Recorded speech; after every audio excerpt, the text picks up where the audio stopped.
64 kid, retro gaming goodness.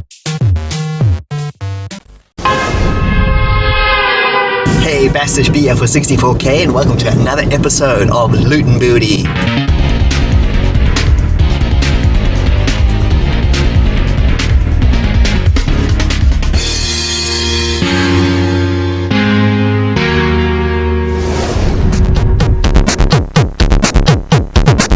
And welcome back. So I'm heading out to a gaming store, a retro gaming store. It's called Blast from the Past. It's in Lethbridge, Alberta, Canada. And it's supposed to be pretty epic. So I'm heading there now. And it's about 10 more minutes before we get there. So as per usual, I'll show you some of my recent thrifting adventures.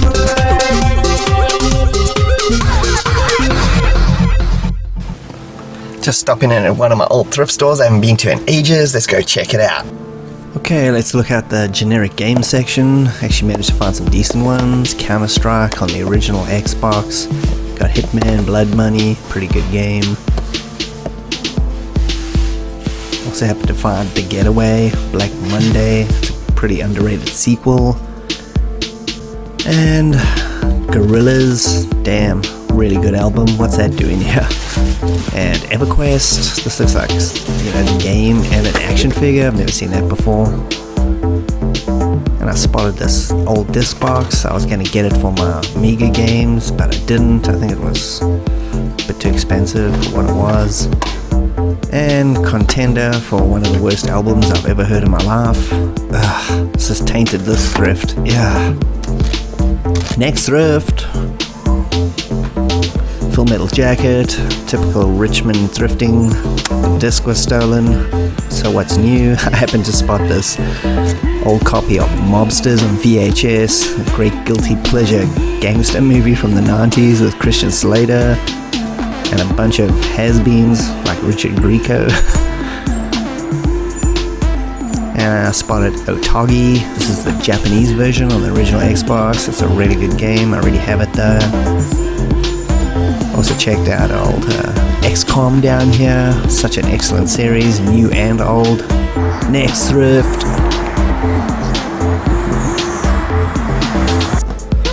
Got a bunch of PC games here. I spotted the Activision remake of Asteroid, which was pretty decent. And Myst 3 Exile. Got a strategy guide for that. I definitely picked that one up. And you got the soundtrack here for Reservoir Dogs. It's a great soundtrack, I got it already. Definitely worth checking out.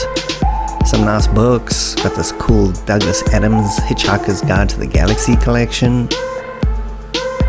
And I also spotted the Star Trek universe. I didn't know what this was. Looks like it's a guide to all characters and locations and places in the Star Trek universe. There's a whole bunch of Deep Space Nine stuff there. My favorite series. Very cool. And Oasis Anthology. I haven't got the... What? Okay, this is not the Oasis I was thinking of. Begone foul beast from whence you came. Next thrift. Good old $1 records. John Conley, what the heck are you wearing, man? He looks like an extra from Superfly. It's ridiculous. Remember these VHS rewinders? This was definitely catering to the ADD generation of the 80s. Got some more of these racing sticks. I'm always interested in picking them up, but never know if they work. Electronic games. Great description. Bunch of generic stuff as you... What? Rin Tin Tins Rinty. Definitely an electronic game. Well done. Well done. Next thrift. And got some Mario Sunshine there. I happened to spot Tomb Raider 2 and 3 on PS1. Very cool. Some old consoles. Some N64 there for $45. That's not bad. Some... collection of PC stuff. Oh, The Experiment. I've never seen this before. It's made by the Adventure Companies. Obviously some sort of point and click. Could be decent. And I was going through this and Dreamcast. Oh my god, yes. Oh, come on. Tainted the thrift. Anyway, there's some 8 tracks down here. You got Village People, Macho Man, anybody? Some VHS, and I have, whoa, yes, Evil Dead on VHS. I'll pick that up for sure. I love these Bruce Lee collections, they always like so bad. Okay, Chinese Connection, that's a real movie. Fist of Fury, that's a real movie. Fist of what is this? Who's that dude? That's not real. Fist of Fear, Touch of Death, not even a real movie either. These collections. Got some flat sticks here, old PC ones. They both felt pretty good. I think the first one, this one, just takes the cake. Every thrift store has a copy of this piece of garbage. Yep. Get ready for it. It's everywhere. Some generic games as per usual. Happen to spot this little gem. Load Runner, The Legend Returns. Also found Full Metal Jacket again. The soundtrack on cassette. It's totally worth buying just for Surfing Bird alone. Bunch of consoles here. Xbox 360s, some originals, actually a lot of originals, some PS1s and PS2. Next Thrift. This place is a notorious junk heap, but I decided to look here anyway. Found some PC games, I have all these already. Got Caesar 2, you got Giants, both decent games. This I've never heard of before, Emergency 2, looks like a cross between like SimCity and some sort of emergency rescue thing. I love these old cassette players. I want to pick one up, but that one looked really cheap. Always check out the board game section for big box PC games hiding. Just like this, you got the StarCraft battle chest. I come across this actually really often, so it's no big deal. Some more PC stuff. You got some Crimson Scars, fantastic game if you've never played it. And I've never come across this on PC, Earthworm Jim, so that was kind of cool. And when you come across this and you're thrifting, then you know you should just end the thrift for the day. Tainted.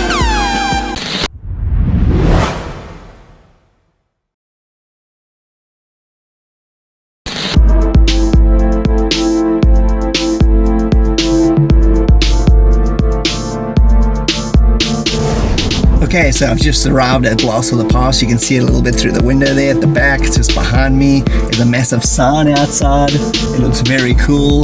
Let's head on in and check this place out.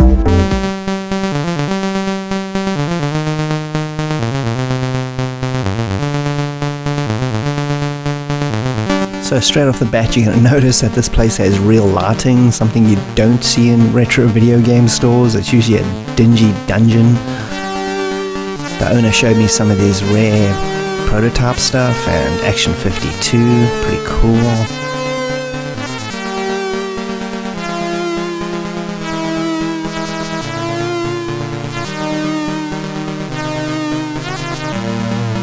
Got a really massive selection of Game Gear stuff here.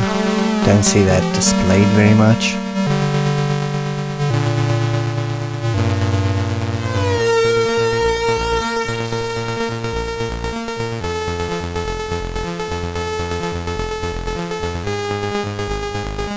Got the Wizard there on VHS, excellent. Pac-Land Arcade, really good condition.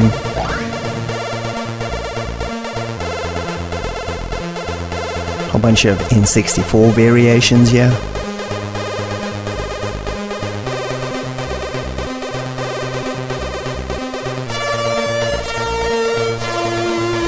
Even that mental Pokemon edition.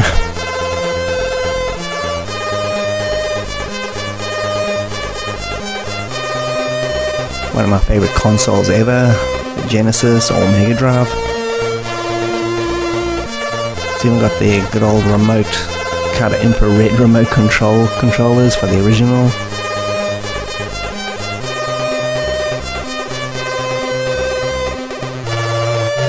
Some Game & Watch stuff.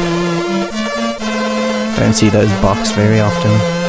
TurboGrafx is even represented.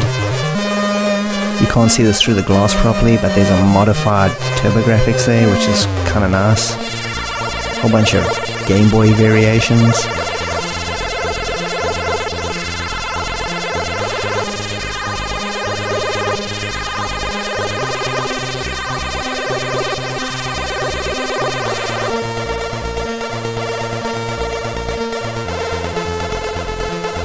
Got Box Super Pong, very cool. Genesis up there. Also got tons of controllers, new and old, so if you're looking for like things that you're missing, it's got it sorted.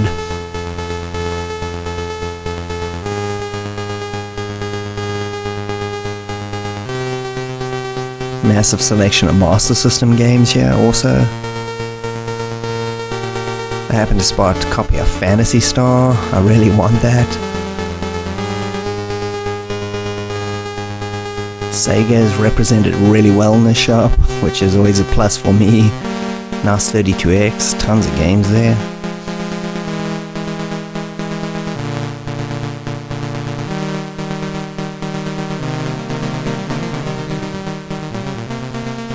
Even got a 3DO, the good old front loader version. Lots of good PS1 games there, a couple of Luna games. Got this old Street Fighter controller, I really like this, it felt really good for fighting games.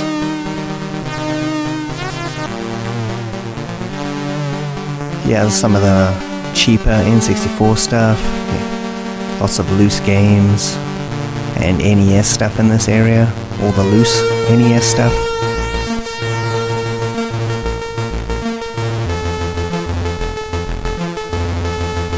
Nice selection of Sega CD games. Got a Luna there, Shadow the Beast. Got some Xbox stuff here, a lot of Xbox original games. I love these console variations. Got some Fatal Frame games there as well. Some Dreamcast, a lot of Dreamcast stuff there. These are just the loose disc ones. Game Boy Advanced. Definitely want to get one of those Famicom mini things. Excellent selection of Saturn games. You got the Panzer Dragoon trilogy there. Action Replay cart, must have. Blazing Heroes. X-Men. Whoa. So even got Dragon Force hidden back there. Love collecting for PSP. Such a great system. Tons of great games as well. Got that Persona 2, but it's very cool.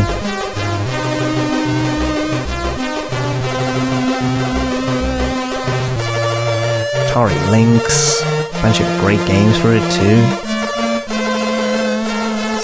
Super Nintendo, Secret of Evermore, Dungeon Master.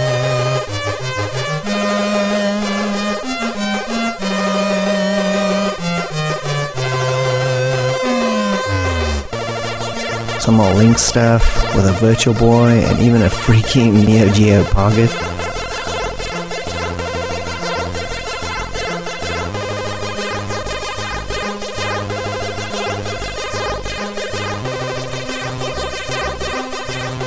Got the GameCube here represented.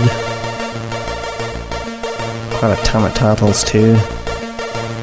And some Wii stuff at the bottom.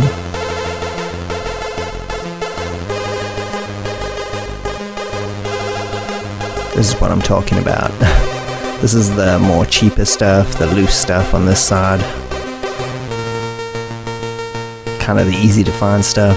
There's still some great titles mixed in here if you look carefully.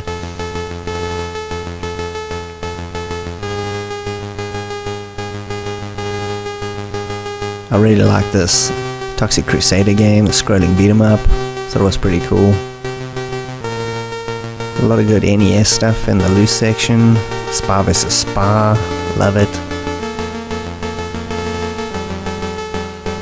Also got Maniac Mansion here. I think the Commodore 64 one's way better, but it's still kind of cool. Found a Biohazard Battle here. Pretty good Genesis game. Lots of backpacks and old console carry cases. It's kind of nice.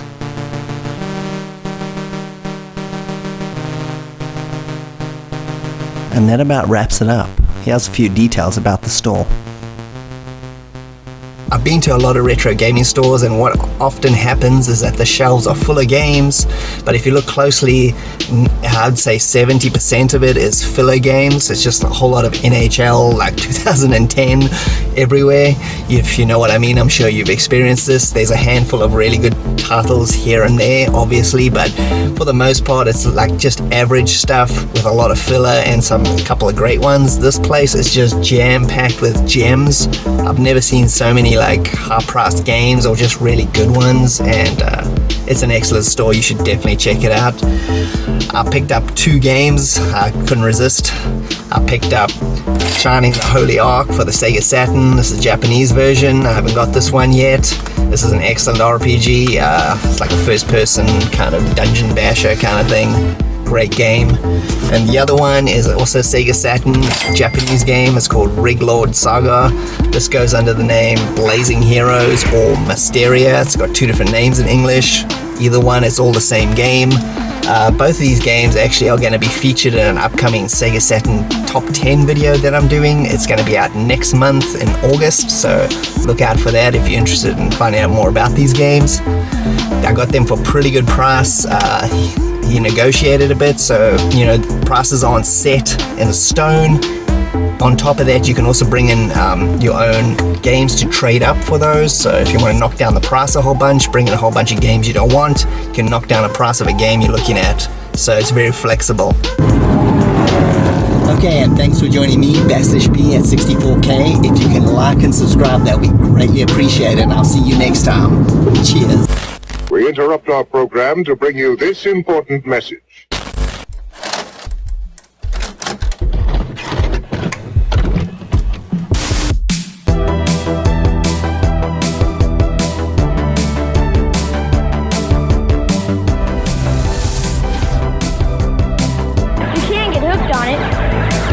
You?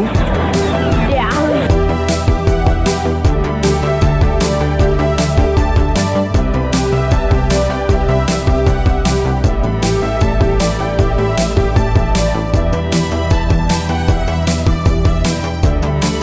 You like video games? No.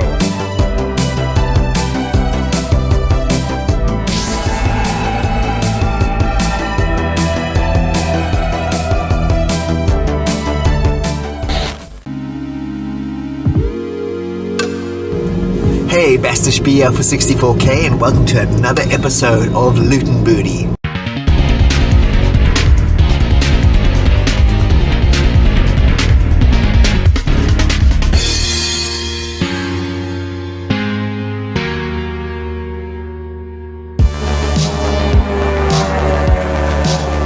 Hey, and welcome back. So today I'm heading out to a place called the King of Trade. It's like a second-hand store, pawn store. They got tons of used and new goods. But the reason we're going to head out there today is that they supposedly have a large selection of retro video games. So we're still about 10 minutes away from the store. So in the meantime, you can go check out one of my latest thrifting adventures.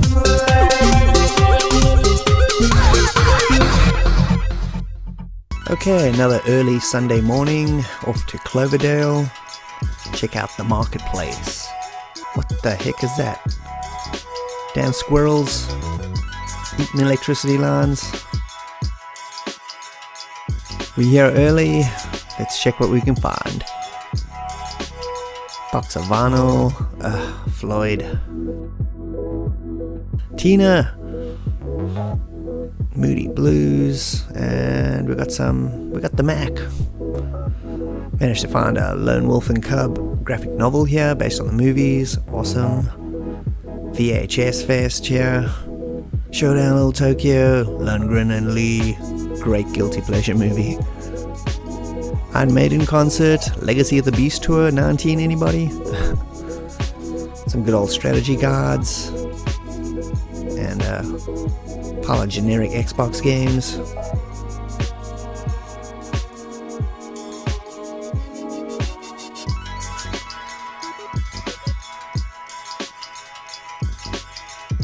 things are starting to liven up a little bit around here. Got some comic books. Kazar the Savage. And you got Dynamite's new release of Twilight Zone stuff. And some PS2 stuff. I got literally everything here except Fireblade by Midway. Curious about it, never played it. I just love this anime design on the skateboard. Looks super cool. Bunch of trashy toys. Got one of these Coleco electronic things. Football. Ugh. But I also managed to find Gargoyles. Awesome cartoon series. Darth Vader has downgraded his transport to a radio flyer. More VHS Fest, Predator 2, Hard Target, love it. Got Initial D model kit. Robbie Senior, guess that's Junior. I don't know what this is. Oh, no way, it's a cassette player. How awesome is that? Worst selection of music I've ever seen, but the guy had some cool kung fu. Iron Monkey, awesomeness. And he also had Ip Man, clearly a Donnie Yen fan. And you can pick up your Chinese sword to go along with your kung fu-ness. And an N64. A bunch of Intellivision stuff here. Really nice condition. And one of those voice module things. Never seen one of those in reality. And the NES version of Karate Champ. Why not? This guy had a cool selection of board games. I'd love to pick some of these up, but honestly, I just do not have the time to play any of this.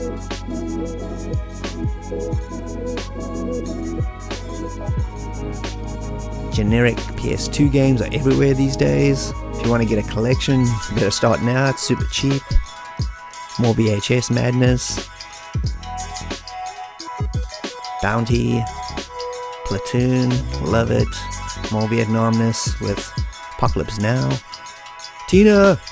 This box had a lot of cool stuff, but it goes against my $5 vinyl rules, so I don't buy anything more than 5, so I'm out of here.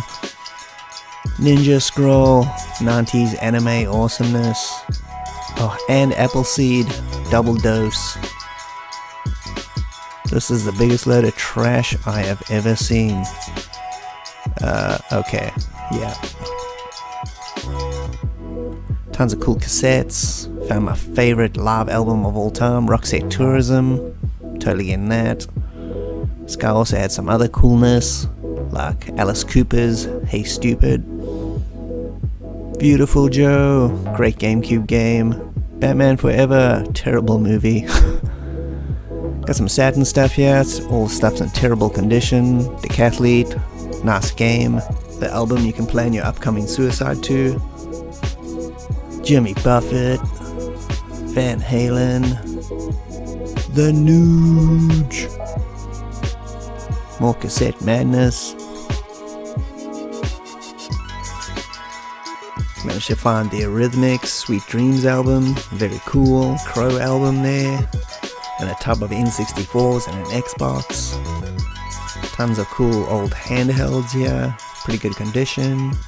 Fire Emblem Awakening, awesome game. Some Sonic and Knuckles there for $20.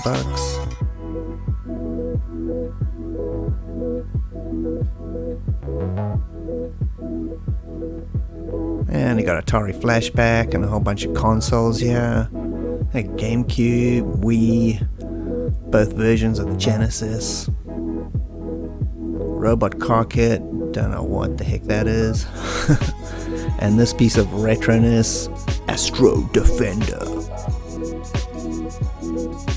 And these knockoff NES minis have gone down in price dramatically. Was $100 the previous week.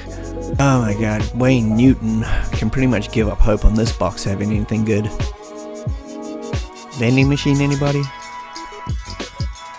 Bunch of cool Xbox 360 games. I've got them all, unfortunately. Dick Tracy, awesome.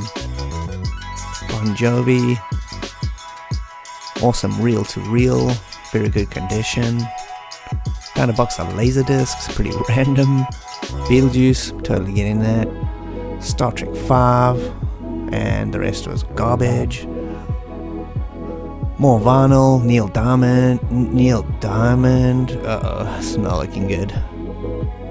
Chipmunk, okay, pretty much give up hope on this box as well. Got some comic books here, some really old cool ones. These savages didn't put price tags on the front covers, which is great. Got some interesting GameCube games here. Never played this or seen this. Amazing Island. I'm a big Sega fan, so kind of interested to know what it's like. Got a nice Warhammer pack there. And all these awesome World War II model kits. More VHS madness, Mark for Death, the only Steven Seagal movie you need to watch. Got a Vander Holyfield's boxing, this is pre-Tyson ear munching. Stay Puft's getting his head crushed there. Found this awesome Star Wars vinyl.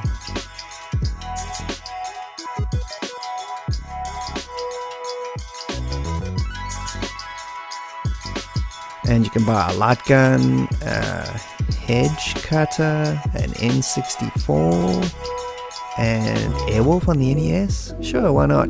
Anyway, I think that brings it to an end, and I'll show you what I managed to pick up.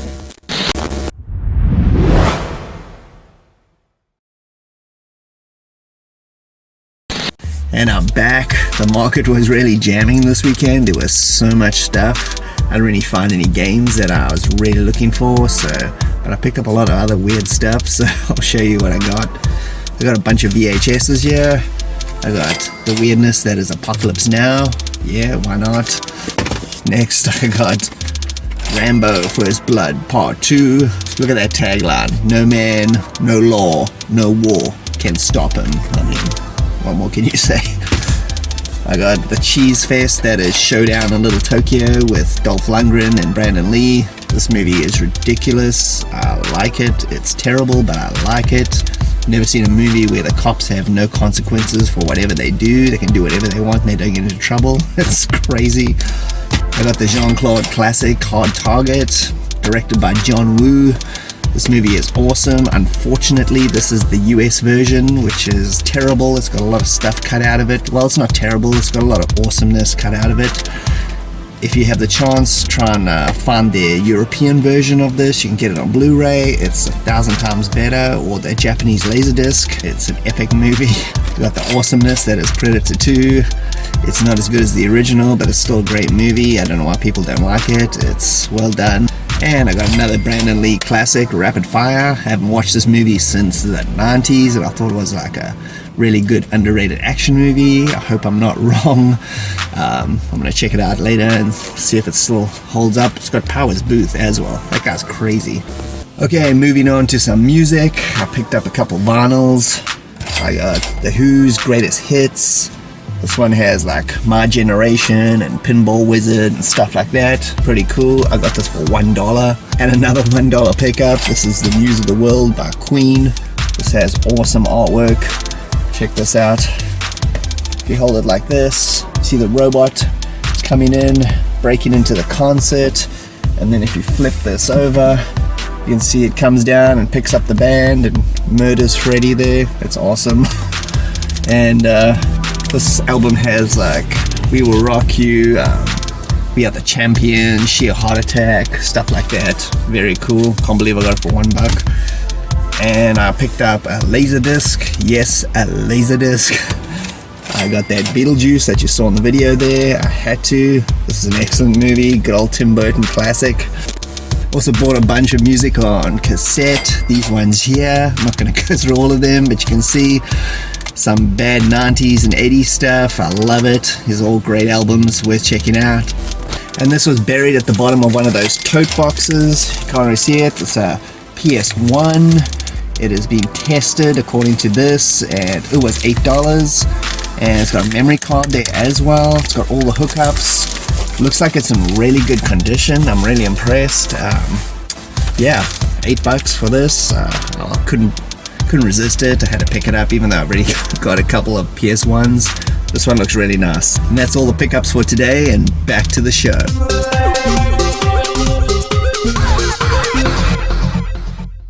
Hey, and welcome back. I've just arrived at the King of Trade. It's just across the road here, so let's go in and check it out.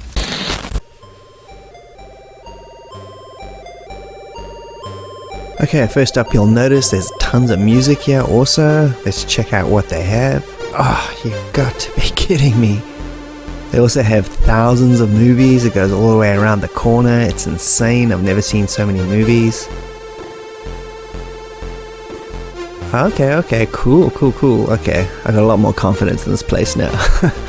Anyway, here's a strategy guide section with some old classic 90s magazines.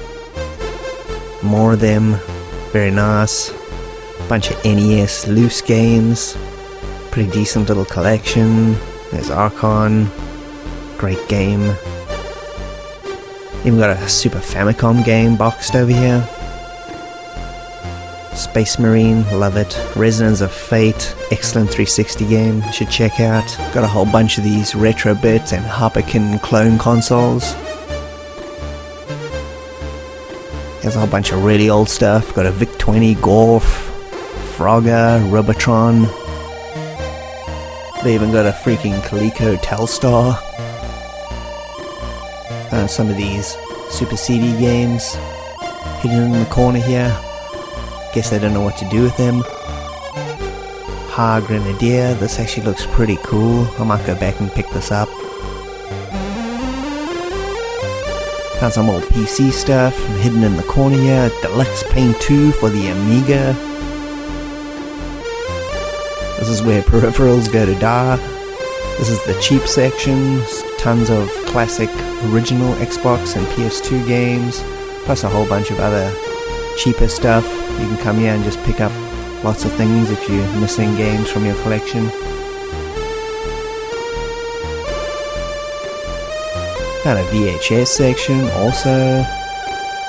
Got freaking Harley Davidson, Marlboro Man, love it. More sealed in television stuff. I find more sealed in television stuff than anything else.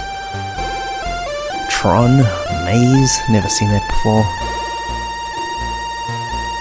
Some more NES loose stuff, and a whole bunch of boxed ones as well. Check out some more VHS. I found a Jean-Claude Van Damme collection. Death Warrant, Cyborg, Double Impact.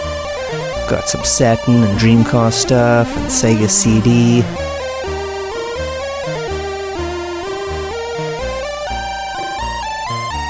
Even some import stuff. Some more expensive PS2 games and PS1. Got Fata Maker there, haven't seen that in years. And even some long box PS1 games.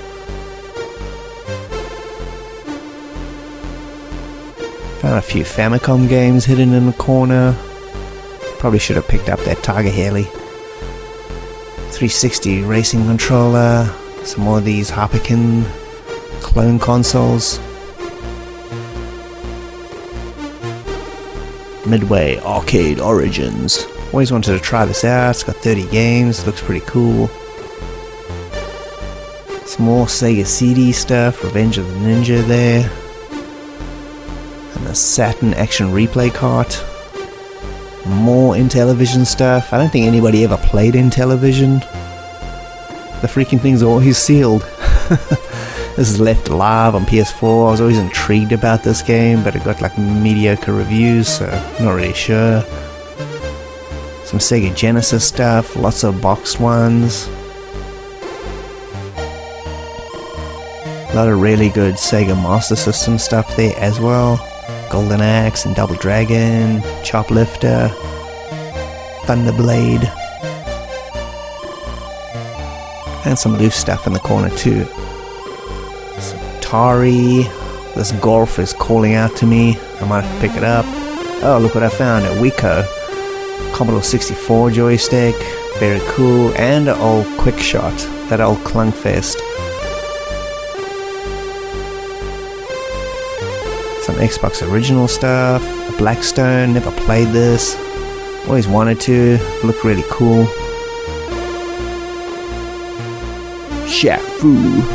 And just before I left, I noticed this Phantasy Star 4 boxed. So I'm back from the King of Trade. What do you think of that place? It was pretty awesome. There is so many games in there. I couldn't even possibly even show half of them. It is ridiculous. I could only show a small portion of it. There's just rows and rows of games for almost every system you can think of. You should definitely check that place out. It is very cool. I just picked up two little things. I'll just show you quickly. I picked up this HDMI cable for a PS2 and PS1. So now I can capture some pretty cool footage for those systems. I tried to capture some PS2 stuff the other day and it looked kind of mediocre and I wasn't very satisfied, but got this now. Hopefully this will look pretty good. And the only other thing I've got was this. You saw it in the thing already. Deluxe Paint 2. This is for the Amiga. Just to find something on the Amiga is awesome. I don't usually buy software applications at all. I only buy games, but to find something for the Amiga out in the wild is crazy, so I just had to. It was only $1.99, so whatever. This program is responsible for more awesome Amiga graphics than probably anything else, so this is just very cool to have. And that's it for another episode of Loot and Booty. I hope you enjoyed it. I'm your host, Bastish B from 64K. If you can like and subscribe, that'll be greatly appreciated, and I'll see you next time. Cheers. Hey, Bastish B for 64K, and welcome to another episode of Loot and Booty.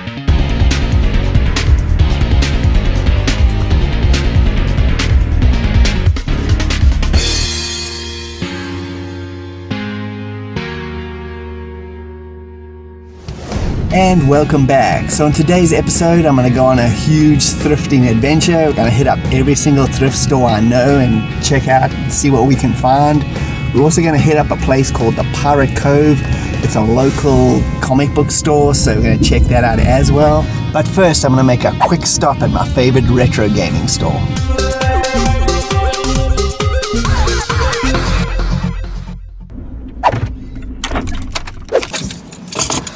Okay, I've just got to Blast from the Past. You can see it in the background there. It's a retro gaming store. If you didn't see one of my previous episodes, check that one out. It's full coverage of this retro gaming store. It's super cool. Anyway, I'm just going to run in quickly and see if they got anything decent, and then I'll be back and we'll head on to the comic book store.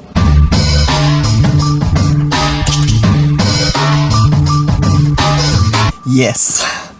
This turned out to be very fruitful. I'm so glad I just decided to stop here. This is really lucky. I got some really cool stuff, so let me show you what I got. So first up is this Action Replay Plus cartridge for the Sega Saturn. This cartridge has a whole bunch of cool features. You can it can play games from different regions, so you can play Japanese games on your US machine or PAL machines. It's got built-in cheat codes, so you can cheat your way through some games. It's got a 4 meg memory card. It doubles as a 4 meg memory card, so you can save more games. It can also double as a 1 or 4 meg RAM expansion card, so yeah, it's got so many good features. Been looking for one of these for ages. Next is an awesome game, Test Drive by Accolade. This is the original PC version, DOS one from the 1980s. This is for the Tandy 1000 series. This is just a fantastic game, obviously. I think a lot of you guys know this game. I played the Commodore 64 version and love it. This thing is just in beautiful condition, discs all in here. This guy is much more of a console gamer. He knows a lot about console games. He knows not much about any sort of PC or computer stuff, so I got this for dirt cheap, so I'm really happy with that. Next is a book I've been wanting to get for ages. This is called the Neo Geo Visual History. This is by Bitmap Books. These guys make excellent video game books. You should really check them out. I've done a couple episodes of Pop Culture Quick Bites on some of their books. You can see those. They just make excellent books. This is just a love letter to Neo Geo and SNK. This thing is just jam-packed with information. It's super cool. It weighs an absolute ton. I got it for 20 bucks. If I had bought this online brand new and imported it with shipping, it would have cost me an arm and a leg. So I'm pretty happy with it. It looks brand new. It's in excellent condition as well. And last but definitely not least, this is the big score of the day. I don't think there's anything else I'm going to find that's going to match this. Commodore 64. Yes, I got it from this store. Can't believe it. This thing's in pretty good condition, as you can see. Keys need a little bit of a cleaning, but besides that, there's only one thing I'm a little bit concerned about. The little light over there, there's no light for the power. So let me tell you the story of this. He had this in his back room. I asked him if he had any computer stuff, and it was just dumped into like a bin, and there were some of the cords lying around like all over the place, but I've got tons of extra cords and stuff, so I wasn't really interested in rummaging through hundreds of boxes to try and find them. Anyway, again, he doesn't know much about computers, and he had no way of testing it, and I'm taking a risk here, so he wanted $100 for it, and I was like, no, I'm taking all the risk here. This is untested. So anyway, I got this for $50, which I think is freaking excellent. And he said also, this guy's cool, he said if it doesn't work, if I go home and try it and it doesn't work, I can just bring it back and I can use store credit to buy games. So I'm not really losing, because there's thousands of games in there I want anyway. So, but wow, who thought I'd find a Commodore 64 today? Kind of confident that it's going to work though, because I don't know, these things are built like a brick. Let's cut to future me and see if it works. Hey, future Bastish B here, and this is the Commodore 64 I got a few weeks ago, and as you can see, it plays perfectly.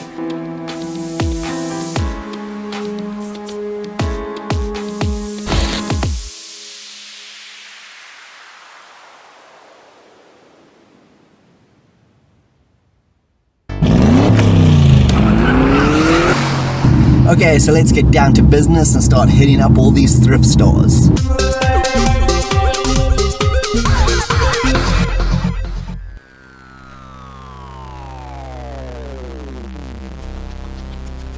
And we got a couple of Super Nintendo games, some Mario Paint and Vegas Stakes, total garbage, some Naruto on PS4, and some cassettes, Belafonte, 72 of his greatest hits. Are you kidding me? That's his whole entire catalog.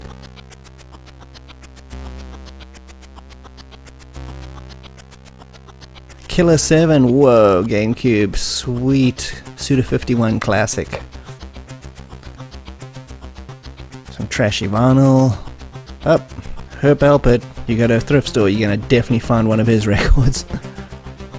And you got Dragon Age Awakening, probably one of the best pieces of add-on to any game I've ever played. It's brilliant. Seriously, they're trying to sell this? Wow.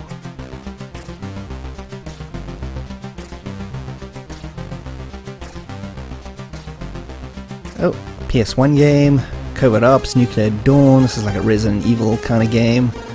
Yeah, I haven't got that, I'll take it.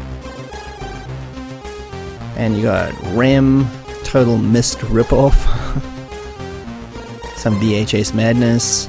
Crybaby, nice. My favorite John Waters movie, absolutely demented. Some real trash up there. And, oh, some Heavy Rain on PS3, definitely worth playing. Some 45s, nothing interesting. Oh, nice. Roxette Joyride, one of my favorite bands. Taking that. I love the fact they put these DS games behind glass as if they were something. It's the worst selection I've ever seen. And, ooh, The Flash, the original 1990 series. Nice. I watched this whole thing. Mark Hamill as the Trickster was absolutely hilarious.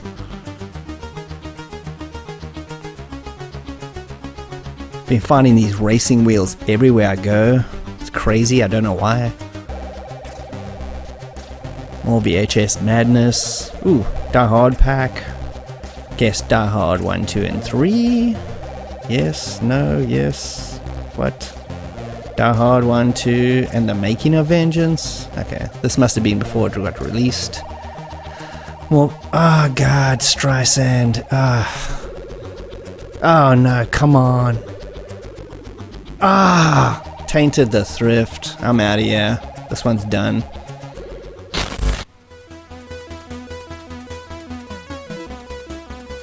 Got some comic books. Oh, we got a Zelda book here. The Zelda anime manga book. Pretty cool.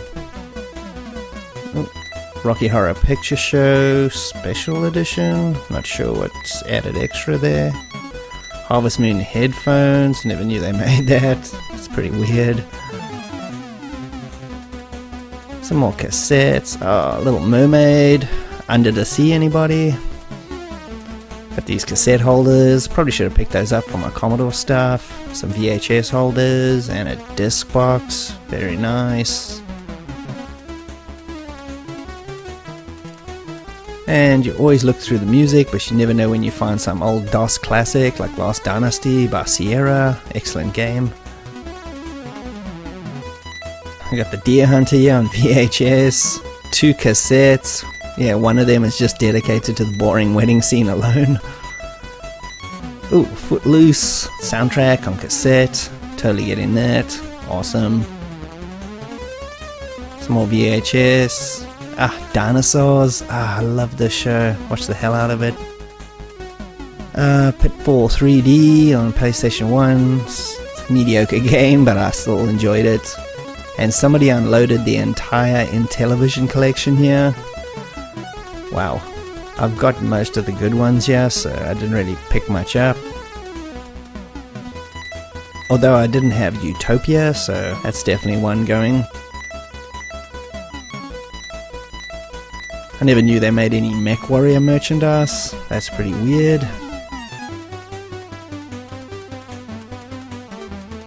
And the worst selection of games I've ever seen on one shelf. And the winner is this shelf. And I got one of these cheap Atari flashback pieces of garbage. The joystick does feel pretty good though. And Non-Stop Disco Dancing 2, James lost. Seriously doubt it, James. Seriously. Mrs. Mills. Oh my goodness. Musical Party. Highly doubtful, Mrs. Mills. You've tainted the thrift. Next.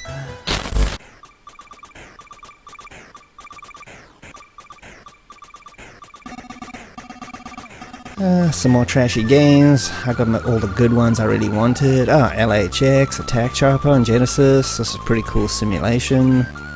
Definitely gonna get that. Hanson. Oh god, Hanson. What? On VHS. Ugh. Oop. Temple of Doom. My favorite movie of all time. Yoink. Carmen San Diego. I never knew they made a board game out of this. That's pretty cool. Some more bad vinyl covers. Oh, that's some bad taste. And you got one of these record cleaners. I should have actually picked that up. I'm not sure if it worked. Look at the music. Oh god, no. No! Tainted. You've ruined the thrifts. I found Wipeout Pure, True Crime New York, and WWF Raw. Pretty cool. What else do they have here? This little TV radio combo. Very cool. Would be nice to pick it up, but I'm sure it probably didn't work. And a bunch of old board games and stuff. And an original version of Battleship. This is the one I had from the 80s. Oh, we played this so much. So good. It's all electronic. Makes the sounds when you blow up the ships. All that kind of stuff. Super cool.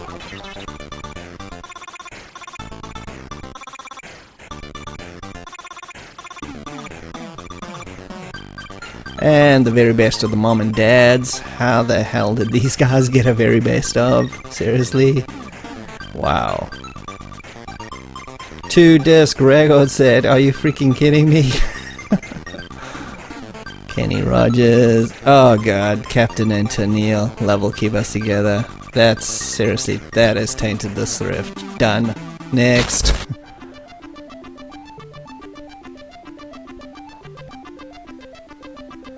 And we got a sale. Okay, that's not creepy at all. And you got this little TV. I really like the look of it. Super small. But look at all these connections. Wow. That's impressive. I should have picked that up. Damn it. And some VHSs, Blazing Saddles, definitely getting that. Sealed copy of Lethal Weapon. And some more trashy games. Oops. One good one. If you've never played this one, The Saboteur, totally recommend it. It's pretty awesome. Talking about awesome stuff that's underrated. It's a great movie. That's some Ninja Gaiden 3. Already got it. Pretty cool.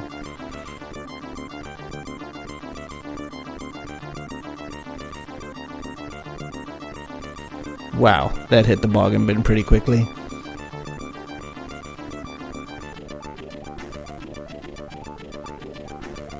Oh, this is an excellent game. Sunset Overdrive. Love it. Definitely play that. And what the Corner Grocery Store, sung by Raffi and Ken Watley. And other singable songs. What is this? Prince of Persia. You got some of the missed sequels there. Already got those. Found the Eco and Shadow of Colossus pack. Pretty cool. And so Mavis Beacon teaches typing. You couldn't go anywhere in the 90s without finding that utility program somewhere. Oh, a bunch of blank CDs. Excellent. Great for burning games. Depends how much they want for this thing. Oh, I'm definitely getting that. Saturn Games, here I come. This excellent copy of Tron. And one of these PC controllers. Felt pretty clunky. Definitely a cheap model.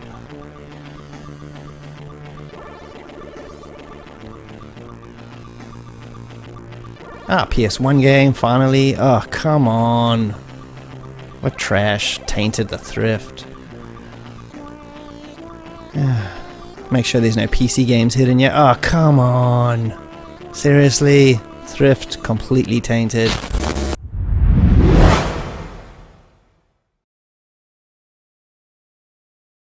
So now it's time to look at this complete thrifting haul. So first up is a PS1 game I found. It's called COVID Ops Nuclear Dawn. It's one of the worst names I've ever heard.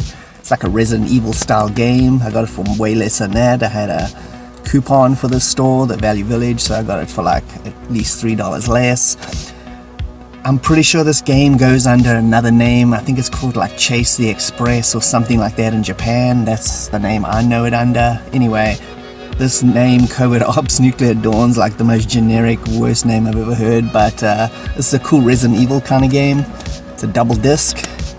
It's awesome. It's got the instructions. The cover's a bit cracked up, which is okay. I'm gonna replace it with a double CD box and it'll look brand new. Next is a game called Utopia. It's on Intellivision. This thing is complete. This looks brand new. Very cool. This thing is like a cross between Mule and Civilization, just a really primitive version of it. I'm really surprised I found this in a thrift store. I don't know what's going on, but lately I've just been running into Intellivision stuff everywhere, like box complete stuff, usually in excellent condition, so I don't know what's happening. I got this for dirt cheap, couple bucks. I obviously couldn't pass this up. This is Tron on VHS. I mean, look at that cover and look at the quality of it. Looks brand new. This is obviously a re-release. This is not from the 80s. This cassette is way too new and the cover looks way too shiny, but who cares? Tron, what more can I say? A couple more VHSs here. I got Lethal Weapon 1 and 2, obviously the best in the series. These two were written by Shane Black, the guy that wrote Predator and The Long Kiss Goodnight and a bunch of other excellent movies. Kiss Kiss Bang Bang, you should check that out as well.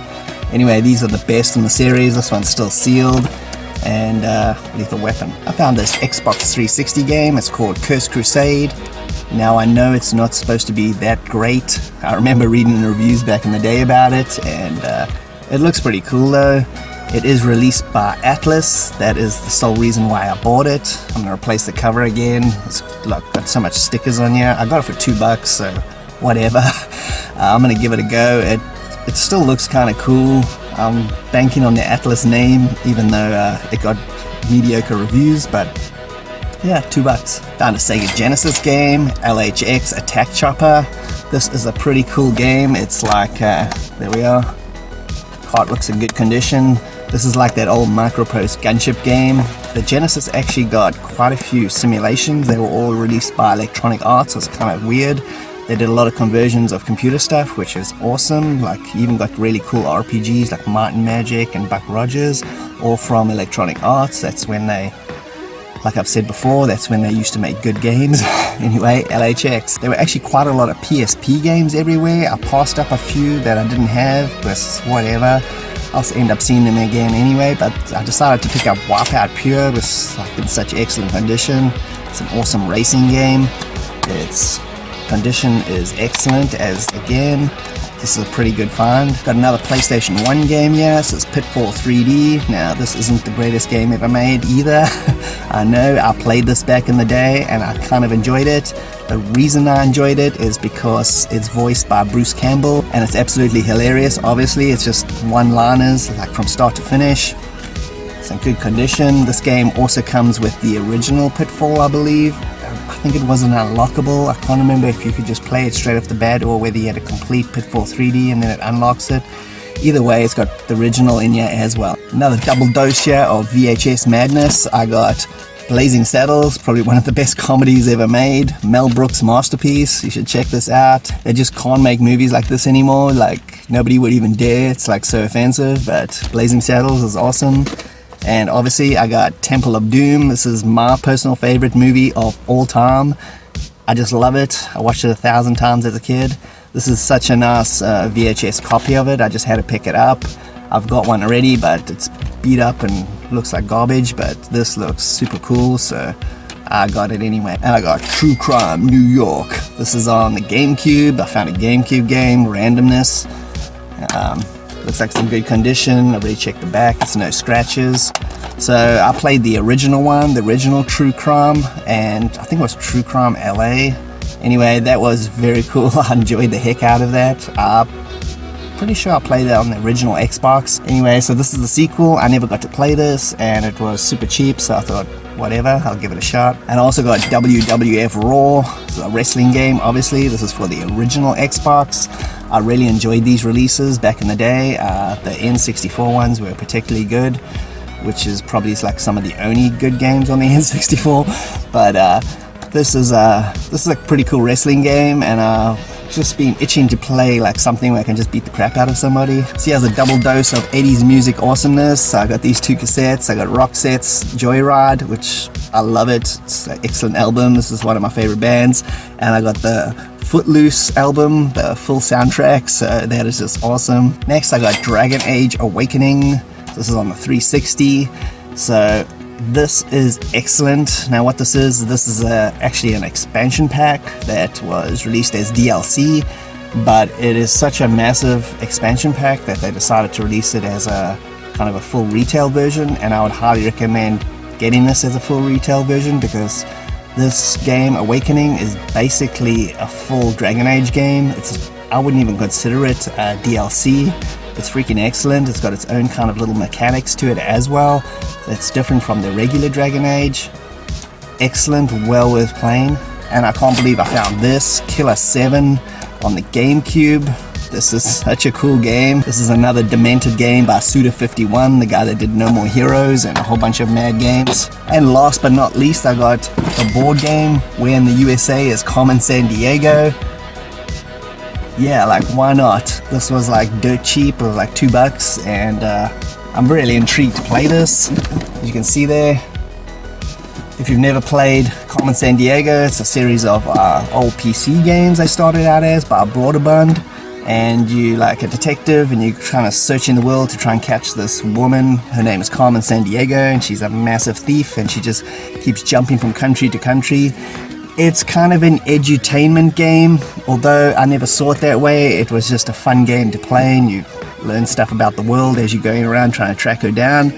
So very cool old series. I definitely recommend checking them out. I played them on PC and the Commodore 64, and I even played the Mega Drive version, which is quite excellent. So that was all the thrifting finds for today, so let's head on over to the Pirate Cove. Okay, so the Pirates Cove is literally like another 5 minutes away, and I just spotted a car boot sale on the side of the road here, so I'm gonna stop and turn around and go check that out. Bonus footage.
Okay, just back from the car boot sale back there. There were like a bunch of little stalls all set up on the corner. Very cool. I managed to pick up one good item. I got Raiden Fighters Aces on the 360. This is a collection of the 3 Raiden games, arcade games. They are scrolling shoot 'em ups. Wow, I got this for like $2. I can't believe I found that. The rest of the place was full of garbage, but bonus.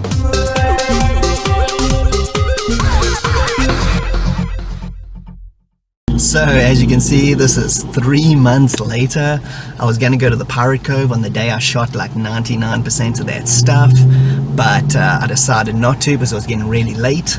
So I was gonna come back the next day, but you know, the world apocalypse happened the next day and everything was closed and shut down, and I'm here now. This is beginning of June, and finally got to the Pirate Cove 3 months later. Yeah, so the shop is behind me here. Let's finally go check it out.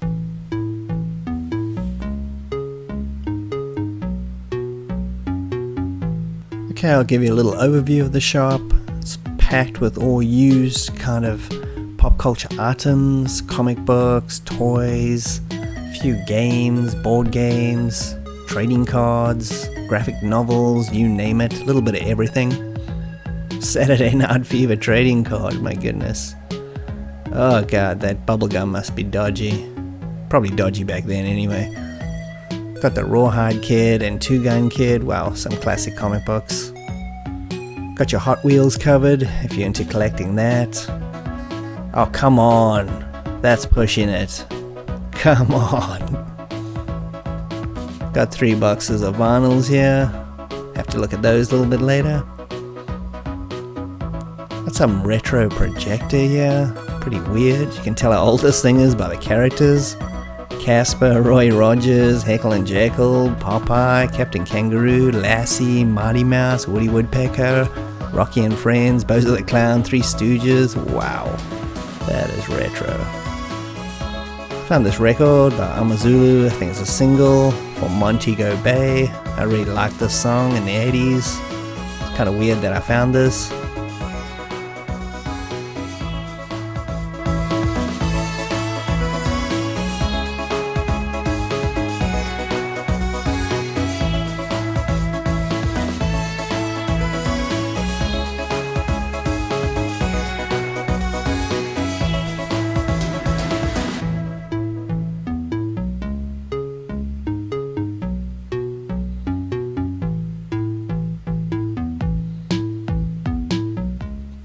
found a Devo record. Oh, come on.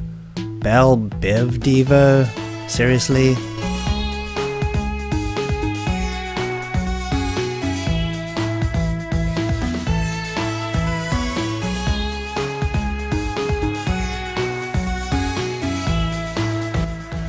The black and white Batman is very cool.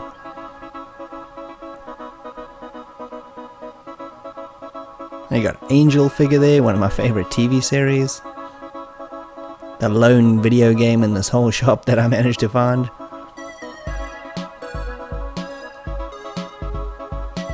And this is some hectic 80s hair going on here. You got 80s David Tennant, 80s Brian May, 80s Bono, 80s Flock of Seagulls, and 80s Tom Hiddleston. And these card prop things, these are pretty cool. You can use them to prop up your video games. I highly recommend them. They're also adjustable.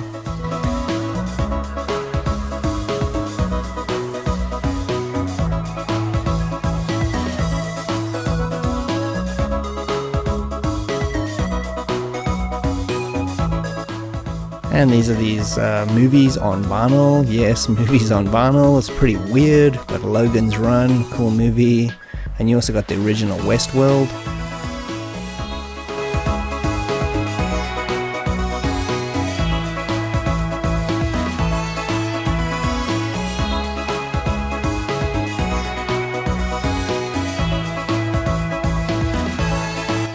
And looking through some more vinyl, I found Kylie Minogue, Do the Locomotion. Saw the Blues Brothers mobile up there. And this being a Canadian store, what would it be without some hockey violence?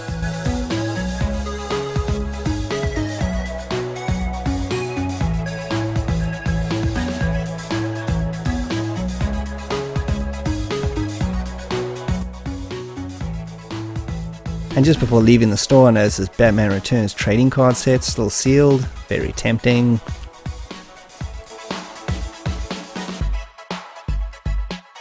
Okay, so I'm back from the Cove. I didn't pick up any toys or any merchandise, but I found a record bin, a vinyl record bin that the guy had, and I asked him what the price of them were. I thought he was going to say like, $5 to $10 each. He said $1 each, so I was like, let's look through the vinyl. So I'm a collector of vinyl as well. First up is Miami Sound Machine, Primitive Love. This is a cool album. This is like 80s all over the place, 1985. So this one's got two really great songs. It's got Bad Boy and Conga. Can't go wrong with that. And next I picked up Erasure, A Little Respect. This is a single. This is a pretty cool late 80s kind of dance pop song. It's also got another song called like Zaza Gabor. Really weird. Why would you make a song about her? But anyway. Next is Kylie Minogue, Do the Locomotion. This was such a popular song. I know it's just a cover of a 60s or 50s song, but whatever, it's great. I think it's awesome. I think it's better. And this came out in 1988. Classic. And then this one by Amazulu, it's called Montego Bay. I literally haven't heard this song since about 1987. There it is. I kind of noticed it was produced by Stephen Street.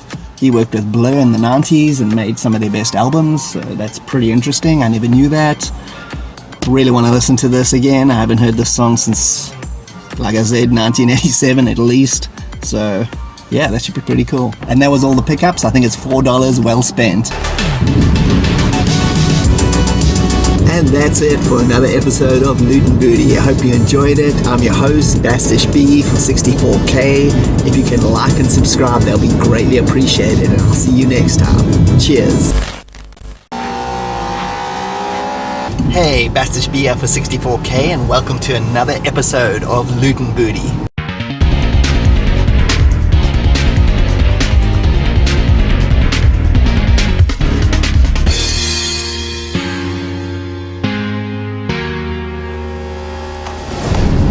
And welcome back. So today I'm going to be traveling out to a place called the Video Game Trader. It's a retro game store headed right up there in Calgary, Alberta, Canada. It's supposed to be jam-packed with video games and consoles, so it should be pretty good. So it's still about an hour's drive until we get there. So in the meantime, you can check out a whole bunch of thrifting I've been on recently. Due to the Rona, obviously, thrifting has been pretty slim, but I've still managed to find some pretty cool stuff.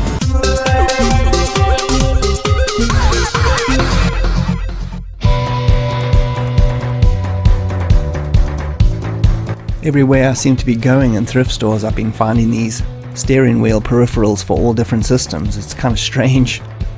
It's like they're just popping out of the woodwork everywhere. Look at this old PC Wingman joystick, super cool.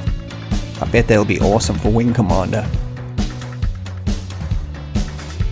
And some Indiana Jones collection, nice. Let's see what we got here.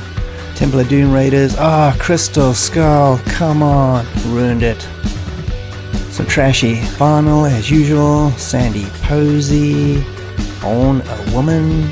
I should hope so, Sandy, I should hope so. What over here, some games. Got MotoGP 07 by Capcom, haven't got that one, have to pick that up. Some VHS, Young Guns, love this movie. I'm more of a fan of the second one, even more, but I still like this one as well. DVDs, DVD minus R, don't need those. I'm looking for CD minus R's so I can burn more Saturn games. Oh yes, beautiful. I'll take that. And some VHS again. Spice Girls live in Istanbul, anybody? And some more games. A bunch of PSP stuff, some trashy UMD movies. Here's one good one here. Grand Theft Auto Varsity Stories, I already have it. Leave it for somebody else. Next. And we got Pokemon Tournament, not really interested in that one. Some vinyls, Leon Everett, Hurricane. Leon! Do up the shirt, dude. Leon! Tainted. Need for Speed 2 on PC, already got it. Bronson collection on VHS. Pity it's got Death Wish 4 and Assassination, definitely not his best stuff. And only in Canada would you find curling takeout weight. What a piece of trash. Game tainted. More VHS madness. Pulp Fiction. Oh yeah, what a nice copy. I'll pick that one up. Shanghai Street Racer. Are you kidding me? Look at this cover. Holy moly. Looks like they forgot to put the textures in the graphics. And some cassettes. Remember when Michael Bolton was popular? Michael Bolton, Time, Love and Tenderness. This has got his version of When a Man Loves a Woman. Nasty.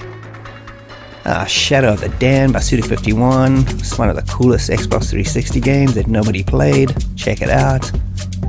Next. Some vinyl madness again. Oh my god, Elio.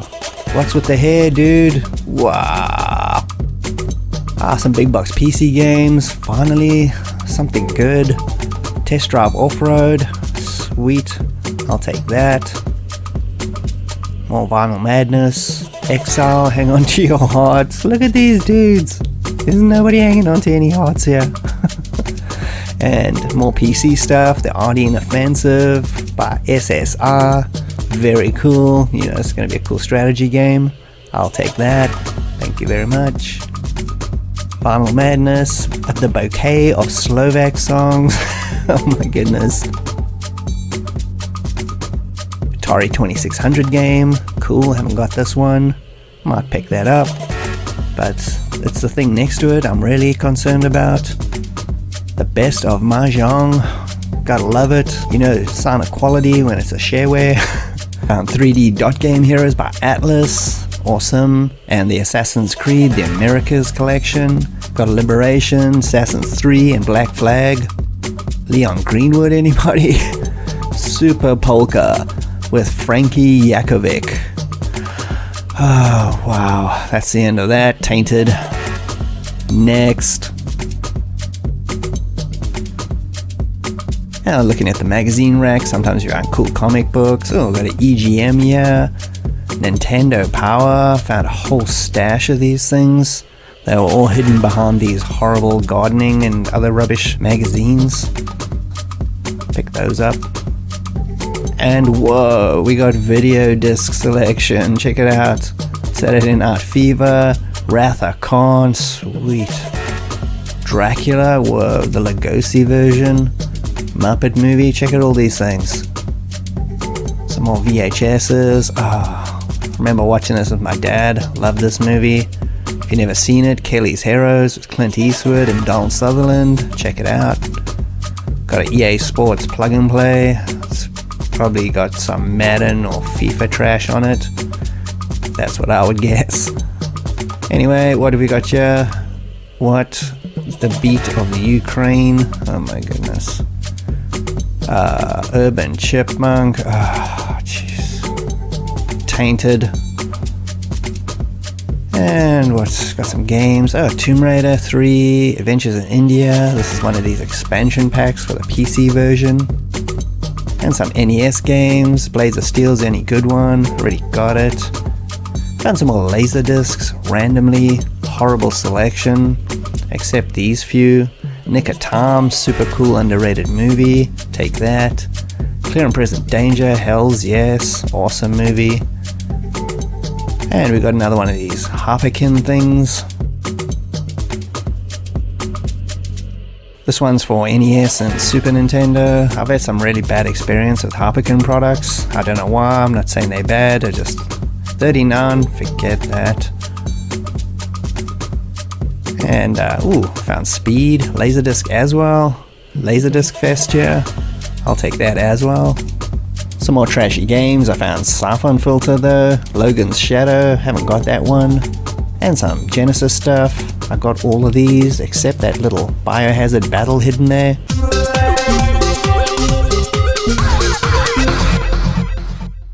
Okay, so here we are. I'm going to start showing you all the stuff I've picked up in the last few months. Like I said earlier, due to the Rona, thrifting has been pretty slim. Not a lot of stuff to find. I haven't been out to thrift, to be honest, not very often, so it's taken ages to gather this footage. It's just taken months and months of footage all mashed together. Anyway, these are most of the things I found. Obviously not showing you all the furniture I found, like shelving and all that, which I've been using to furnish my games room, but that's obviously not very interesting. So let's start checking this stuff out. So first we've got a game here. I found this Atari 2600 game. I actually found this just the other day. This is called Target Fun. It's got shooting gallery, planes, submarines, and ships. I love how just so basic, gaming was back then. I had an Atari 2600 when I was a kid. It was my second console. My dad bought one of those standalone Pong machines originally, so that was technically our first console we had. Anyway, the Atari 2600 was second. I don't have a massive nostalgia for the 2600. I do like it. There's a handful of games which I think are still pretty excellent, Pitfall and Hero and stuff like that, but this was cheap. I think it was $5, so I was just like, what the heck, Next is this VHS copy of Young Guns, super awesome movie. I mean, look at that cast. Emilio, Kiefer Sutherland, Lou Diamond Phillips, etc, etc. This is a cool movie. I really like it. I watched it about a year ago, and it still holds up pretty well. I'm a big fan of the second one a lot more than this one. Having said that, I still like both of them. It's a cool movie. I tried to set up my VHS the other day to start watching old stuff, but I think the belt or something is toast on that thing, so it's the end of the VHS. I'm gonna have to try and find some other one. I set up the Laserdisc player though. That works really well. My daughter watched Aladdin, so anyway, Young Guns. And I picked up a PSP game I don't own. This is Siphon Filter, Logo and Shadow. And this looks pretty cool. It's got some really cool graphics. Looks like it's good continuation of the series. I don't know much about this game. PSP games are extremely good. They're really well made. It's a super underrated handheld system. If you don't own one, you should pick one up. Games are still very cheap. You can find them all over the place, and yeah, they are generally pretty damn cheap. This I got at the thrift store. Obviously it was only a few dollars. So next is a PS2 game I don't have. This is called MotoGP 07. This is released by Capcom. I'm pretty sure they never made this game, it's just like them distributing it. But anyway, I haven't really ever found a motorcycle game, like a motorcycle Grand Prix kind of racing game that I've really enjoyed. It's been years and years and years. I've been trying to find one. If anybody has any suggestions for good motorcycle games, I mean, Manx TT on the Saturn I really liked, but besides that, you know, there's not a lot. And obviously Super Cycle on the Commodore 64, but that's like massive gaps.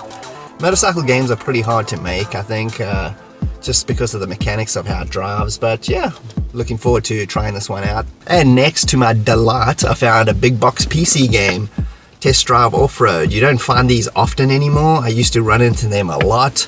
Now it's very rare. This game is made by Accolade. It's right near the end of the Accolade life cycle. I did a documentary on them. This one came out right near the end.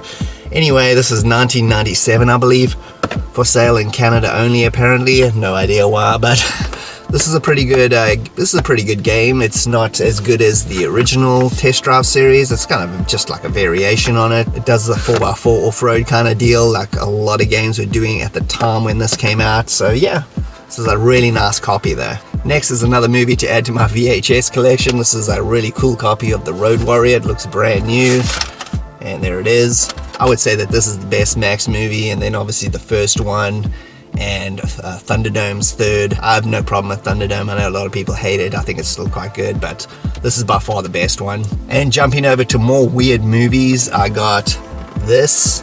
This is a video disc. Yeah, I found video disc. I got another one here also, I'll show you. This is The Thing from Another World. This is not the John Carpenter 1980s version of The Thing. This is actually the original 1950s B movie. You can check it there. Good old black and white. So this movie is not very good. I've seen it before many years ago, but it's very cool to check out, like, you know, the original version of The Thing. It has everything, you know, you would expect from a B movie. You know, bad acting, horrible writing, terrible effects, you know, just everything is just awful. But B movies are just have some sort of certain charm to them that I just love watching. Anyway, it's very cool to have this. Another weird movie find, Speed on Laserdisc with old Keanu. This is the original, not that rubbish boat one. Anyway, this is a cool movie as well. Dennis Hopper's performance in this is awesome. He's such a crazy dude. And Keanu in his prime. I don't know what else to say about this movie. I just like it. It hasn't aged all that well in certain parts, you know, it's a little bit chunky, but it's still a fun movie, and that's what's the most important for me anyway, is entertainment and fun, so I still like it. So I was fortunate enough to find a whole whackload of Nintendo Power magazines. These I got for 50 cents each, and if you know how expensive these are online, you'll know what I'm talking about. So these are all from the early 2000s up until about 2010. It's just a bit of a mixture. So overall I got 13 issues here. They're in really good condition. Always be good use to, you know, have these around for videos and that, to look back on information. This covers a lot of like GameCube stuff, and I really like the GameCube. It's a really underrated system. I haven't even covered it at all on my channel. I will at some point. There are some really cool games on it that I'd like to show. Next was an unexpectedly cool find. This is Biohazard Battle for the Sega Genesis. This is a side-scrolling shoot 'em up. It's actually pretty good. It's not the best one on the system, but it's still a pretty good one. And it got the instructions and everything, so it's a really good condition. I'm very surprised. It was really cheap too. They had Sonic 2 and I think Echo the Dolphin there as well. I wanted to pick up Echo the Dolphin, but I decided to go for this because I really don't see this very often. And back to the other video disc find. This is Star Trek II, The Wrath of Khan.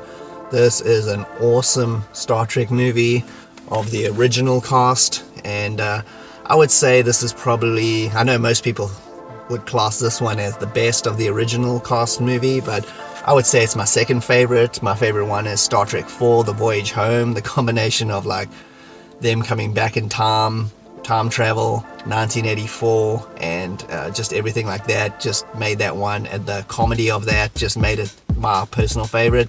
But Wrath of Khan is right up there, probably the second. Super cool movie, definitely check it out. Next was the other big box PC game fan, the Ardennes Offensive. This is released by SSR. If you know those guys, they made kind of war strategy games, turn-based strategy games in the 80s and 90s. This one came out in the late 90s, I want to say 1997. And yeah, you know, big old strategy fest. This must have come out near the end of SSR's run. I don't remember them carrying on for too much longer.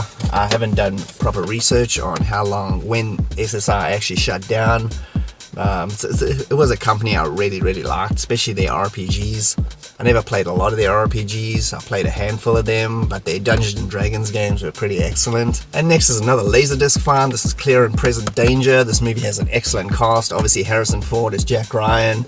It's got James Earl Jones. It's got Willem Dafoe's in this. He's really cool. And this movie is very cool. It's better than Patriot Games. Patriot Games was the first one with Harrison Ford as Jack Ryan. I think this one's better, even though Patriot Games is a fantastic movie. It's got Sean Bean, and he dies horribly in it, just like all movies with Sean Bean in it. Anyway, this is the second person to play Jack Ryan. The first person was obviously Alec Baldwin in The Hunt for Red October. I think Alec Baldwin did the best job of Jack Ryan overall. Harrison Ford does a great job too. I think both of them do the best. I think the other ones are totally forgettable. You know, Affleck and that Star Trek dude. But I haven't watched the TV show. My wife said that's actually really good. That does look actually really good. But just on movies, I would say Harrison Ford and Alec Baldwin did the best job. Check this movie out if you haven't. Next is a PS3 farm, 3D Dot Game Heroes. I'm not a big fan of the PS3 at all. You know, there's a handful of games I would like to play, but generally speaking, the Xbox 360 was just my system. But that doesn't mean there isn't good games like exclusives. This was a game I always looked at and thought it looked pretty damn fun. Create your own characters in this kind of pixel world. It's like got this kind of Zelda kind of vibe. It's released by Atlas. That's the thing that drew me to it. I love Atlas games. Even when they do games that I'm not really interested, I still often pick them up because I just love supporting Atlas. And the last movie is the Laserdisc version of Nick of Time. If you've never seen this movie, it's with Johnny Depp. This is like 90s, mid-90s or something like that. This is a very cool movie. The premise, I don't want to ruin the plot of it if you've never seen it because it's cool, but the movie takes place in real time. So for an example, like there's a point where Christopher Walken's in this, by the way. He gives Johnny like an ultimatum. He has to do something in a certain amount of time, and he says he's got 90 minutes to do it. And as soon as he says that in the movie is 90 minutes exactly until the end.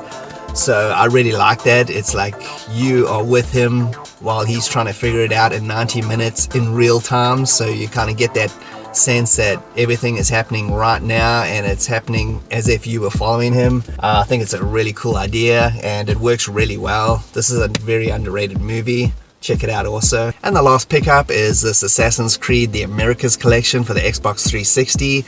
It's got Assassin's Creed Liberation, Assassin's Creed 3, and Assassin's Creed Black Flag. These are all pretty good ones. I say Liberation's the weakest one of the bunch, but that's simply because it was a PSP game, you know, converted to an Xbox 360. If you play that on the PSP, it's very impressive. It's a little bit generic on, you know, when you see it like blown up next to these other ones. Assassin's Creed 3 is a good one. Black Flag is my personal favorite of the Assassin's Creed series. That and probably number 2, those are just fantastic. Anyway, it's really cool to have this all in one. It comes on 4 discs, which I was a little bit confused with, because there's only 3 games, but apparently Black Flag is 2 discs on the Xbox 360. I played the Xbox One version, so that's why I thought, like, why is there an extra disc? But yeah, gotta love a good old Assassin's Creed game. Yeah, and that's everything I've picked up for the last couple of months, so let's get back to that road trip.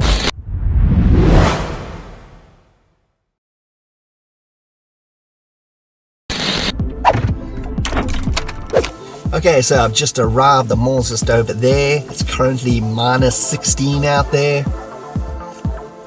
Just warming myself up. Let's go inside and check this place out. And yeah, I think I'm in the right place. We got Sonic the Hedgehog on a Commodore 64 monitor. Oh yeah, I'm in for a good time. Video game trader, and here we are. And I was trying to give an overview here, but this place is massive. It's got like a double the amount of space behind me. It's kind of hard to show how big these are on camera. This is a whole classic Atari section with a whole bunch of 2600s and all different varieties. This is like the older section. You've got all these boxed NES games. We'll look at them closer later. And a whole bunch, Commodore 64 stuff and television. We'll be getting back to that. Yoda with a power glove. What more can I say?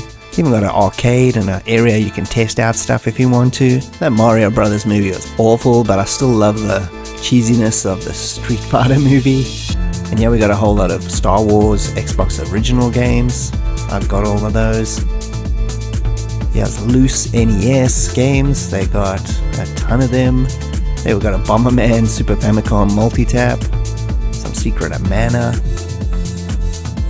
Some Intellivision section, some cool titles here, IntelliVoice, a whole bunch of loose Super Nintendo games.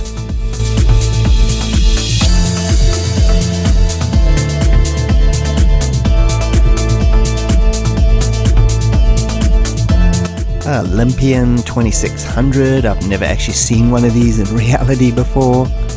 There we got an old TSR 80 from Radio Shack, and a good old Vectrex. Those things are so expensive. And yeah, there's a whole bunch of old PS1 games. Found a Duke Nukem, Time to Kill. And you don't see 32X games flying about too much these days. Got a whole bunch of cool Genesis stuff here as well. And the Master System, which just doesn't get enough love.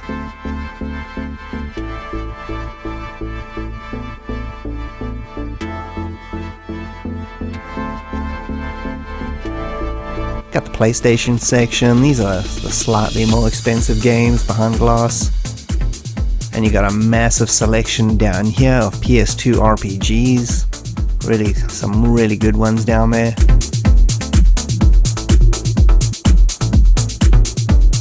And Atari Lynx, the second version, some cool games. I really wanted to get that. I think it was just out of my price range.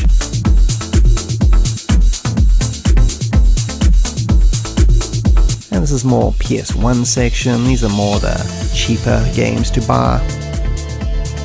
Boxed Game Gear. And some Mega Man light thing you can put on your arm, I guess. Some Xbox original stuff.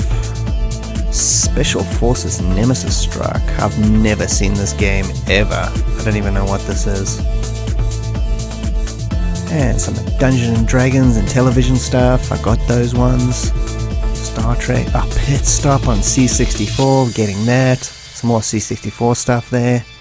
Got Ghosts and Goblins already. And I seriously didn't know there was a Speedball version on the PS1. I don't know how this escaped me. Got the Bitmap Brothers logo there.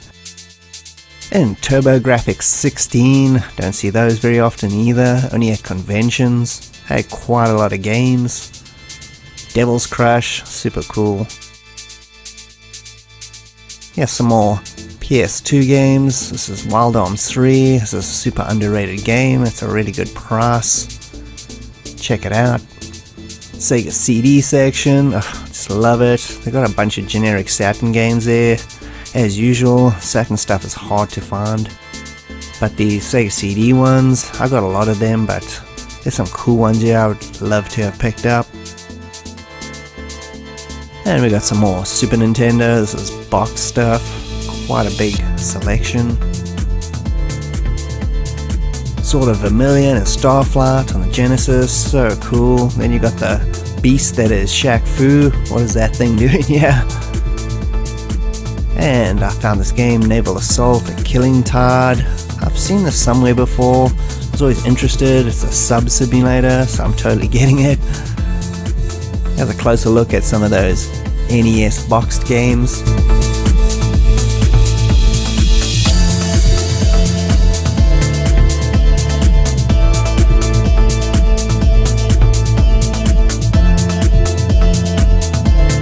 That's the Dreamcast section, not too many here. We also got some of these more modern Dreamcast releases that come out of the last 10 years. That's pretty cool.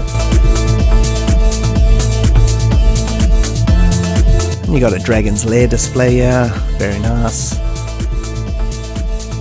Some PSP games. I've already got this one, Sid Meier's Pirates, but damn is it a good game, and it's super cheap. This is the collector's corner. These games are super expensive. I'm not into collecting collector's editions anymore. I've gone well past that, but if you like that, they got a lot.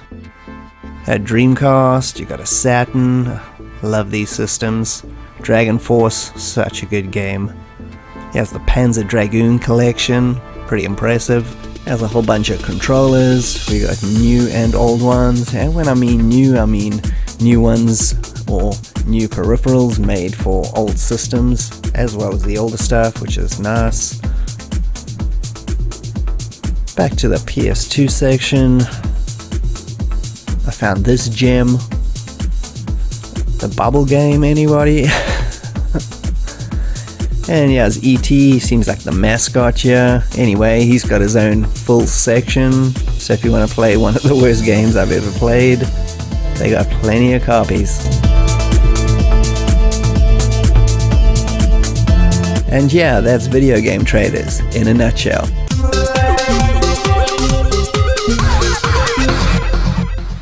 Okay, so I'm back. That place was pretty damn awesome. Anyway, let me show you what I picked up.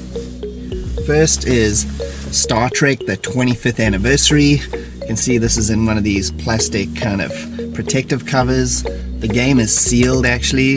That's not going to be for long. I'm obviously going to rip it open. I'm not going to keep sealed games. That's ridiculous. This game looks pretty good. I've never actually played this game on the NES, so it should be interesting. I'm a big fan of Star Trek games, especially the 90s ones, so this should be cool to check out. Next was a very unexpected find, a Commodore 64 game, near and dear to my heart.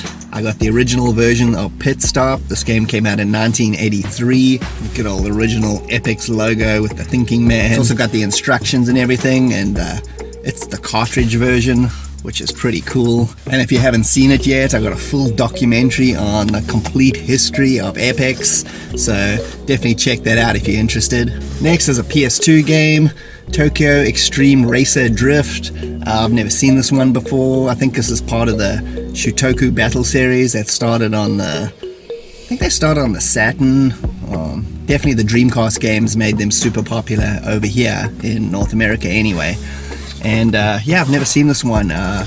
These games are really fun. This one looks like it's a drifting one in the Japanese mountainsides, that kind of game.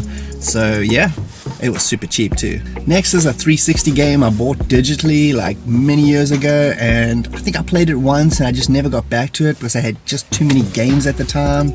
That old chestnut. Anyway, this is Sega Rally Revo. I really want to play this again. It should be pretty cool. I remember I had quite a bit of fun. Like I said, I only played it like once. I don't know why. It'll be a cool idea to make a video on the entire Sega Rally series, all three of them. I think that would be quite nice, but glad to have this one. Next is a game I played on my Commodore 64 to death. It's called Starflight. This is the Sega Genesis version. This is released by Electronic Arts. This game was super awesome, totally worth playing. This thing is heavy as heck. Got the cartridge and the full manual. The manual is absolutely massive. I remember the Commodore 64 one coming with a massive map of the galaxy. I don't know if there's a map in that manual or whether the map's not here. Either way, who cares? This is a super cool game. If you've never played it before, highly recommended. And last but not least, there's a 360 game called Naval Assault: The Killing Tide. I've never played this one either. I'm a massive fan of like Navy simulations, especially submarine games. If you checked out my Commodore 64 Navy video, you'll know what I mean. Anyway, this looks pretty cool. It's pretty unknown game, and I really look forward to trying it out. Always up for a good sub game. And that was all the games I picked up. I really wanted to pick up that Atari Lynx system.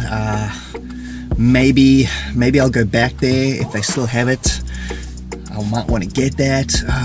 Maybe I should have got it. Anyway, they got a ton of consoles and systems, so if you're looking for that kind of thing as well, definitely check that place out.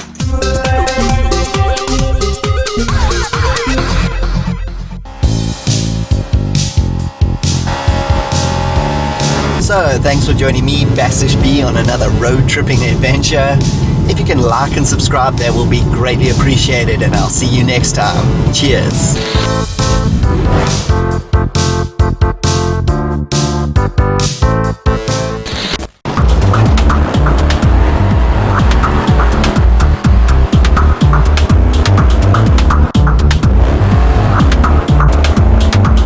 Hey, Bassish B out for 64K, and welcome to another episode of Loot and Booty.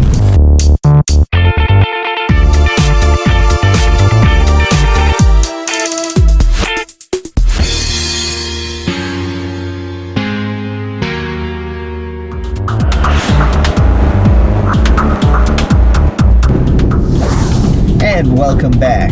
So on today's episode, we're not going to have a final destination like we usually do, just because I got so much thrifting going on in this video that it's just going to basically be a massive thrift fest.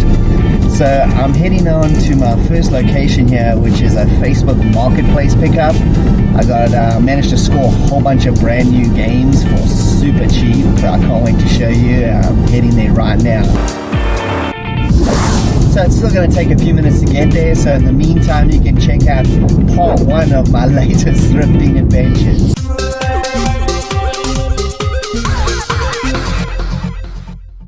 And my daughter and I are on the hunt for retro goodness. And over here I got a lot of PS3 and 360 games. They're popping up all over the place now. Pity I've just picked up Body Count about a month ago. That would have been a good score. You got Pocket Bike Racer, that Burger King exclusive game. A lot of other stuff I've got, so that's why I'll skip over a lot of good games. Left 4 Dead on PC, good game. Super Elf Bowling Collection, sweet goodness. That's $1.99 too much. More VHS madness. We got Death Wish 2 with Chuck Bronson, super cool movie. And my daughter picked up one of her favorite movies, Indiana Jones The Last Crusade. She loves all of them, seen them multiple times. And reaction, I can tell you what reaction I had to that cover. And Heino, super hits, Germany's bestseller. And apparently Andy Warhol clone. And you've got a box of CDRs, a whole bunch there, definitely worth $2. That's at least 15 new Sega Saturn import games. And I found Popeye. You gotta be really old to know who Popeye is these days. And the Tarantino collection, I've actually already got this. This will be good for a reseller if you're there, but I'm not, so whatever. And some N64 games, Hybrid Heavens, pretty cool. Never played GT64 though. And we got one of these VHS rewinders, remember these? I mean, they were practical for video shop, but you know, having them at home is a bit redundant, but cool to see. Sing along with Connie Francis? I don't think so. Johnny Wakeland, Double Trouble. Seriously, Johnny, that is not happening. Stop smiling. And we got Danny Hooper, Just a Part of Losing You. I can explain exactly why it was lost, Danny. The hair, man. The hair, that's what lost it. And we got a whole lot of cassettes here. New Kids, sweet. I've actually already got this one. Creepy. Anyway, Bryan Adams. I love this album. Fantastic. Got that also. And oh man, Miami Vice on cassette. I've got the vinyl, but damn, this is a pickup for sure. In the Air Tonight and Jean Hammer. I've just discovered where music rhythm peripherals go to die. Some VHS's. Oops, rewind that. Look what we got here. Some good old Burt Reynolds goodness. Smokey and the Bandit. And I found the Driver Collector Pack, San Francisco. Very nice. This is a European version. Wonder how that got you. And we got some more VHSs, Navy SEALs, and Sean Connery's best movie, Hunt for Red October, at least the one I love the most. And we got Asteroids on Atari 2600, cool. And Night Stalker on television, which I already have. Oh man, Repo Man, damn, this is a good find for VHS, never see this movie. I usually don't check this chord section, but look what I found. Commodore 64 Power Brick. I was gonna pick it up, but I'm not paying $20 for that thing, forget it. And Songs of Joy, well, this doesn't look like anything to do with Joy. Nobody's Children, no wonder they're Nobody's Children. Look at these mutants, holy cow, nobody want to claim them. And I found the Lynx Championship Course. This is like an expansion for Lynx by Access Software. Such an excellent PC golf game from the 90s. And we're still on the hunt, me and my daughter, and her mask just popped off. Boing! Thought that was hilarious. And, oh, this is the cool Jackie Chan movie. Do not buy the re-releases though. This is by Dimension. If you see that, avoid it. These movies are edited and butchered. Go for the original versions, please. And I did find the original version of Invasion USA. Taking that. And obviously the original Ghostbusters. Yeah, we got some Knights of the Old Republic. This is part 2 on PC. Way too expensive for a thrift store. This is part 1. Even more ridiculous. No way. And here is Ellen Page, or whatever the heck she's called now, and Beyond Two Souls. Lots of PS3 games. That's not a bad price for that game. And this wrestling one. If I collected PS3 stuff. Oh, this is just creepy. Look at this. Just let kids be kids. Don't dress them up all weirdly. This is just all kinds of creepazoid. No. Let's look through some more of these mutants. Oh, jeez, talk about mutants. Donnie and Marie. Baby Elvis, Donnie. It's even worse. Oh my god, look at the hair. It's a thing of nightmare fuel. And old Chuck Norris collection. How's all this? Super cool. Oh, Firewalker. This is probably the worst one besides Top Dog. But I have to get it because it's so bad it's good.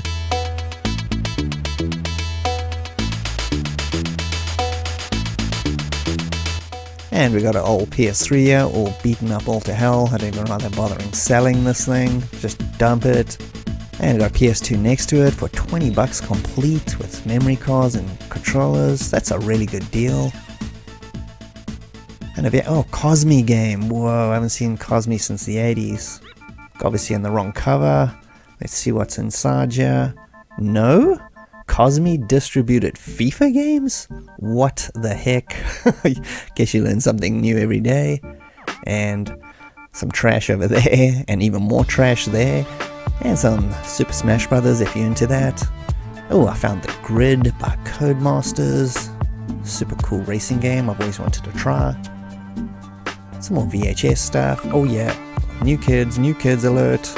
I'll add that to my dodgy New Kids collection. Thank you. I watched this as a kid, the original miniseries. This is a good old double cassette here. Gonna pick that one up too. That was super fun to watch. And I found one more. This Absolute Cheese Fest POW with David Carradine. You know it's gonna be bad. Okay, so let's start checking out all my thrifting finds. Bear in mind, these are thrifting finds I found over the last about 2 months worth of stuff. I've either been really lucky or something's going crazy, but I found a lot of good stuff. This is most of it. There are a few things missing. I don't include furniture and kind of shelving and that kind of stuff in these videos because that's boring. I'm just showing you like the cool pop culture stuff like games and videos and that kind of stuff. So this is part 1 of my thrifting finds. Let's get going.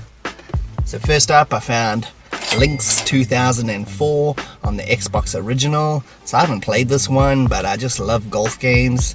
And I don't think this game was actually made by Access, the guys that made the original Lynx games. It doesn't have their name anywhere, it's just got Microsoft Game Studios on here. This one is complete, as you can see. It's even got the old sign up for the Xbox Live kind of deal. Instruction manual, everything. It's in excellent condition. I think this was only a couple bucks, so why not? Next is one of my favorite Death Wish movies, Death Wish 2. You believe in Jesus? Yes, I do. Well, you're going to meet him.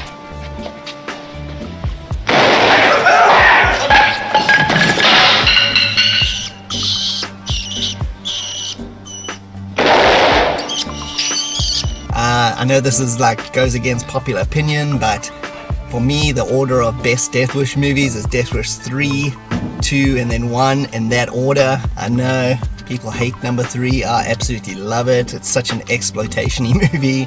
But anyway, Death Wish 2 is awesome. Bronson at his best. If you've never seen Bronson in a movie, you definitely need to check out some of his older stuff. 80s and 70s are the best.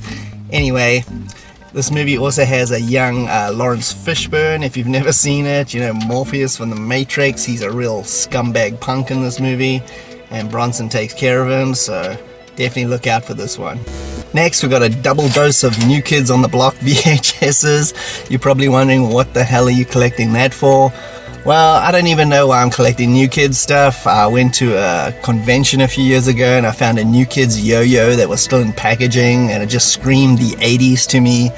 And I used to watch the cartoon as a kid. That's probably responsible for this, and I really enjoyed it. It was basically like, you know, the Beatles' Hard Day's Night put into a cartoon form.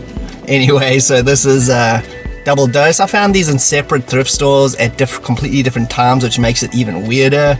But anyway, some dodgy New Kids VHS, which probably everybody wants to burn, but yeah, I'll slap it on my 80s shelf. Next is a GameCube pickup. I know, a GameCube pickup in a thrift store, it's so rare to find. Anyway, this is Dave Mirra 2 BMX. These extreme sports games are usually not my deal, but honestly, these Dave Mirra games are actually really, really fun to play. And if you've never played one, you really should. Disc, everything's in perfect condition. It's really cool.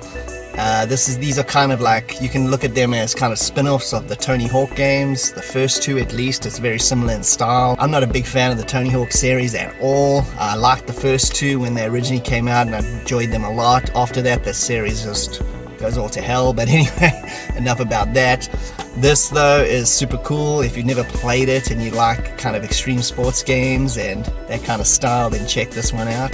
Some more VHS madness. I've got Stargate and Red Dwarf Smeg Ups. So let's start with Stargate. Man, I loved this movie when I originally saw it in the theater. I'm a massive Kurt Russell fan, so this is just awesome. I never really got into the TV series, even though it had MacGyver in it, but something about it just didn't really grab me. But I really love this original movie. I wish they made a sequel to it. That would have been super cool. And Red Dwarf Smeg Ups, this is a really strange find to find in a Canadian thrift store. You know, the reason I say that is because I don't ever see Red Dwarf stuff here at all, like never. So it's kind of weird. I don't know how popular the show was when it originally ran over here, because I never lived here during this period. But yeah, I love this show. I've seen it, watched it through twice, the original, right up to season 8 or 10. I think they made even more after that, 12, who knows. I lost track. I watched a lot of Red Dwarf. Anyway, it's super cool to have this. This is actually all the screw-ups from a whole bunch of seasons, like Smeg Ups, definitely. Look, just conserve your energy. Stand and I'll be back. So I'm glad to have this one. Got an Xbox 360 game here called Grid. This is made by Codemasters. Those guys know how to make excellent racing games. I'm really excited to try this one. This game is fully complete. Look, it's even got a advert here for the steering wheel. The condition of these thrift store games has been really good lately. You know, usually you find them all trashed up, but found some really good ones. Another double dose of VHS. So I got Smokey and the Bandit, the original, and Romancing the Stone. So let's start with Smokey and the Bandit here. Good old Burt Reynolds. If you've never seen this, you really should as well. It's one of those late 70s kind of trucker car movies, you know, those ones. They made so many, like Convoy and all those kind of things. Anyway, this movie's hilarious. Bert is great as always. Lots of cool car action. This is just a fun movie. And next is Romancing the Stone with Michael Douglas and Kathleen Turner. If you've never watched this movie, you're probably thinking, Romancing the Stone? That sounds rubbish. It really isn't. This is kind of like an Indiana Jones kind of deal, although not exactly, but you know, it's got that kind of vibe, that great adventure vibe. It's also got Danny DeVito, who is super, super good in this movie. That's just the beginning of what's going on down here. Him and Michael Douglas have a really good chemistry on screen. They were in a lot of different movies together. But Romancing the Stone, this is a great adventure movie if you've never seen it. It's also got a really good sequel called Jewel of the Nile. Not as good as this one, but still well worth watching. Gonna look out for that on VHS as well. Next is a PC game pickup for Another World 15th Anniversary Edition. So as soon as I saw this, I noticed the PEGI 12, which means this is a European version, and I obviously just picked it up immediately. It looks like it's a re-release, obviously, of Another World. It's got like play in high definition, music and sound effects have been re-recorded. It's got a whole bunch of extra stuff here. It's kind of like a re-release, I guess. I was looking for a date here, and I found that it came out in 2006, this re-release. So that's pretty cool. This is an excellent like 3D kind of action adventure game if you've never played them. Next is a box of floppy disks for an old PC. As you can see, these things look brand new. These are obviously from the 90s. You can see they're like translucent and it's got all wacky colors in here. I just love it. Yeah, it's always cool to find these kinds of things, especially at a thrift store. Nice little package, and it was like about $1 or $2. More VHS madness. I got Navy SEALs and Frantic. Let's check out Navy SEALs first. If you've never seen this is an awesome movie. There was a Commodore 64 game based on it as well, released by Ocean. Super difficult game, really well made, but damn is it hard. I never got anywhere in that game. Anyway, this one has got Charlie Sheen, Michael Biehn, Bill Paxton. It's a smorgasbord of cool actors. Together, they're America's designated hitters against terrorism. And I'm sure this movie hasn't aged well. I haven't watched it since probably the 90s. I'm sure it's got some cheese in there, but man, I really enjoyed this back in the day. It was kind of like a military version of Young Guns. And this other movie is called Frantic. It's got Harrison Ford. Man, this is a good movie. It's a Roman Polanski made this. He made Rosemary's Baby and a whole bunch of other classics. Anyway, this is like a film noir kind of movie. Guy's wife goes missing in Paris, and that's all I want to say about it. It's really, really well done. I like the kind of weird tone this movie has. It's a little bit funny, but it's also really like threatening, and it's done really well. It's kind of like doesn't really fall into any particular genre really well. It kind of like makes its own kind of thing. It is a film noir kind of style though, and I would highly recommend checking this movie out. Now the game pickup here is Mortal Kombat versus the DC Universe. I was like, what the heck, you know, I love fighting games. I'm pretty sure I played this, 5, 6, 7 years ago whenever it came out, and I quite enjoyed it, you know. It's not the greatest fighting game ever made, but the mixture of Mortal Kombat characters and DC characters make it pretty interesting. Good production values in this game. I love my 360 stuff though, so I got this one. More VHS madness. I got Black Rain and Bullet. Let's start off with Bullet, the good old Steve McQueen's 70s classic. I would say this is probably Steve McQueen's best movie. You be the judge. This is the one I would say is probably my favorite. It's really good. It's got that 70s kind of grittiness, crime, car chase kind of movie. Very cool if you've never seen it. And Black Rain, this is Ridley Scott's most underrated movie. I think this is one of his best. Michael Douglas yet again. From the back alleys of Manhattan. Well, our victims are certainly Yakuza. To the streets of Japan.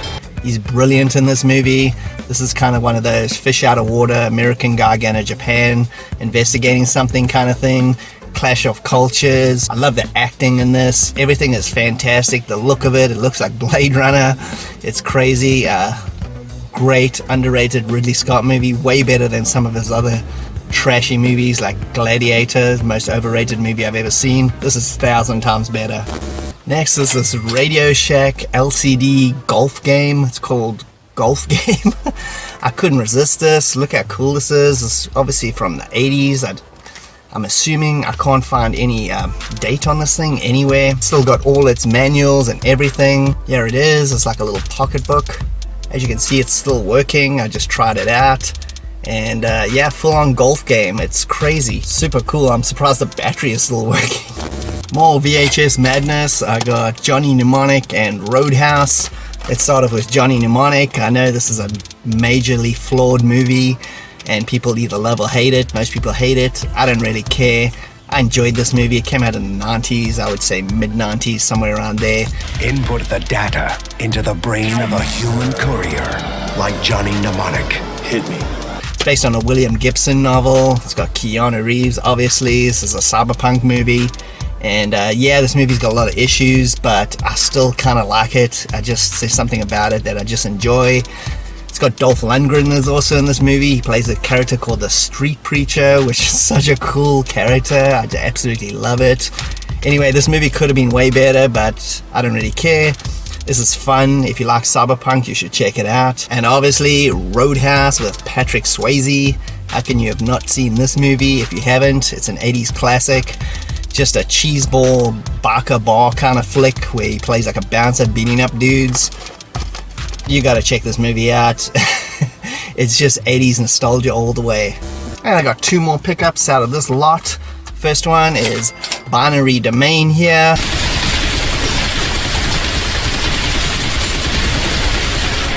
This is a great game by Sega. I played this when it first came out. I thought it was excellent. Actually, I didn't like it at first.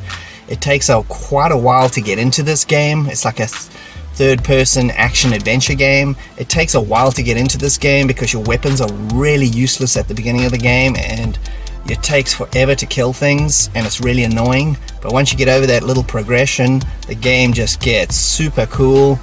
I think that's what probably put most people off about it, but give this one a little bit of time. It's well worth playing. It's another Sega classic. And the final pickup here is Lone Wolf McQuade with Chuck Norris. This is probably my second favorite Chuck Norris movie of all time.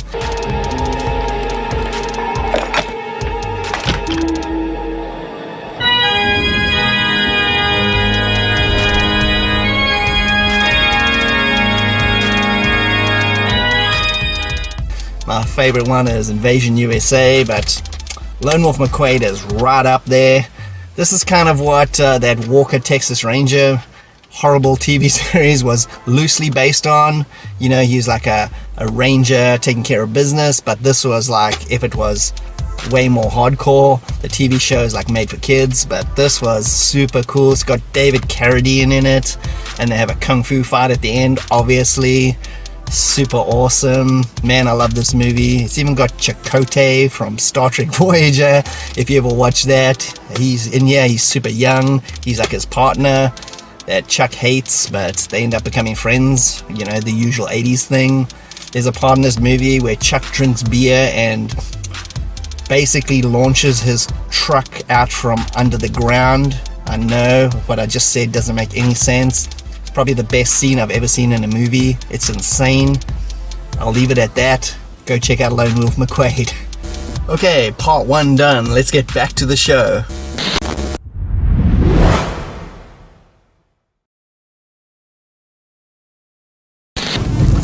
Okay, I'm getting close to this place. It should just be up ahead here. And just see. Yep, there it is. I just passed it by, so I'm just going to find a parking quickly, and then I'll show you what I got for the pickups.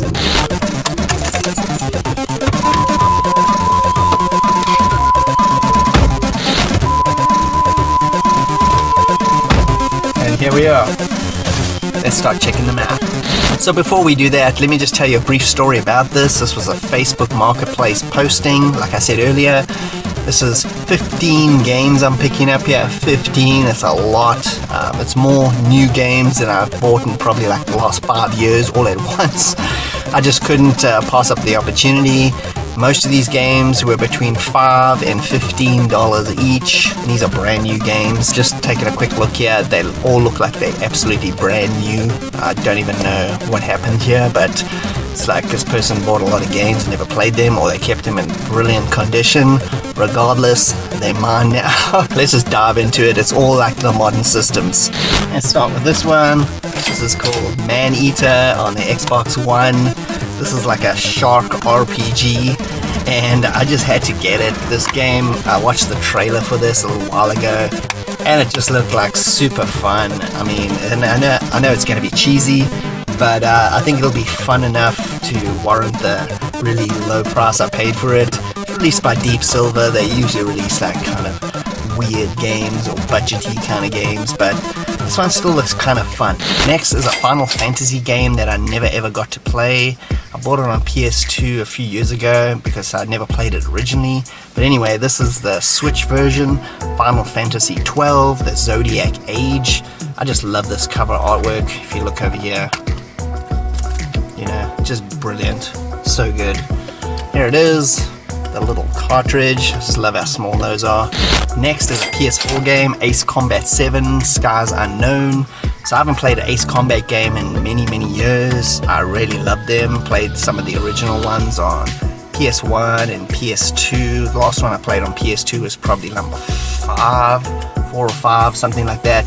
Don't really remember, it's been so long. This one's PlayStation VR compatible. I don't have that, which is unfortunate because this actually looks like it really takes advantage of it, and I think it'll still be a cool game to play. I love these Ace Combat games because they are, you know, they're not just flight simulators. They take the story element really seriously, and it gives it like a whole new twist to basically just playing a flight simulator. So love this series. Next is Need for Speed Payback. So I know this game got mixed reviews when it came out, released by EA, who are a pretty dodgy company, but anyway, I like a good racing game every once in a while, and these Need for Speed games are usually quality. This one looks like a lot like a Fast and the Furious movie. You know, you do bank heists, I think, or heists of some kind. You do street racing. Anyway, this one's complete as usual, excellent condition. Next is another PS4 game. This one's called Owlboy. So this one, I saw a trailer of it a few years ago, and it looked really good. The 2D graphics and that just look amazing. Oh man, this one was really cheap. I think it was $5 from her. Again, complete, looks brand new. I know this game got really good reviews, so I'm really looking forward to trying it out. I always love these kind of pixel art kind of platform adventure games. Next is a game called Control by Remedy. These guys made the excellent Max Payne series and Alan Wake, if you know any of those.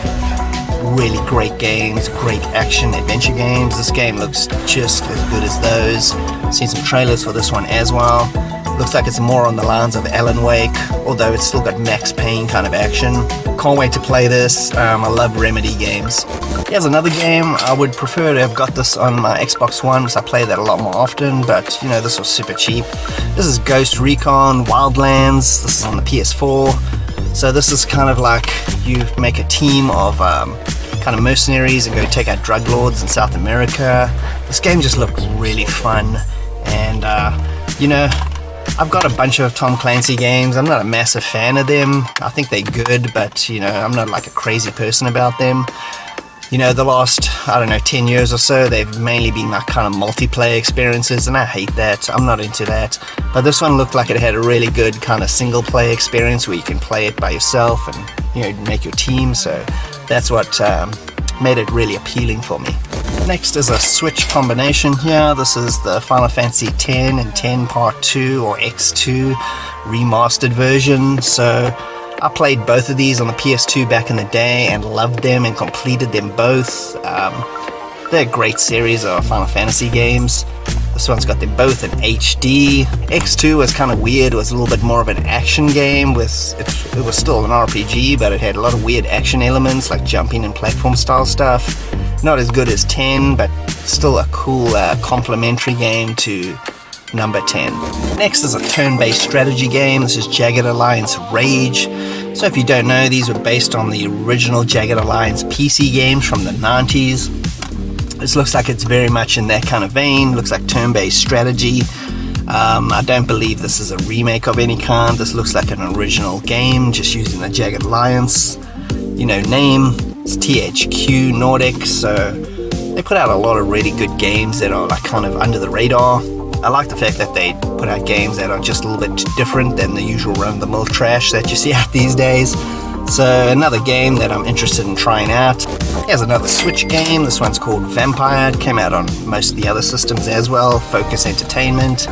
They also make kind of budgety games, but yeah, this is like a vampire game, like a third-person action game. Kind of saw a trailer for this ages ago, and it looked interesting. I never really followed whether this game got good reviews or not. Not that I really care, to be perfectly honest.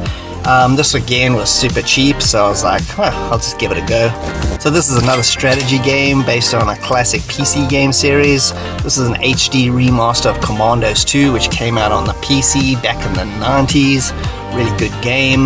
This looks like it's exactly the same, just HD'd up. Yeah, I think this would work really well on the Switch, going by the control scheme of that thing. I remember playing it for hours. I loved the atmosphere, and the graphics were just exceptional. It's kind of like a, you know, 3/4 view kind of look, isometric, great. Next is an RPG called Code Vein on the Xbox One. So RPGs are my favorite game genre of all time. Unfortunately, over the last 10 years, I've just had no time to play RPGs anymore. I've completed very few of them. I just don't have the time to dedicate it. You know, when you're younger, you could just chop through those 100-hour RPGs like they were, you know, spreading butter on toast. But now, I can't even manage to dedicate 5 hours to a game, never mind 100, which is unfortunate. Again, super cheap, so I was like, you know what, maybe there'll be an opportunity where I can play it. And yeah, great condition. This looks really intriguing. I like the anime art style. It looks like it's definitely an action RPG, going from the trailer I watched a little while ago. Next is a game I played originally on my Xbox original, Munch's Odyssey. Man, I really enjoyed this game. This is part of the Oddworld series. Super fun game. You play old Munch, and he's in a wheelchair, and he's trying to escape this place, and oh man, it's so much fun. The sound and the character designs are so funny in these games, and yeah, this looks like it's one of those, you know, kind of remaster kind of deals. Looks really cool, super cheap, and so it fits all the criteria that I like in a game. So yeah, give old Munch a go again. Next is a series that I kind of just forgot existed for whatever reason. This is Soul Calibur. This is the one with it's got Geralt from The Witcher 3, so that definitely made me want to try it out. And I haven't played one of these Soul Calibur games in such a long time. I don't even remember what the last one it was. I think it was on the Xbox original was the last one I played, whatever number that was, 3 or 4, 3, I don't know. I don't even remember anymore, it's been so long. But again, this was super cheap, so I was like, yeah, take it. And the final game here is the Switch version of Ghostbusters, the video game. This is a remastered version. I originally played this on my Xbox 360 and absolutely loved it. It is exceptionally well-made game. You know, this should have been the third Ghostbusters movie. This would totally encapsulate it. It's got everything you want as a fan, and gameplay is excellent. This is a great game. I'm so glad I got another physical copy of it. I sold my Xbox 360 one, you know, way back whenever I played it. Again, regrets. You know, I haven't sold games since a certain period of time. I just stopped and started just collecting. And it's much better that way. Just get rid of the ones you actually don't want or hate, and keep everything that you like. You should just keep it, because you'll end up regretting it later. But yeah, so this is the remastered version. I'm intrigued to play this one and check it out. Okay, so now we're going to head out to my second Facebook Marketplace pickup. This is more like a mini TV / VCR combo. So this is free, so how could I possibly pass it up, right? So in the meantime, you can check out part 2 of my thrifting adventures.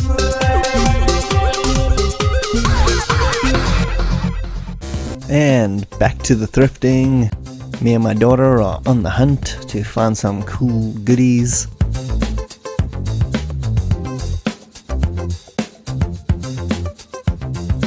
And I found Dead End Driving, cool Australian exploitation movie. Picked that up. And Black Rain with Michael Douglas, and some trashy sports games. Oh, Perfect Dark on the N64. The Oak Ridge Boys, Country Harmony. Whoa, look at these mutants. Whoa, look at this little munchkin. Oh my goodness, Tainted the Thrift. And I found an Xbox Originals, only $10, but I plugged it in and the disc tray didn't work. Real pity. And back to some games. A lot of trash here. Oh, Rainbow Six 2, Vegas, not bad. And you got Splinter Cell Trilogy, pity it's on the PS3, I don't collect for that really. And some more stuff that I already own, like this X-Men Legends 2, already got it. Mass Effect 2, got it. And I saw this James Bond collection, you got volume 1, 2, 4. Pity there was no, oh, yeah, there was 3, excellent. Some VHS's. I found what is undoubtedly my favorite Sylvester Stallone movie, good old Cobra, such a sleaze fest. And some more games. And I spotted this Aliens vs Predator Gold Edition on PC by Rebellion. Pity I already have it, still cool to see. And my daughter's hunting for toys over there. I spotted this massive Transformer thing, look how big it is, holy cow. Back to the hunt. And we got electronics, PS3s, got an Xbox Original, PS2, Xbox 360, NES clone, another 360, jeez, like a dumping ground over there. And we got Big Trouble in Little China, my favorite Kurt Russell movie, and holy cow, Desperado, super cool, getting that. Thank you very much. I braved the record section once again to witness the McCarters, The Gift. The Gift is whoever permed their hair, I guess. And Brenda Lee, only when I laugh, the irony of it. What is she wearing? Holy cow. And some more VHS's. Johnny Mnemonic, 90s classic. I know it's not that good, but I still really like it. And the hunt continues, heading over to the electronics section in this store. My daughter also picked up something, as you can see. And I found one of these Namco light guns, pretty cool, but I was not going to pay what they wanted. No thank you. Look at these mutants, holy cow. Anyway, found a cool Dick Tracy book. 1931 to 1951. Pretty cool, but it was really beat up. I even opened it up and the pages were kind of trashed. It's a pity. And looking for some more games. No thank you very much. And yeah, Marvel superheroes, see that all the time. Oh my goodness, one of the worst movie trilogies I've ever seen. Tainted. And back to electronics. And we got this golf game, LCD thing, really old looking, from Radio Shack. I just had to get this, $1. And I found the Three Stooges, the originals, wow, super cool. More looking around, games. Oh, found Lynx, the Xbox one, 2004, haven't got that, so I picked that up. And some more VHS's. Found Romancing the Stone, my mom's favorite movie. This is actually a really good movie, great adventure flick. And some more games. Ooh, found Lost Planet, I used to have this. Picked that up. Skyrim, you see that thing everywhere. Splinter Cell, seen that a million times. Ooh, Wii U stuff, not very common in thrift stores. Turok, already got it. Ooh, Mortal Kombat vs DC Universe, I'll pick that one up. Seem to come across these Merlin things quite often. I think they're Simon Says kind of games. I've seen them quite a few places. And back to games, Speed Racer, the video game, I got that, I still have not played it. Lego Dimensions, holy cow, how many Lego games have they made? Skylanders, never ending. And Gran Turismo, definitely not my favorite car racing series of all time, that's for sure. And Microsoft Zune, wow, still packaged. And we got a Wii. This is the budget version of the Wii. As if the Wii wasn't a budget system enough, they had to make a budget version of it. And, Mafia 2 for $2. Oh, hells yes. And another whole big trash fest, yeah. Trash. Ooh, might come back for that. Trash. And Lynx LS, wow, found the PC version now. Big box version from Access, wow, from the 90s, love it. Double dose of Eddie's VHS's on the end here. The good old Chuck Wagon, Lone Wolf McQuade, super cool movie, and Roadhouse with Patrick Swayze, hells yes. And I found a box of discs, the 3.5-inch PC formatted discs, 10 of them, nice. And there's a PS3 fest, they're coming out of the woodwork. Whole Uncharted series there if you wanted the originals. PS3 games are popping up everywhere now. Hunted, oh man, I wanted this game to be so much better than it is. It's kind of trash though, unfortunately. World Championship Paintball, give me a break. Anyway, here is Frantic. This is a Harrison Ford movie. Not many people have seen this one, unfortunately. It's great. Check it out. Ooh, New Kids. Oh my god, what are they wearing? This is, it's terrible. Hanging Tough, I don't think so. I'm still gonna buy it. And what is this? Oh, Battlefield 1, one of the weirdest covers for a World War I game I've ever seen. Strange. Whoa. GameCube game. You just don't come across these anymore. Dave Mirror 2. This is actually a pretty fun extreme sports game. Okay, so we're on to thrifting pickups number 2. So let's get started with all these ones. First up, double VHS madness. You got Firewalker and Desperado. Let's start off with Firewalker. This is Chuck Norris and Lou Gossett Jr. Just going by that ensemble, you already know that this is going to be a bad movie, and it is. I love it. I love this movie. It's terrible. It's flawed in every single way. It's cheap. Cool, Leo. No matter what happens, let's just keep our heads. It's trashy. It's horrible acting. Production values are awful. Action's terrible. Everything about this movie is terrible. It's made by Canon, so you know it's a sign of quality. Anyway, great dumb adventure movie. Worth watching just for a laugh.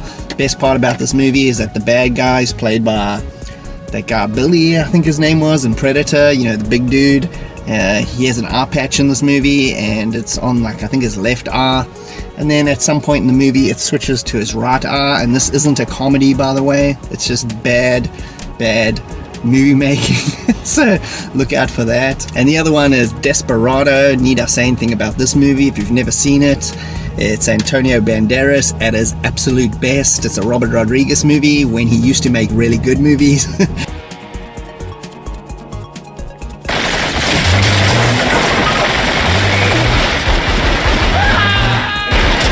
Anyway, this is the sequel to El Mariachi. If you don't know who El Mariachi was, it's Robert Rodriguez's first movie. It's an independent movie. It was shot for some ridiculously small amount of money, like $10,000 or something. This is, I would say it's basically a remake, not really a sequel. It's really a remake done 1,000 times better. It also has Salma Hayek, who's usually terrible, but in this movie and From Dusk Till Dawn, she's pretty good, so check this one out. As a games pickup, this is Mafia 2 on the Xbox 360. This game's in excellent condition. I used to have this. I love this game. I played it through multiple times. This is one of the rare games I actually played through on the hardest difficulty because I loved it so much, and I completed it again. I've completed it about 3 times, and excellent story, everything. I just recently played the Xbox One, you know, the definitive edition, the re-release of the original. I want to play the re-release of the sequel now, but anyway, it's cool to find the original 360 version here. Next is a cassette pickup. I don't pick up these things often, but whatever. This is Miami Vice on cassette, the soundtrack. Absolutely love this soundtrack. So cool to get this. Can't believe I found this. There we are, good old cassette. This has got obviously Phil Collins is In the Air Tonight on here, so makes it well worth getting just for that song alone. It was used so well in the first episode of this series. Absolutely love this show. Don Johnson at his best. More dodgy VHSs. We got Princess Bride and POW. Let's start off with Princess Bride. This is my wife's favorite movie, or one of them anyway. This movie is super cool, fantasy movie, comedy. It's just great, great fun. Any movie that starts off with Fred Savage in his bedroom playing on his Commodore 64, playing hardball by Accolade, gets my vote for a good movie. And this one, I haven't actually seen this before. POW, The Escape. It's got David Carradine and it's made in the 80s. You know this is going to be a terrible movie. Two men in a no man's land, playing a game of trust and betrayal. David Carradine just acted in complete garbage, but I just got a feeling this is going to be fun to watch. 80s Vietnam movies are always fun. They're so super cheesy and unrealistic. And I mean, just look at that cover. It's worth getting for the cover alone. Next is Lost Planet on the 360. Pretty glad I found this one. I played this when it originally came out and really liked it. I thought it was overrated, you know, they really went crazy on it, but it's a good game made by Capcom. They made the sequel. I played the sequel, I never finished that one. I kind of enjoyed it, even though it was quite a bit different. More VHS madness. We got Invasion USA and Repo Man. Let's start off with Repo Man. This is a cool movie. It's actually not a great movie. It's flawed big time. Every time I watch it, I'm slightly disappointed, but it's kind of weird. I've watched it a lot of times, and I still kind of like it. I want it to be better than it is, but I still like it. It's got Emilio Estevez. This is one of his best roles. He's an absolute jerk in this movie. You're all Repo Man. What if we are?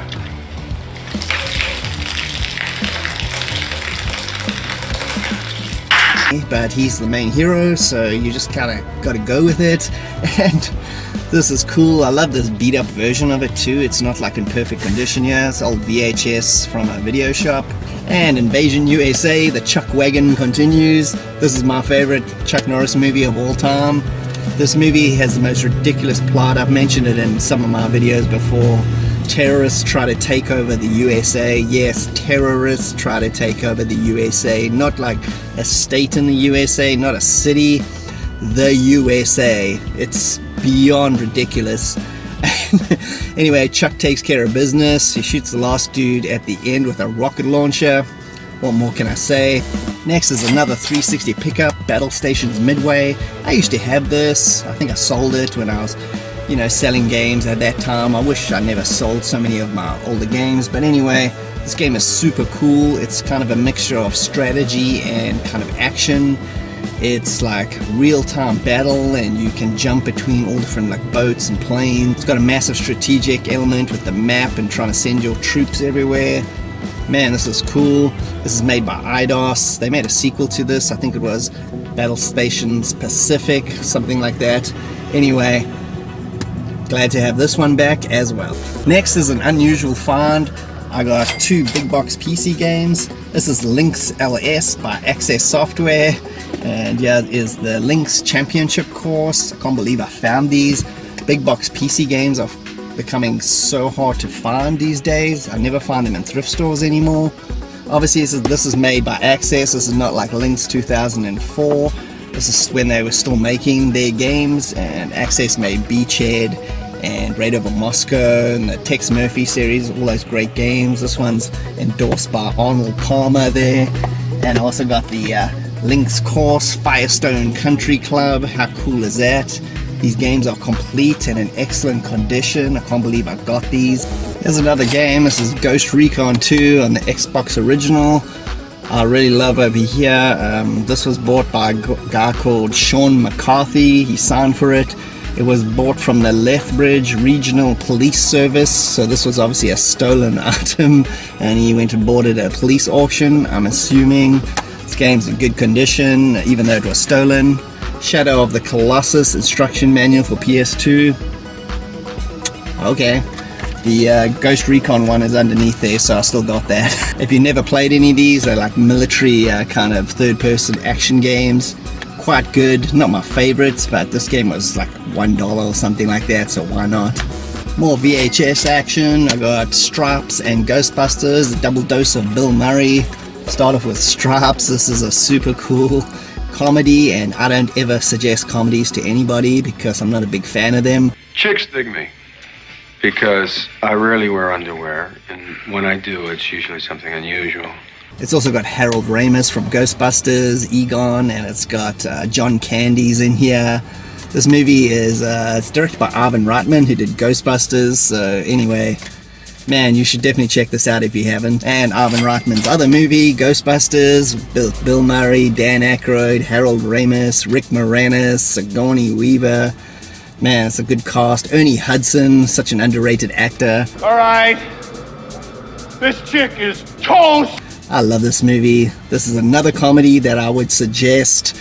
There's something about Bill Murray comedies that I don't know, it just makes me laugh. I can watch them over and over again, even though I know the punchlines, and they're still funny, which you can't really say about many comedies, especially these days. Comedies they just go out of their way to do gross out humor, and it's not even funny. It's just kind of cringy. But back in the day, they actually made real comedies. You might want to check this out if you haven't.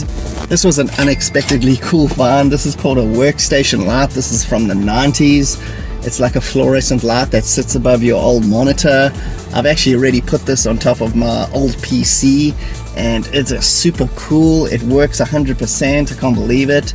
It's boxed. It has the full thing in here, instructions, everything. It's like it was never used. It's like in perfect condition. I'll show you what it looks like now.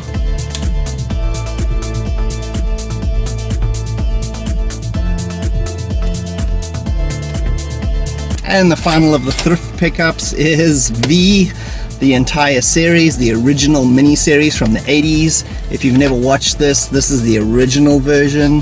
They did one, this is on a double cassette, by the way. They did a remake of this in, I don't know, probably about 4 or 5 years ago, something like that. I never watched that, so I can't really say anything about it, but this is the original one. This is what spawned the TV series. The TV series, the original 80s TV series, was not as good as the original miniseries. This was like really high production values for the time anyway, and the TV series kind of dipped quite a bit in quality and storylines, even though I still watched it and enjoyed it. Yes, it's got good old Mark Singer from Beastmaster, if you remember that dumb movie series. They also made a Commodore 64 game out of this, which I never had the instruction manual back in the day, and I couldn't even get past the first blast door to get into the spaceship really, so yeah, that didn't go anywhere. Made by Ocean, obviously.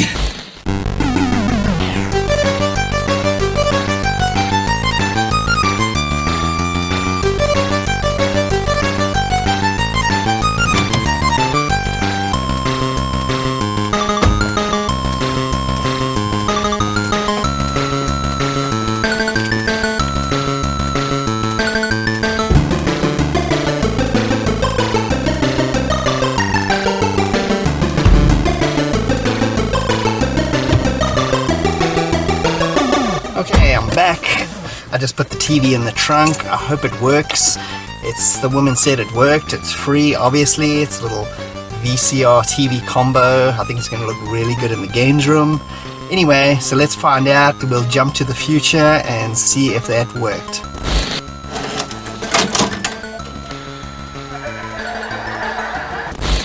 Okay, so now that all that's done, we're going to head out to a place called the King of Trade. I've been there before in a previous video, you should check that one out.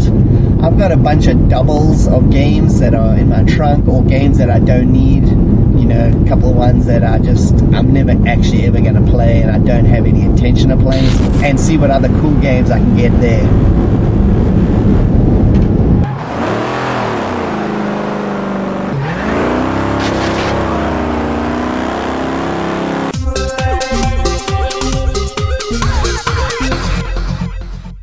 Here we are, King of Trade, with my daughter. We're going to go trade all those games. And there's a C64 Mini, nice to see one in the wild. And Venture, a really good copy of it on ColecoVision. There's so many games here, honestly, it makes your head hurt. It's really hard to even find stuff you want to buy because there's so many choices. Anyway, I found this really weird Mario Brothers collection thing. It's like a soundtrack. I've never seen this before. It's very intriguing. And down below now, they've got a recreation of Blockbuster, just full of movies of all formats, DVD, VHS, Blu-rays. So if you're into that kind of thing, come check it out. And look at that old TV, super cool. Look at it all. Okay, so just back from the King of Trade. I took all those games that I obviously was never going to play. And, you know, I don't really care what the value of those games are. Value of games, money-wise, is completely irrelevant to me.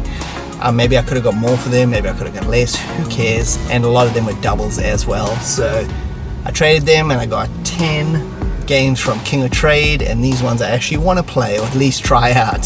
So let's start off with the first one. I got Impossible Mission 2 on the NES. So it's kind of a weird cover. I've never seen that one before. Yeah, it's released by American Video Entertainment. Anyway, this game was originally made by Epix, and it's a sequel to Impossible Mission, obviously. Impossible Mission 2. I've never played the NES version of this, so I'm kind of interested.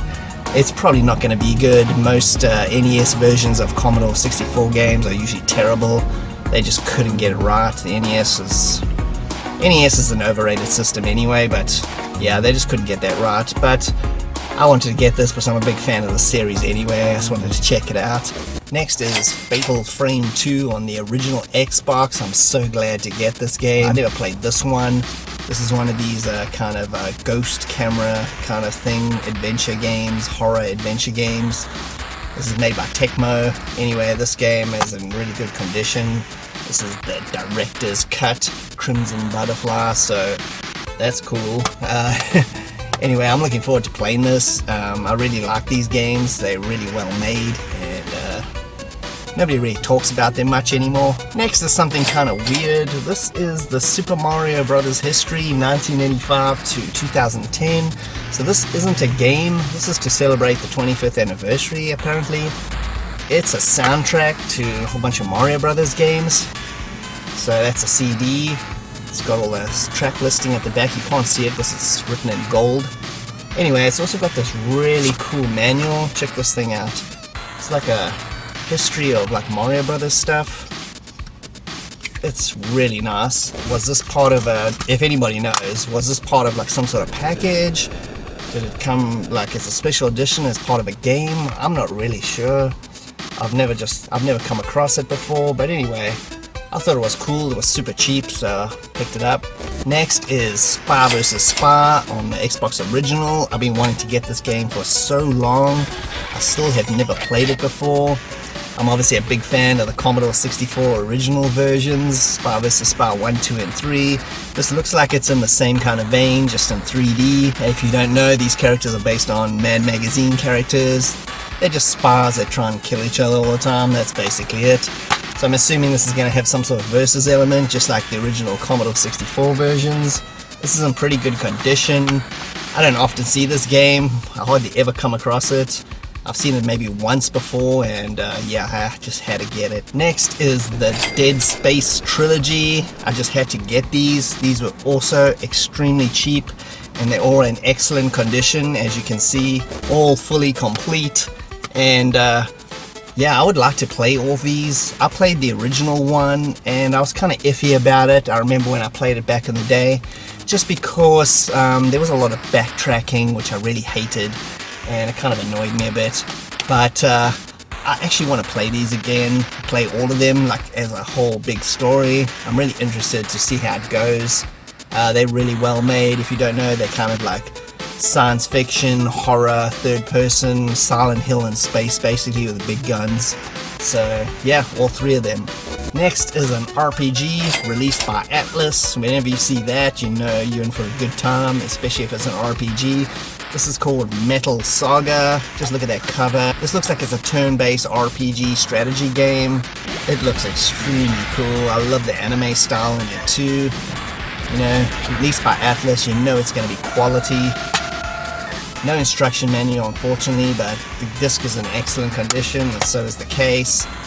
I've actually never seen this game. I've never come across it, and I just had to get it. Another one I've always wanted to try out is Ferrari Challenge. This is by System 3. Did a documentary on them recently, and I kind of came across this game as part of that, although I didn't really cover the later stuff. But It reminded me of this game because I always wanted to try it out. It looks like a really good racing game, and I really love my racing games when they're done well. And it's on the Wii, which is kind of weird, but anyway, I decided to get it. I know there was a PS3 version, but I don't care about a PS3. I'd rather play it on the Wii, even though it's probably going to be worse. But I did not pay $29 for this. This is an old electronic boutique thing. Somebody obviously traded it in. This game is complete as well. And the last of the King of Trade stuff is Taito Legends 2. This is obviously a collection of Taito games on the PS2. This is all arcade games. You have 39 arcade games on here. Wow. So many good ones. Darius, Elevator Action Returns. I think this is the only way you can play this game in English officially. It was never released, the Saturn version was never released over here. It was released in Japan. Obviously it's based on arcade, but this is the only other way you can play it officially. And Puzzle Bobble 2, Space Invaders DX. Oh man, there's so much good stuff on here. Fully complete. Can't wait to mess around with this. It's going to be really fun. And that's it. That's another episode of Loot and Booty. Thanks for joining me, Bastish B at 64K. I hope you had a good time. And if you can like and subscribe, that would be greatly appreciated. I'll see you next time. Cheers.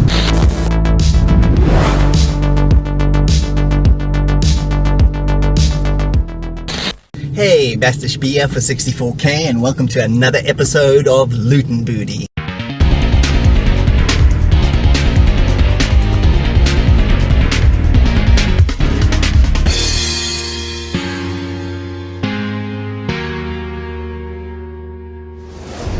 And welcome back.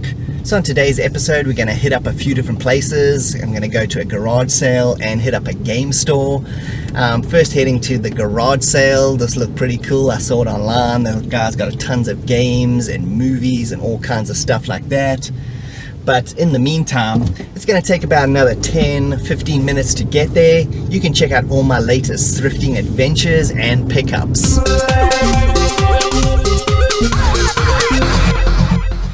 And like I've said many times in the show, if you go thrifting, you're going to come across this album a lot, multiple times.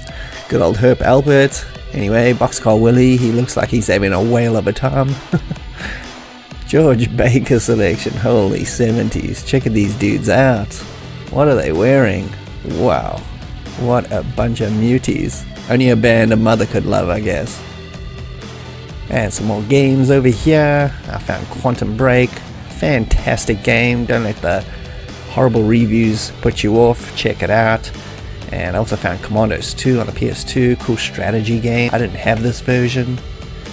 And the magazines. I found a cool issue of Electronic Gaming Monthly. One of my favorites. This one from October 1998. And some VHS madness, and I found a triple threat of Jean-Claude Van Damme movies. Of course I'm going to pick those up. And checking out some cassettes. I found the good old Fine Young Cannibals, the Raw and the Cooked. It's got some pretty cool songs on here, Drives Me Crazy and Good Thing and a bunch of others. And I found this one I've never seen before. This is called World War II Combat Iwo Jima on the Xbox Original. And I also found R Racing Revolution. I have this on the PS2, but I prefer playing stuff on the Xbox Original, to be quite honest. And a bunch of NES games I have. Smash Brothers, not interested. And National Lampoon's The Magazine, I never knew that existed. And you got an Xbox One here, kind of surprising. It's going for $70. If that works, it's a pretty good deal. And I found this awesome Sonic the Hedgehog graphic novel, the Genesis Complete Saga. Artwork is fantastic. And Johnny Eat Paycheck, New York Town. Yeah, right, as if you're in New York, Johnny. Give me a break. And a whole bunch of horrible records. Conway Twitty, Volume 1, as if he has a Volume 2. He's pretending to sign something for somebody, I guess. And over here we got Shades of Green, Great Irish Ballads. I don't think so, Martin. and somebody picked up a whole bunch of games and just dropped them off here. I guess they didn't want to buy them after all. Devil May Cry 2, Devil May Cry Original, Devil May Cry 3. If I didn't have all these, I would pick these up. This would have been a cool haul. And Skyrim on Xbox One. And even got like John Wick, the movie, and Soul Calibur 2 over there. Holy cow. And I always pick these up, CD-Rs. These things are super expensive now if you try to buy them online. Check that, $4 for 50. Hells yes. Check out some more games. Command & Conquer 3, Kane's Wrath. I don't actually have this one, like I've said before in this series. It's the only strategy games I really like. Tom Jones, say you'll be there tomorrow. Sorry Tom, not gonna do it. Liberace, anybody? I've never actually heard a Liberace song, to be perfectly honest. The very thought of you, no thank you. And see what, oh my goodness, Streisand, no! Tainted the Thrift. Console haul, yeah, got a Wii, a racing stick, a Genesis 2, and we got PS3, another freaking PS3, and we got a Wii there, and we got another PS3 and a double 360. Wow. Checking out some more games here. And I found some SpongeBob SquarePants game on the GameCube. Very rare to find that. And I get that, me and my daughter can play it. Also found this Prince of Persia game I've never seen before, Forgotten Sands. Must be an exclusive. And I'm not paying that price, are you crazy? And I found Atari Flashback 2, pretty cool. Okay, so let's start checking out some of the pickups. First up is this dodgy Xbox original game called American Chopper 2, based on the TV show. This was super cheap. I'm really intrigued by how this actually plays. I'm sure it's not going to be a good game at all. It might be okay, but it's got racing, it's got Paul Sr. there having a freak out. You got bike customization, all that. I don't know, it was super cheap. Like I said, it's complete, it's in pretty good condition.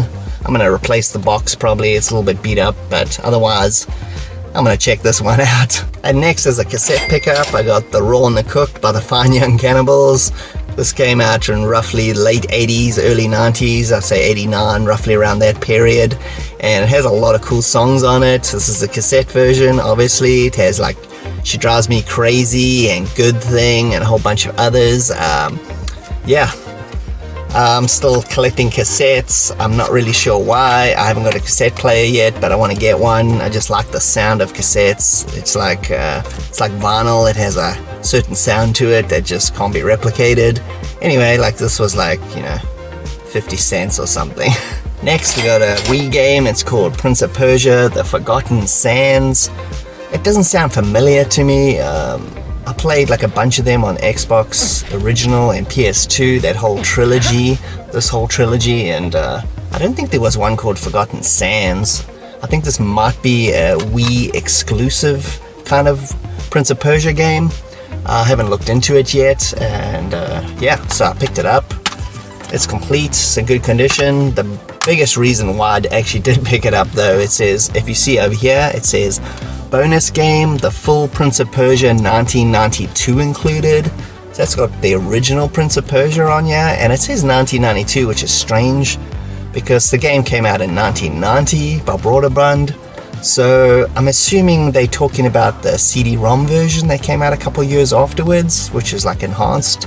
So yeah, that's another interesting thing about this. I really want to check this out.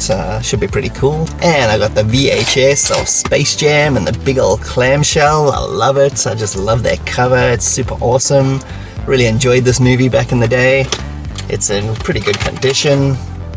The clamshell's a little bit beat up on top, but otherwise it's really great. Michael Jordan can't act to save his life, but the Looney Tunes characters and of course Bill Murray really save this movie and make it absolutely hilarious.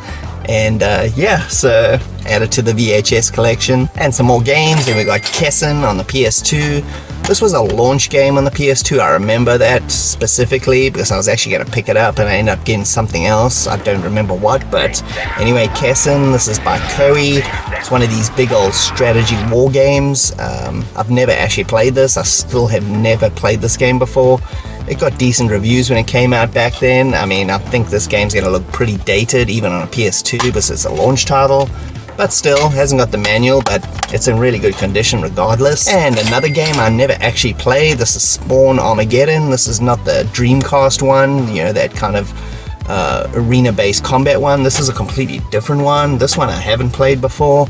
It looks like a third-person kind of action game, and I can't really tell too much about it because I've never played it, but it looks pretty interesting. I love Spawn's cool character. It's got music by Marilyn Manson apparently, and it's made by Namco. This could be like a really trashy game, but Spawn games are usually notoriously terrible. I haven't come across one that I've actually really liked, so we'll see. It was super cheap anyway. And I got another VHS here. This is the Little Shop of Horrors, the original version, the Roger Corman version from the 50s or early 60s. Doesn't actually say on here. I don't remember exactly. It's in black and white, so you can just, you know, I'm pretty sure it was the 60s. As you can see, it's got Jack Nicholson is in this movie. This is one of his first movies, so that's pretty cool. I love this movie. I've watched this one. It's super bad. It's not very good, but the whole idea behind it is great, and it's fun anyway. You know, it's typical B-movie garbage, but the one from the 80s, I think like mid-80s, the one with Rick Moranis, that is absolutely awesome. You should check that one out if you haven't. Anyway, this is the original. And got another PS2 game here. This is Commandos 2. This is one of these kind of strategy action games where you control a group of dudes and you go on missions, and like in World War II.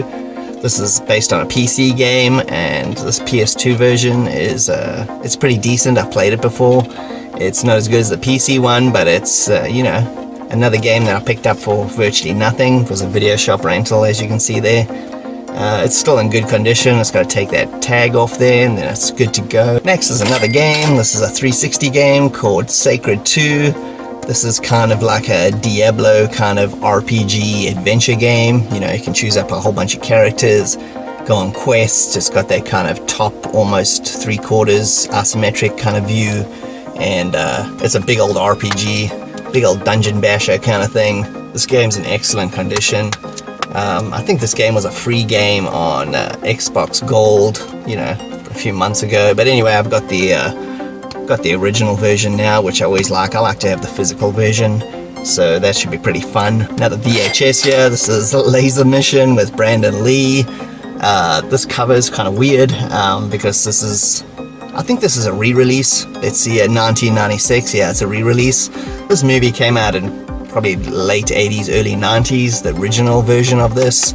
And this was obviously released after Brandon Lee became famous, you know, with like Rapid Fire and The Crow. So obviously a cash cow kind of thing. But anyway, the cover's still pretty decent. It's got him kicking on the back. But the original cover is way better than this. And anyway, so I've got that. Good condition. Why not? I've got most of his movies anyway. Next is a Kingdom Hearts game. This is Kingdom Hearts RE Chain of Memories.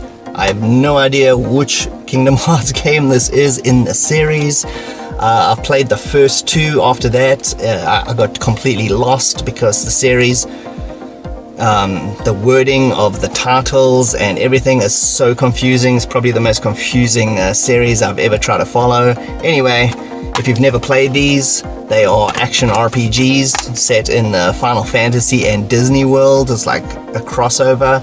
I know it sounds weird, and you're probably thinking that sounds terrible. How can they possibly be good?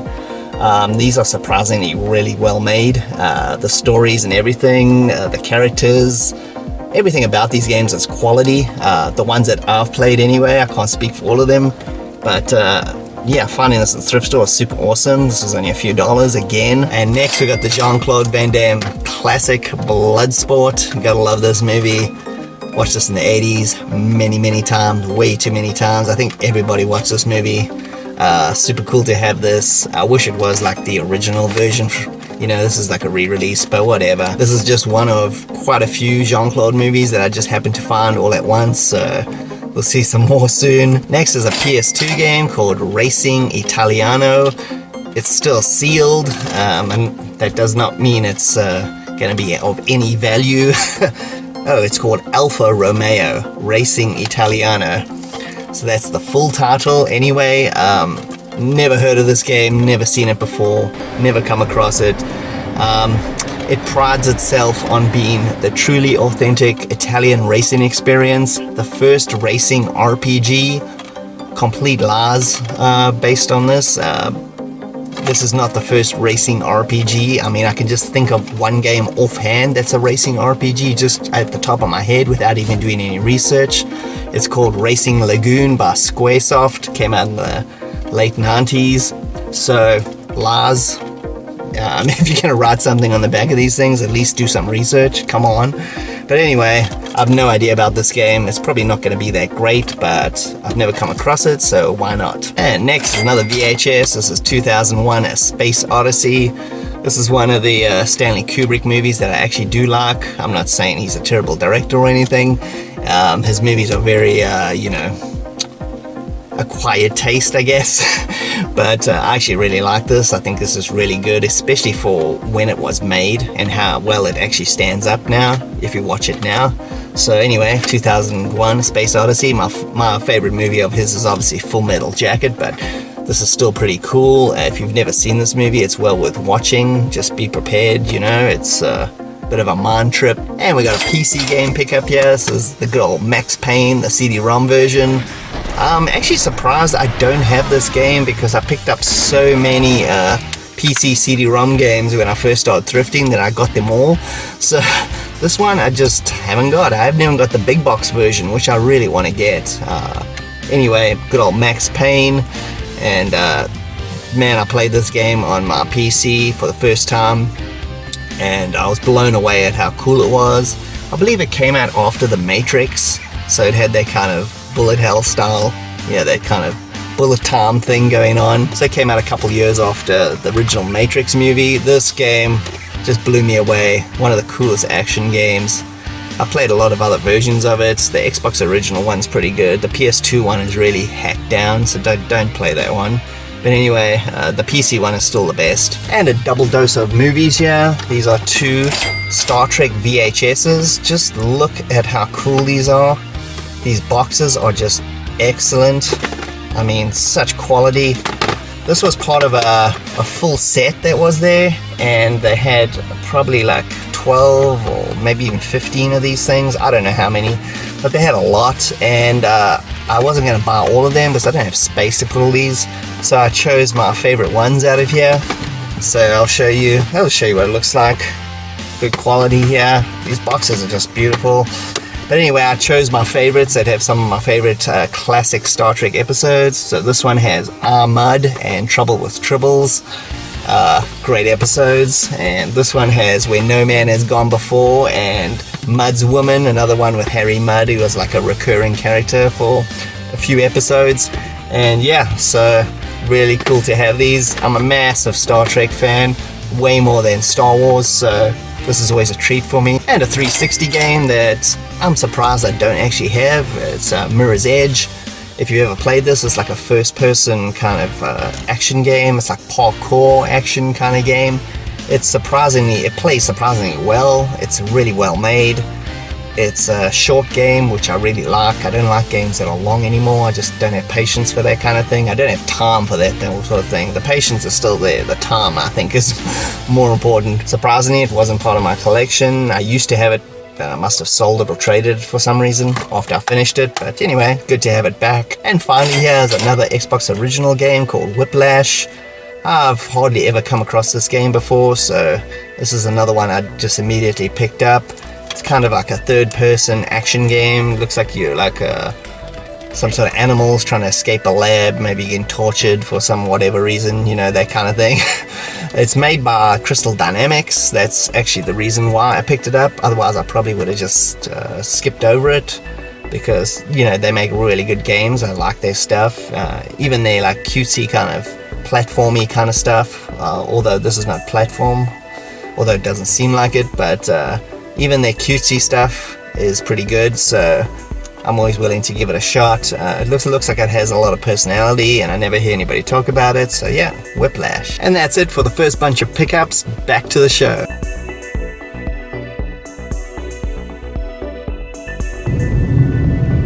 Okay, I just passed the place there, so I'm gonna stop over here and then we're gonna head on in and check it out.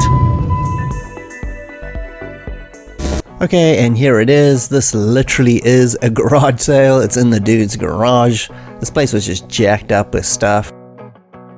Tons and tons of games, old memorabilia, more retro games down there. Box Genesis, how cool is that? Found a whole bunch of Intellivision games here. I love seeing these old games, still boxed. I think it's fantastic.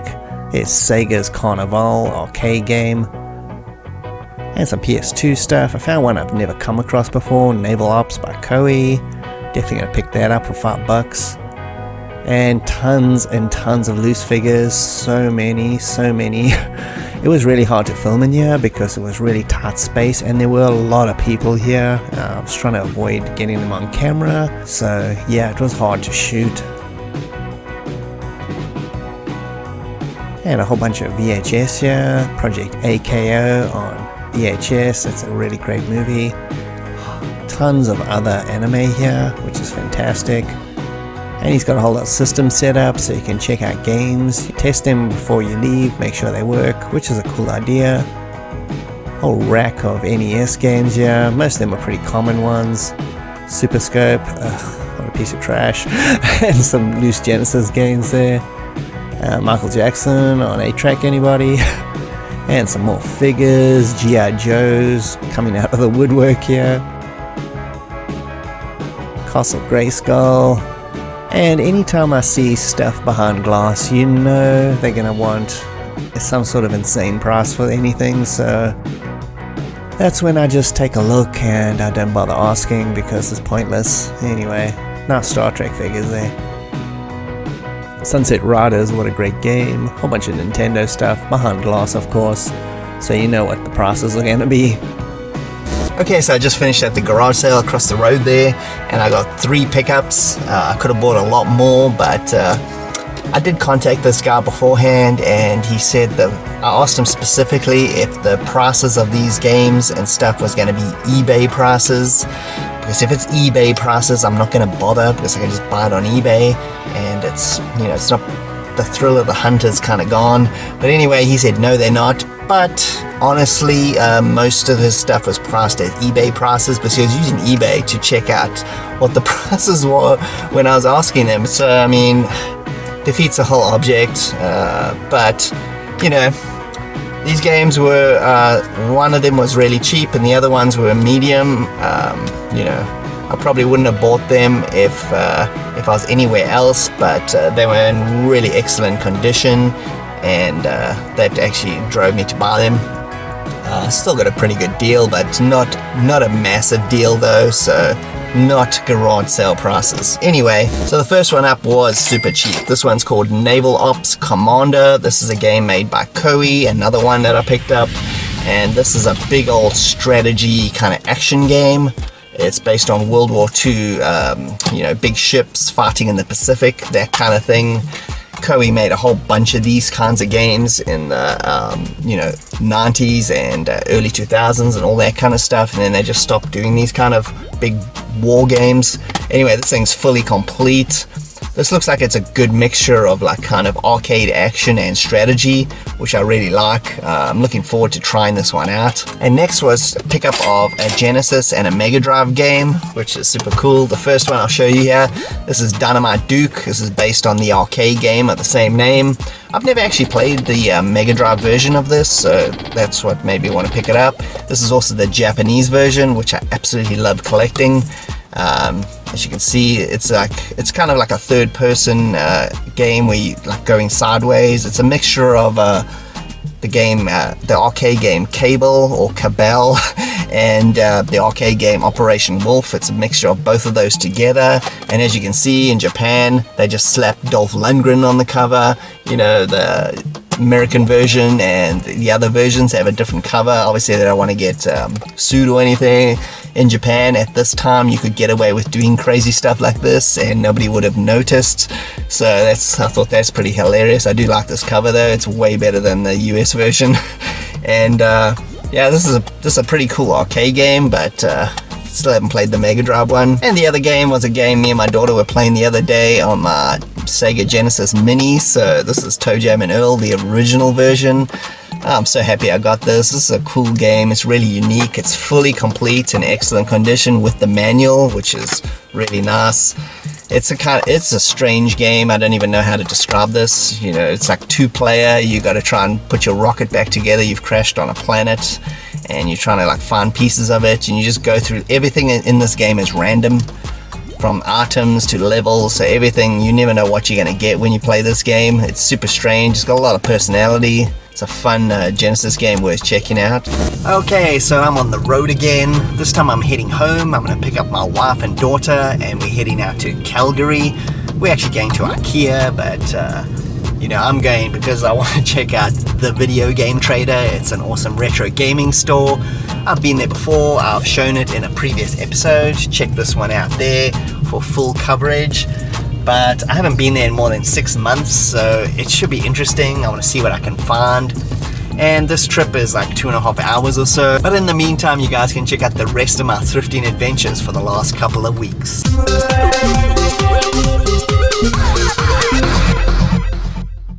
So if you're looking into getting Xbox 360 collections, Xbox Original, PS2 and PS3, now is the time. Thrift stores are jacked up with these titles, and great ones too, so if you're ever thinking about that, you should do it, because these games are going to be super expensive pretty soon. And I found a copy of Mirror's Edge. I used to have this, traded it at some point, but glad to have it back.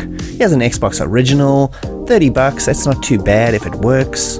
And there's a freaking graphics card here, a GeForce. I love the fact that it's just lying on the shelf, like all open in that.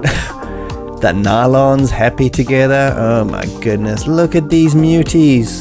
This has tainted the thrift. Tainted it. Nintendo games that nobody wants. Ooh, Sonic 2 on Game Gear. A little bit of VHS madness. I found this Double Dose. Good old Meatballs with Bill Murray. And Blue Thunder with Roy Scheider. Damn good movies. And we have a tape deck. I still want to get one. This was a really cool condition. $34. I don't want to pay that much in a thrift store. And you know, I'm not 100% sure whether it worked anyway. There's a lot of good games to find in thrift stores these days. Unfortunately, I have most of them, so I'm not really finding too much. Alfred Alpaca, Don McDonald, dude, what are you wearing? Look at that horrible background. This is terrible.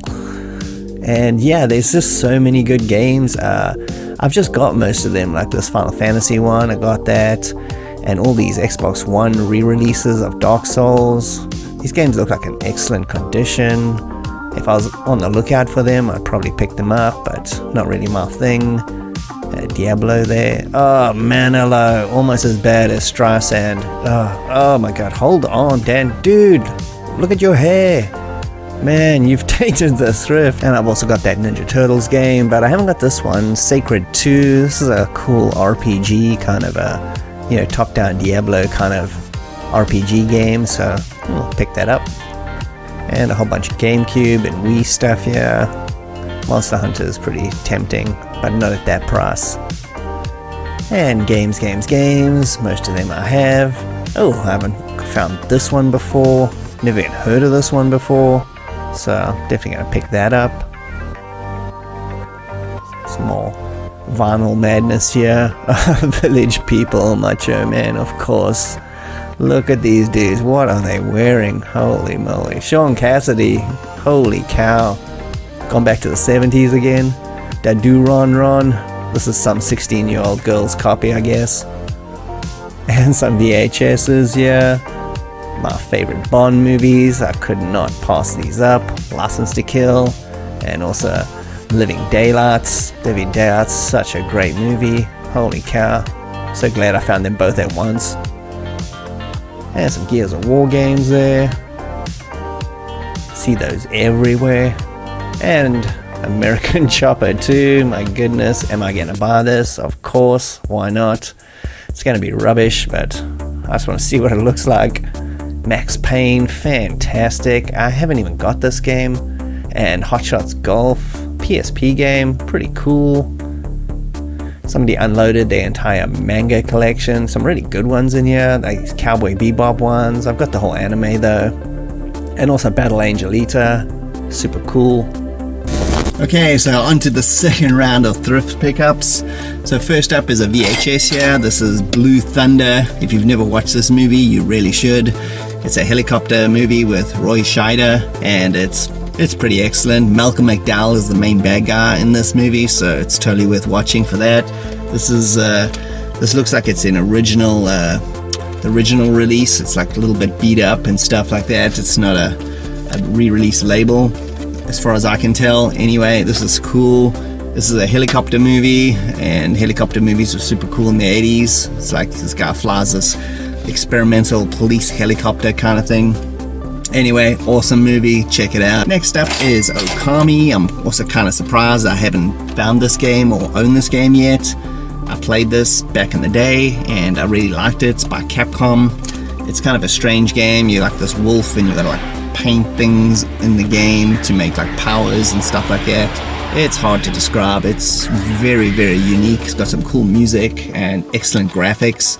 It's hard to see there, but this game is very cool. Definitely worth checking out if you never have. I'm really glad to get this one as well. It's fully complete. It is the greatest hits. I'm not a big fan of that. So if I find it again, you know, somewhere else and it doesn't have greatest hits, I'll just trade this one. But for now, I've got it. Next up is a really underrated comedy. This one is called Meatballs. I think it came out in the late 70s. It's got Bill Murray. I'll buy anything with Bill Murray. I've seen this movie. It's really good. It's really funny. It's one of those like camp counselor movies, you know, those ones. Shenanigans happen. The usual. This one's actually directed by Ivan Reitman though. He directed Ghostbusters and Stripes.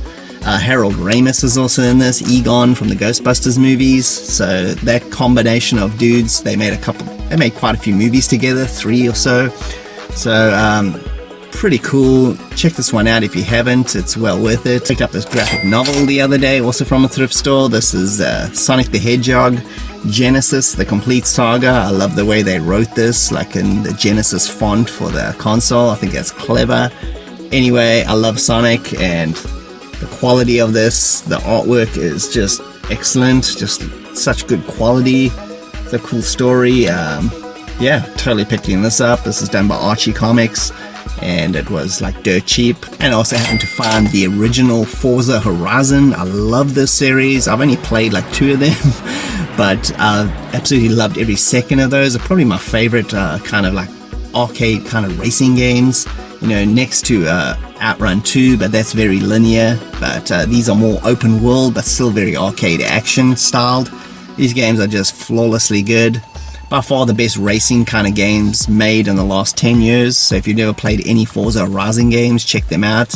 They're all excellent that I've played so far, and I've never played the original though, so this was a cool find. And I found this movie called 50/50. I've actually seen this in the 90s. It's a very obscure movie. It's an action comedy. It's got Peter Weller and Robert Hayes. Robert Hayes is from the Airplane movies, and Peter Weller is obviously RoboCop. I love him. He's excellent in everything, and he's a super underrated actor. Anyway, this movie, I vaguely remember it. That's why I wanted to get it again. I want to watch it. It was pretty fun. It's a good old dumb kind of fun action movie, you know, with a lot of comedy. And I actually noticed, I didn't know this. It came out in 1993, so there we are.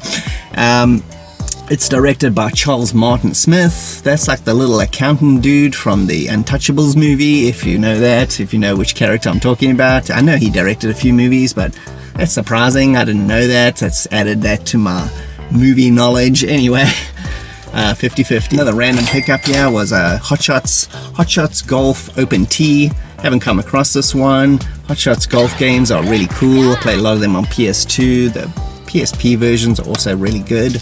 So yeah, this is just plain good old fun. It's fully complete as well, comes with everything. and it was dirt cheap, so another cool find. And this is always a treat, finding a big box PC game. I just don't find these anymore, which is sad. Very, very sad. I used to find them all the time, probably about 10 years ago, but now they're like almost non-existent. So this is Civilization 3. This isn't as old as some of the other ones I like finding. The stuff from the 90s is the best. Anyway, it's still the big box version, and it's got the gatefold kind of thing happening here. If you never played a Civilization game, you build Civilization from the ground up, and you can like change history and fight battles and choose your your main character. You can choose like all crazy things like Cleopatra or Julius Caesar or Gandhi, and just go mental on everything. It's a cool series, and this is fully complete. Very nice, excellent condition. Very happy to have this one. And this is something I pick up all the time at thrift stores. I would highly advise buying CD-Rs from thrift stores. Don't try and buy them online. These have become really expensive, even in shops. They're kind of harder to find as well, and they are expensive. This I picked up for like $3 or whatever. This is a sealed CDR pack. It's got 50 CDs in here. So I picked these up because I burn games. I burn games I want to try out, or games that I'm interested in getting maybe in the future, but I'm not sure if I really want to buy it. And also games I know I'm never going to own. I'm not going to buy any ridiculous game for like $500. I don't care what it is. I'm not going to buy it. I'm not going to buy anything like even over $100. Forget about it. So I just burn it and play it and have fun, because that's what gaming is all about. So I got that for $3.99. It goes for way more if you try to buy these in shops. And I burn games for my PSX, my Japanese PlayStation, and my Sega Saturn, and I can burn for other ones. Oh, and Dreamcast. So, burn them, check them out, play them, whatever.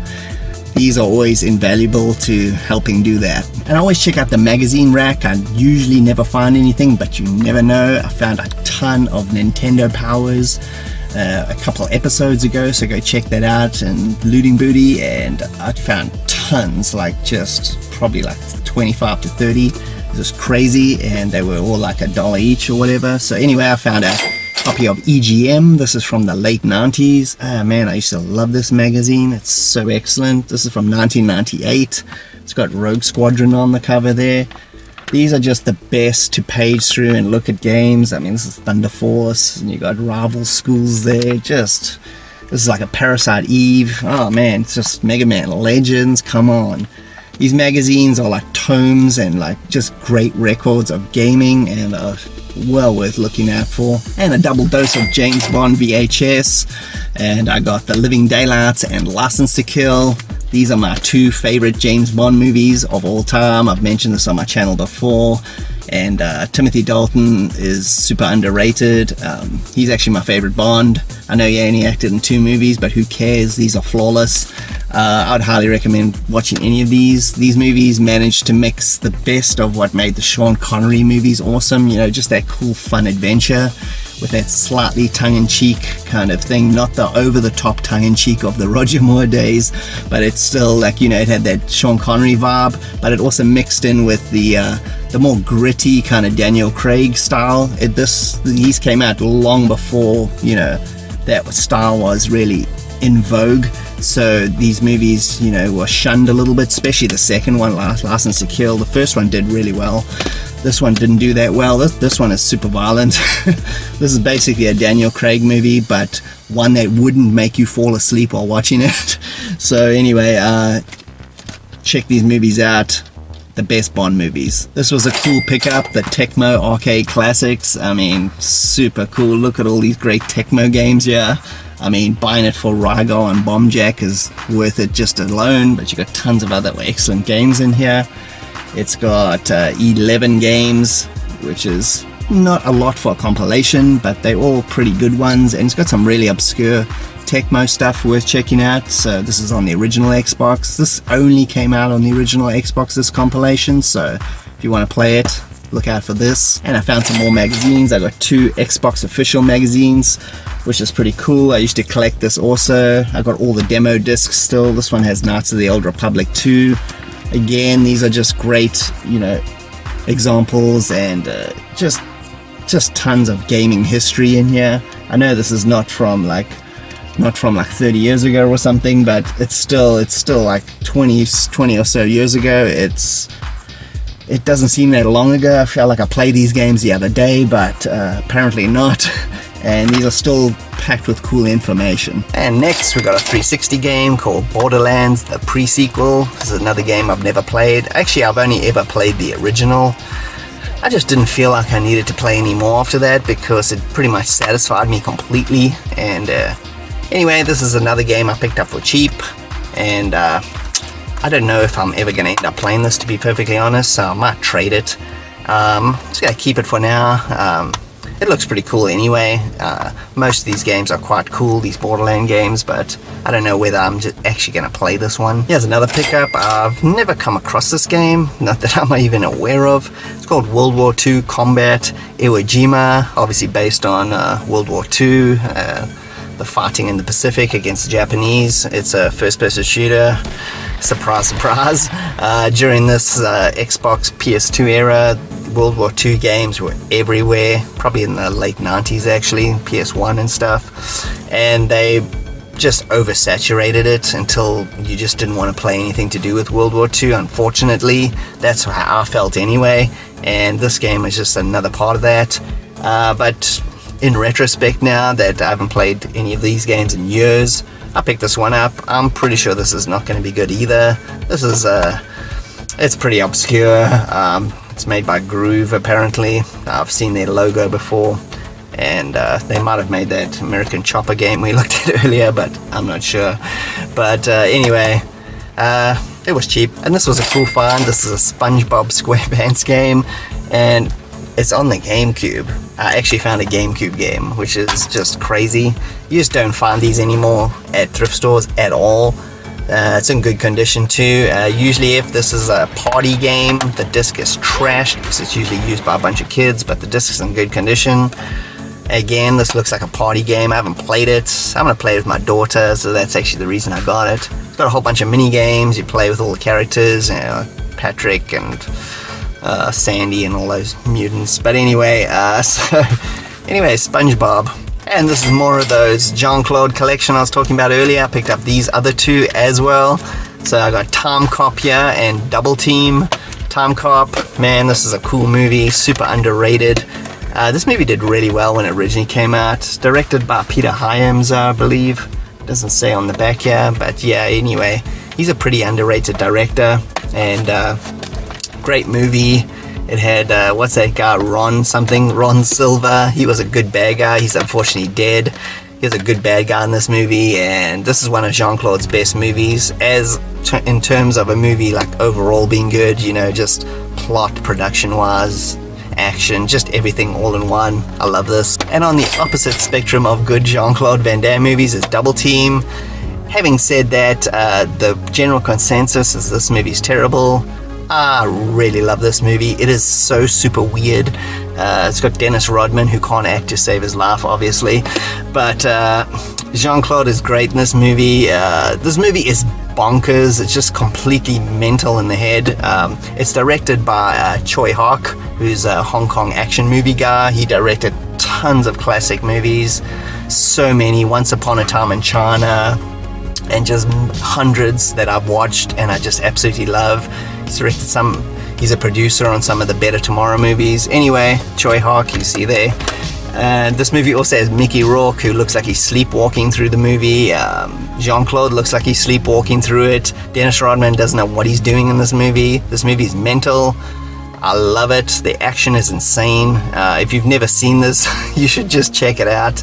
It's like you'll just be scratching your head, but you'll have a big smile on your face. And some racing games here on the Xbox Original. I got R Racing Revolution and Ford Mustang. So R Racing Revolution, I've already got this on the PS2. This game's made by Namco. It's extremely good.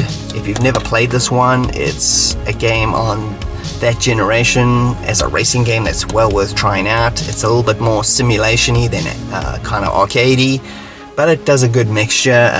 It's kind of like I think as far as I know, it's like a spin-off of the Ridge Racer series. I'm not 100% sure on that, but R Racing, I think that's what it's supposed to imply. I've never really even bothered to look into that. I just know it as R Racing. And the second one here is Ford Mustang. This game I haven't played before. It's made by 2K Games, so it's got potential. It looks really nice. I'm pretty sure this is going to be very generic and forgettable, but it was super cheap and excellent condition as well. And a double dose of Xbox 360 games here.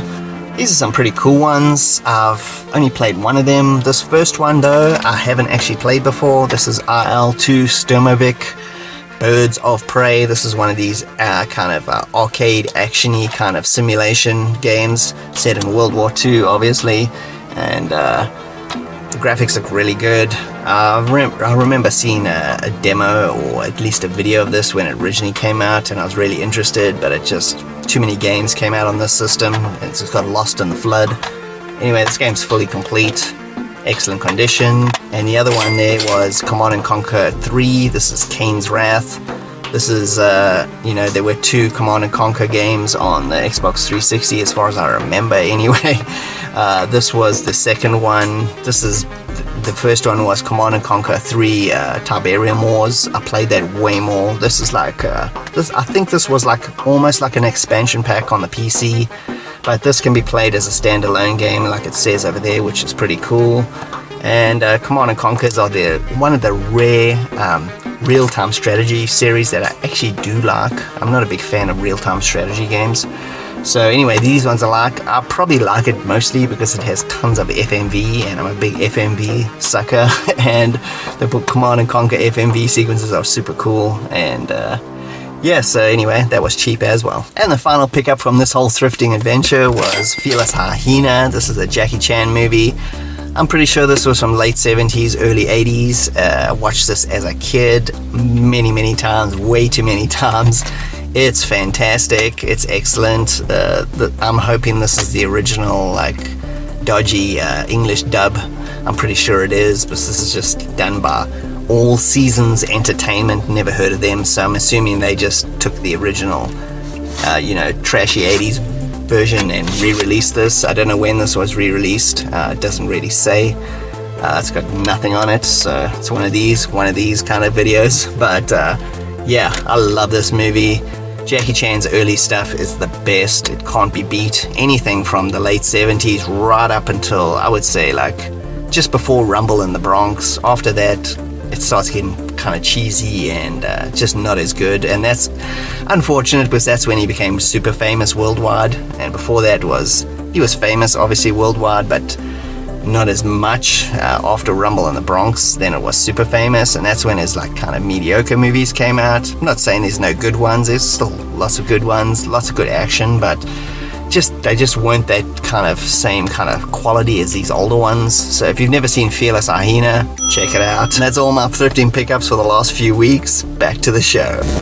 Okay, so we're just outside the mall here in Calgary. My wife and daughter have already gone in, so let's go inside and check out Video Game Trader. Here's a little look at that Sakura Wars Dreamcast Japanese exclusive package. And tons and tons of Super Nintendo games boxed, all in very good condition. And of course, a plethora of loose carts. Atari 5200 there with some cool games. Original Space Invaders cabinet, extremely cool.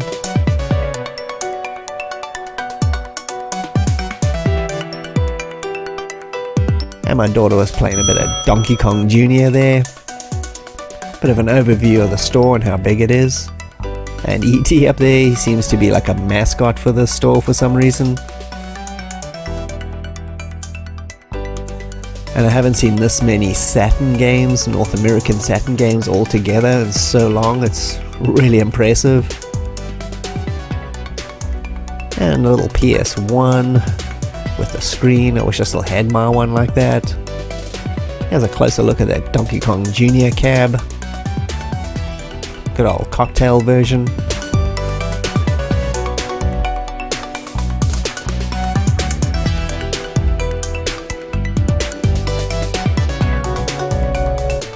And another arcade here, the original Street Fighter 2. Can't even tell you how many times I played this in the arcades. And some of the older stuff, Atari and television, the lone Commodore 64 game there, and some Epix fast load cartridge, pretty cool. Truxton, some fantastic Genesis games they got here, a bit pricey though for my blood. And I found a few PSP games I'd never seen before, like Dungeons & Dragons Tactics. Never seen that one. I probably should have got that. Damn it.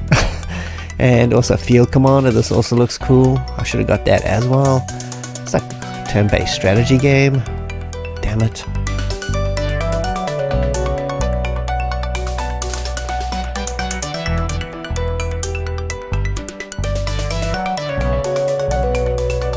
And a Sega Channel cartridge, never actually seen one of those in reality.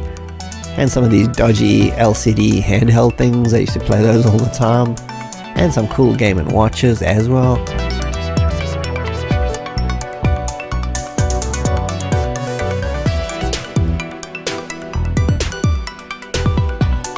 Some more cool Sega Saturn games. I really wanted that X-Men Children of the Atom, I used to have that.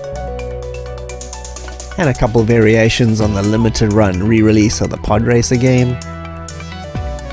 And unfortunately there were no Laserdiscs for $5, otherwise I would have bought quite a few. Did have the Musashi Miyamoto trilogy of movies here. The Duel one, the second one, that's definitely my favorite. Great old movies. And Inner Space, what a fantastic film. Great old Joe Dante flick. Yeah, the Dungeons & Dragons arcade game.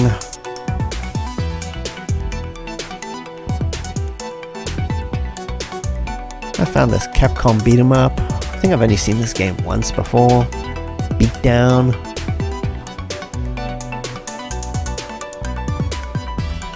Looking through some more of the Laserdiscs. And I came across this gem, Hard Boiled. My goodness, it's my favorite action movie of all time, but I'm not paying $54, sorry. E.T.'s guarding the little film reel, and a little gizmo there.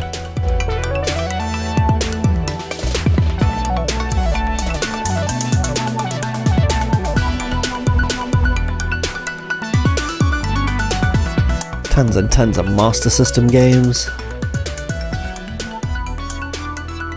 And a double dose of Stallone. And they even had the Konami Police 911 arcade game. Very cool. And I'm done at Video Game Trader, and I only picked up 3 games. Again, these are Sega Genesis games. I'm on a Sega kick lately, and it's been finding all the ones I really wanted. So filling out the collection there. Not really specifically, I don't really specifically go and collect for any systems. I just like a bit of everything. I usually go for obscure stuff, to be honest, but I've found some really cool ones that I've been looking for anyway. Ones that I played back in the day that I really loved. So I got 3 here, so let's first check this out. First one up here is Desert Strike. I'm really surprised I haven't got this yet. I've got the rest of the Strike series, the entire series. Not sure when this video is going to come out. It might come out after I've made the Strike series video, or might be before the Strike series video. Anyway, look out for that. It's coming soon. I'm pretty sure this is going to come out first. So I'm going to have a video on this entire series. Desert Strike was the final one I was looking for, so I can actually make that video. If you've never played this, it's like an isometric action game, mixed with strategy. This one is based on, like, it's kind of like set in the Gulf War, that kind of thing. And this thing is fully complete, as you can see. It's in excellent condition, and I got it for a pretty good price. Next one up is Truxton. I'm really surprised I got this, and it was pretty decently priced as well. And if you don't know this game, it's like a shoot 'em up. This is actually a re-release, and as you can see, it's got the Japanese cover, which is 1,000 times better than the rubbish North American cover. And it's just actually got a slipcase, you can see there.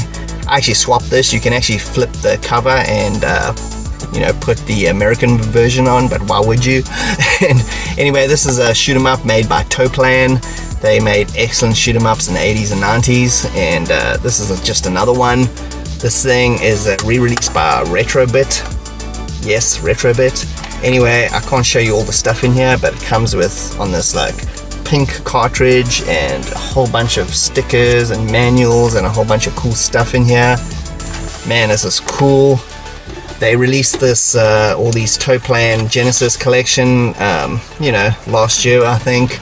And I just don't have the money to buy all these things in bulk, all at once. It's just too much money. Anyway, I would love to have got them, but anyway, I'm glad I came across this, and I've got Truxton now. I'm still looking for Flying Shark and whatever else it came with. And this game I got for super dirt cheap. This is PGA Golf Tour 2, and you're probably thinking, why did I buy a sports game? And this game is super good. This is probably the best Sega Genesis golf game by far. Actually, this is one of my favorite golf games of all time. It's just excellent. It's just top quality. This is when EA was first starting with their sports games, and they just made like just quality stuff. And yeah, this game's fully complete. I'm really looking forward to playing this again. I enjoyed the heck out of this game. And if you've ever seen this in a bargain bin anywhere at some convention and that, you should seriously pick it up. It's totally worth it. And that concludes the Video Game Trader pickups. And that's it for another episode of Loot and Booty. Thanks for checking it out. I hope you enjoyed all the adventures, the thrifting fun, and checking out all these new places. Thank you again for watching. I'm Bastish B for 64K. I hope you had a good time. And if you can please like and subscribe and tell your friends about the channel, that'll be greatly appreciated. And I'll see you next time. Cheers.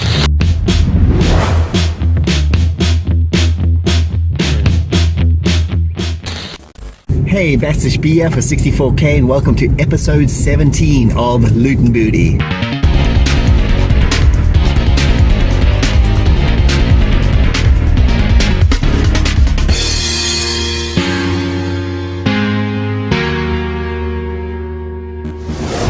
And welcome back. So in today's episode, I'm busy heading out to pick up a bunch of Switch games from a Facebook Marketplace pickup. I'm also going to be hitting up the King of Trade. It's like a local second-hand store. They usually have a lot of cool stuff. And then we'll finish off the video by checking out a few thrift stores and see if we can find anything, see if our luck holds up. In the meantime though, you can check out some of my latest thrifting adventures.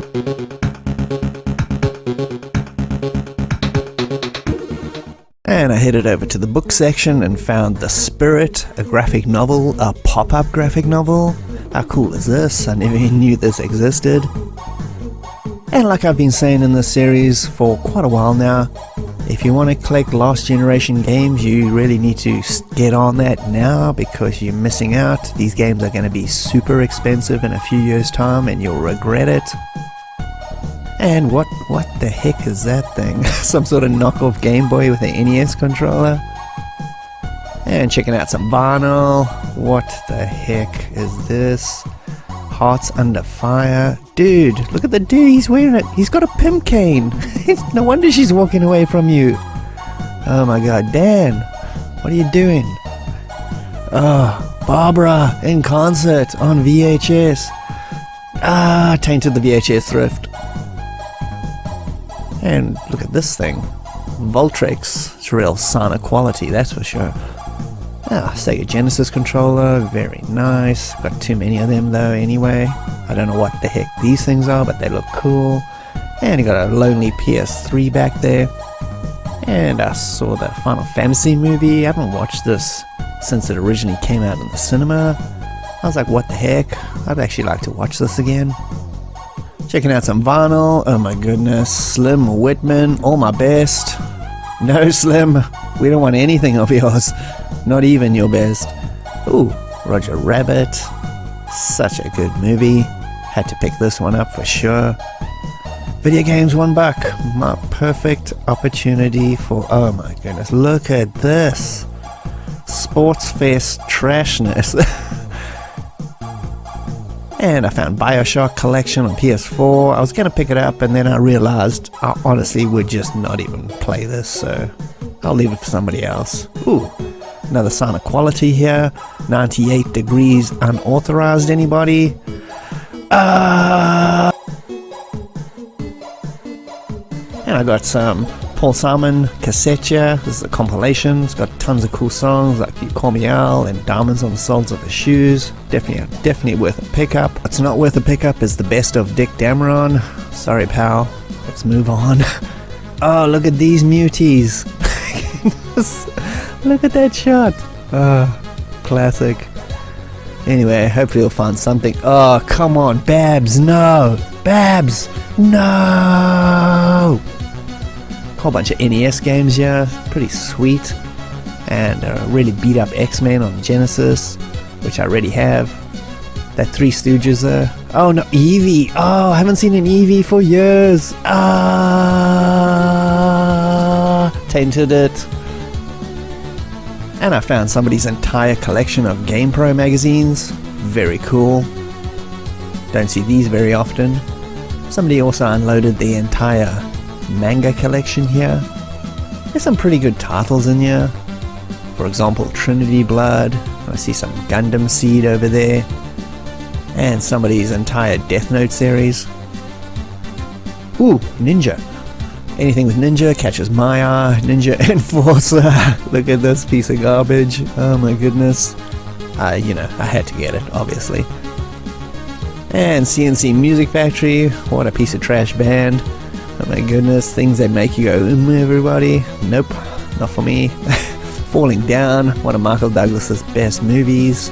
I had to get this. Ooh. Street Fighter Alpha Generations. I watched this back in the day. I can't believe this was just lying there. Picked it up for like $2.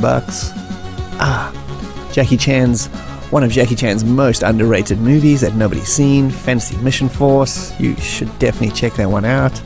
Oh, I've got to show you this. Fire with Fire. This is part of the Bruce Willis I couldn't care less about anything movie selection. Look at that. Even his pose he couldn't care less about. Oh, what a trash fest up here. Ooh. Samurai Showdown Zen. I would have actually got this if I didn't already have it. Oh, Airwolf. I love that show. My goodness. Wait a minute. Season 4. No, it's the one with the muties. Okay, so this is the start of all the thrifting pickups. This is part 1. So I picked up this the other day. This is Street Fighter Alpha Generations. Got this. I don't usually look at the DVD section because I don't collect DVDs anymore, but I was just walking past. I just saw this out of the corner of my eye and I had to stop. It's an anime, if you don't know. It's kind of like a prequel to the Street Fighter Alpha series. I've actually watched this in about 2005, 2006 when it originally came out, and I really enjoyed it. And yeah, I forgot all about it. It was only like a couple dollars, and yeah, why not? And I got some VHS pickups here. This is The Addams Family and Cutthroat Island. So Addams Family, I really enjoyed this when I originally watched it in the cinema. I think it's a really well done adaptation of the original TV series. Actually, I think it's better. Yeah, everybody in this movie is so well cast. It just works so well. Barry Sonnenfeld, he's a really good director. Did a lot of stuff in the early to mid 90s that was really good. Don't know whatever happened to him. I never really followed his career, but this was another good one. Addams Family Values is also totally worth watching. And this is Cutthroat Island. This is my guilty pleasure movie. I don't care what anybody says. It's pretty cool. It hasn't aged all that well, but the action and certain parts of it, set pieces, are just fantastic. I mean, it's got its issues, but this is a totally fun movie anyway. And I mean, that ship explosion at the end is like epic. It's none of that CGI garbage. Some more VHS here. I got Bram Stoker's Dracula and Teenage Mutant Ninja Turtles 3. So this is probably my favorite Dracula movie. I know people probably say, oh, it's, the original is the best from the 1930s and 40s. But nah, this one is legit. Holy crap! You're strong in the Lord! The power of His might! You're strong in the Lord! The power of His might! The movie was directed by Francis Ford Coppola. He did Apocalypse Now and Godfather and all that. And this movie's got some dodgy acting by Keanu. I won't deny that. But Gary Oldman and Anthony Hopkins are excellent. Winona Ryder's also pretty good. It's just a great movie. What I like about this movie is, not many people talk about it, but It was shot in everything, all the effects in this movie are in camera. So what that means is they didn't enhance anything later. It was all shot like with miniatures and things that were happening on the set at the time. The reason Francis Ford Coppola decided to do that was he wanted to make it legit to how the style of the original Dracula movies that he saw when he was a kid was made in the 1930s and stuff like that. So that's why it was shot that way, and I think it's so excellent the way it's done. You don't really think about it. If you know, when you're watching the movie and you think about that, watch the shots. It's really impressive. The cinematography is excellent. And I got Ninja Turtles 3. Admittedly, this is not the greatest movie ever made. It's a little bit disappointing. I kind of enjoyed it when I was a kid. I don't know whether I should stick it on and watch it. I just really like this cover, to be honest. It just like pops out with a yellow, and it's, you know, I've got the other two Turtles movies, so I might as well just finish off the collection. I remember like they kind of dilute, these movies get more diluted as they go along. They get more kid friendly and cheesy, and by the time this one came out, the cheese factor was at its like peak. So you know it's okay.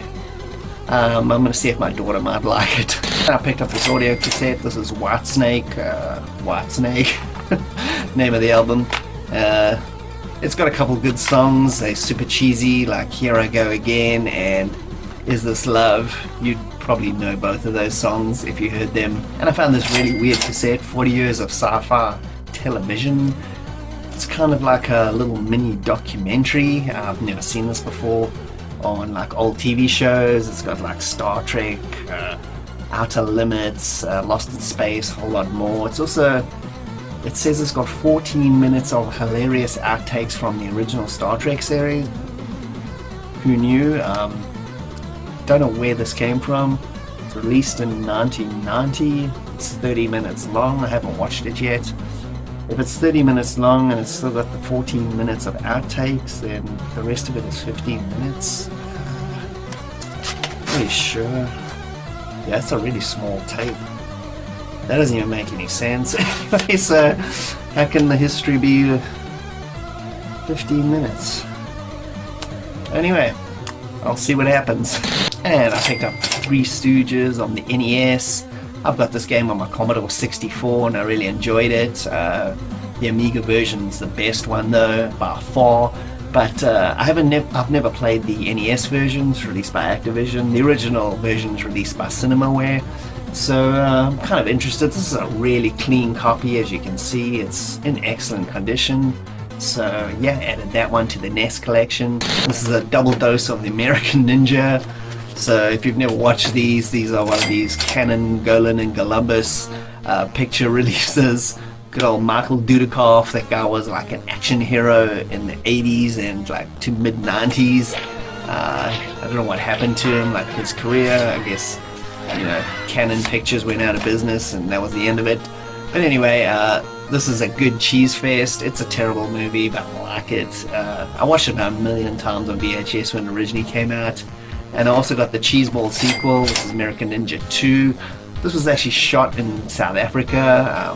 So, like, when I watch it, I just have to laugh because I know, like, a lot of these locations. So, it was pretty funny to watch this movie. Production values dropped drastically from the first one to this one.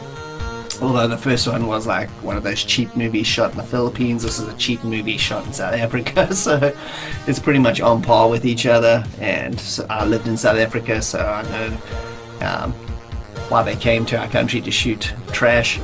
And we got two more VHSs, Who Framed Roger Rabbit and Grandpa's Sci-Fi Hits. So let's look at this one. This is, I found this with that other sci-fi one I just recently showed, and Grandpa's Sci-Fi Hits. I was like, what is this thing?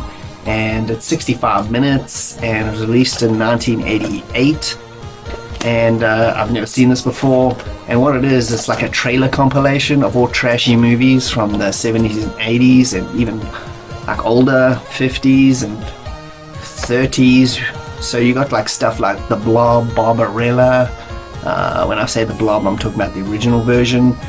Godzilla, Buck Rogers, Alien. It's such a bizarre mixture. The Day the Earth Stood Still, stuff like that. So pretty cool. And Who Framed Roger Rabbit. This is still by far the best movie that combines cartoon and real actors together, because the cartoon characters actually interact with real objects.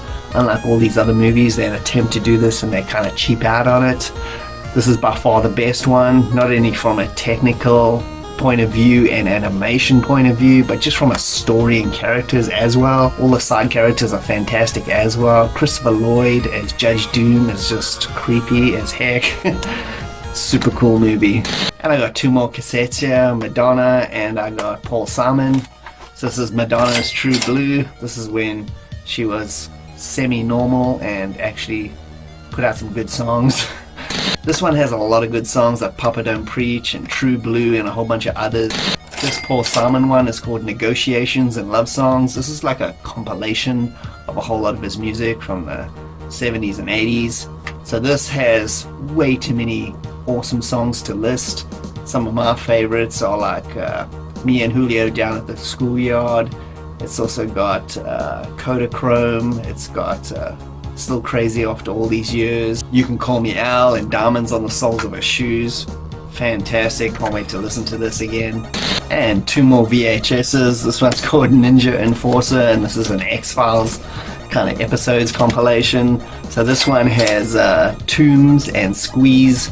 That's two pretty creepy and good classic episodes, especially the Tombs one. And this madness that is Ninja Enforcer, it's clearly Jean-Claude Van Damme here, and they've given him a Chuck Bronson kind of mustache and hairstyle. So it's a combination of Jean-Claude Van Damme and Charles Bronson. And obviously this is a knockoff thing. He's wearing pink pajamas for some reason. One man biting the odds. I've looked for a date on this thing. There's absolutely no date on it anywhere. I don't know when this came out. I would probably say early 90s. It looks like that kind of trash. But the back says, invading Japanese warlords threaten Korea. Their mission is to kidnap and destroy all the country's ninja warriors, especially Ninja Enforcer, Master Lee Chong-tung.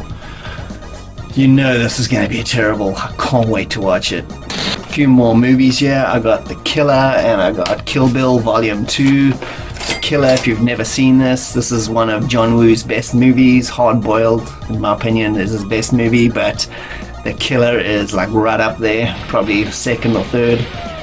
But yeah, can't believe I found this. This is like, you don't really see this movie very often.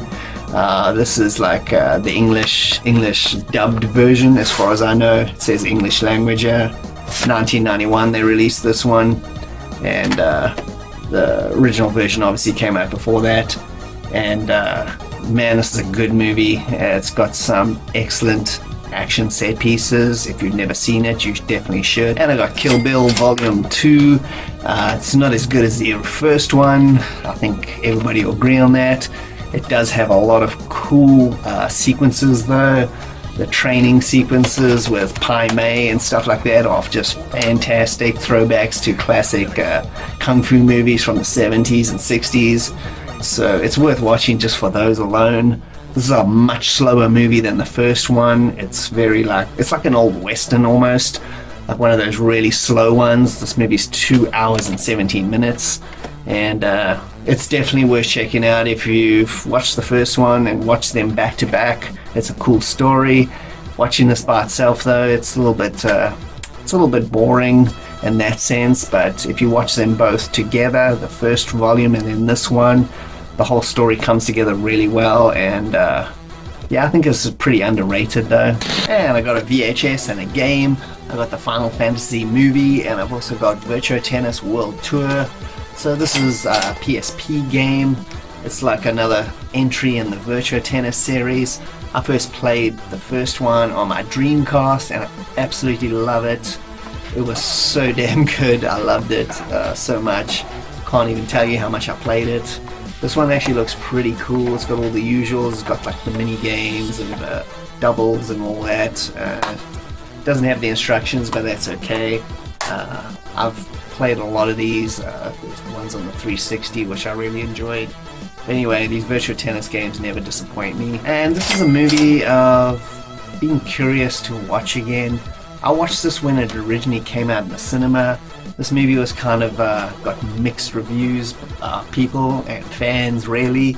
I mean, it's really not anything to do with Final Fantasy, let's be honest. It's just a pretty good science fiction movie. If they never titled it Final Fantasy and called it something else, I think it would have done much better.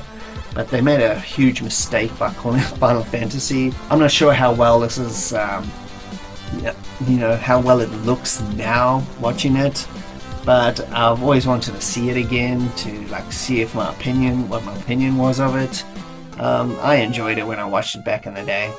Some more VHS mentalness. I got They Call Me Trinity and Fantasy Mission Force. So this is a Jackie Chan movie. This is a very underrated movie. This movie is super old, late 70s, early 80s.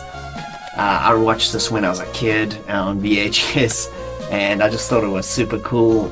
It's like set in World War II, and these guys try to take over the world. And Jackie and a whole bunch of dudes form a team, and they go on this mad mission. It's completely bonkers. It's got really good humor, awesome action set pieces, obviously. You should really watch this one. Not many people have seen it, which is a pity. And this is They Call Me Trinity. That's where I got the name for my daughter. She's named after this character. So this is a Terence Hill, Bud Spencer movie, if you're not familiar with it. They made a lot of slapstick movies in the 70s and 80s, and this is a super cool one. This is one of my favorites.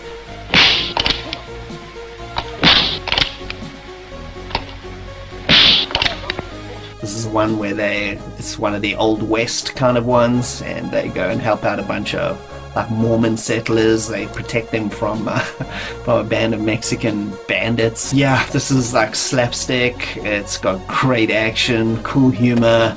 Oh man, I just love these movies. I wish they still made stuff like this. And like I said earlier, I don't really pick up DVDs, but I just couldn't resist this. This is the Sledgehammer Season 2 collection. If you don't know what this is, this was a TV series from the late 80s, early 90s, and it was mental. It was such a funny show. Me and my dad used to watch it. It got cancelled, obviously, because it's good. Everything that's good gets cancelled.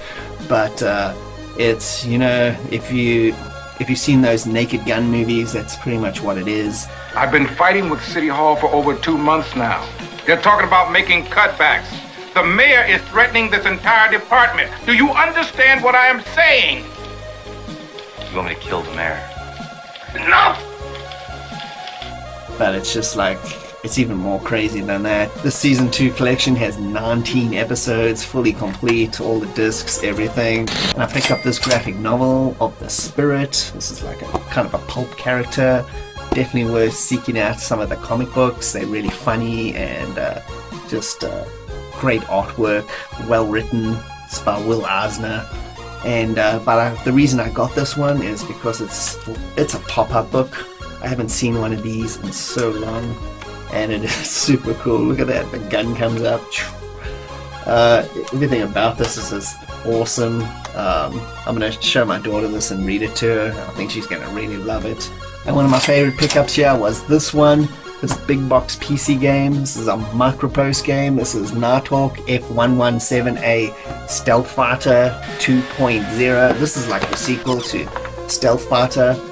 Wow, what a game. I can't believe I found this in the thrift store. It's in pretty good condition. The box is a little bit squished in, but it's no big deal. This thing is it's got everything in here. It's insane. Yeah, it's got all the discs. There's multiple discs over there. Instruction manual. A massive instruction manual. And there was a bonus disc in here, Lynx, the Challenger Golf. That's an excellent golf series by Access. It says 5 here. I'm assuming that's disc number 5. So I got randomly disc number 5. I did find Lynx a few months earlier, probably a month or so earlier than this, which is weird that I'd find that. And you know what? Maybe it's by the same person. I should check my box and see if it's missing a disc. I don't think it was, but that would be really funny. And that's the end of this first bunch of pickups. Bear in mind, this isn't everything. I've put away a lot of the VHS because there's just way too much, and even like the amount I showed you is ridiculous. Back to the show.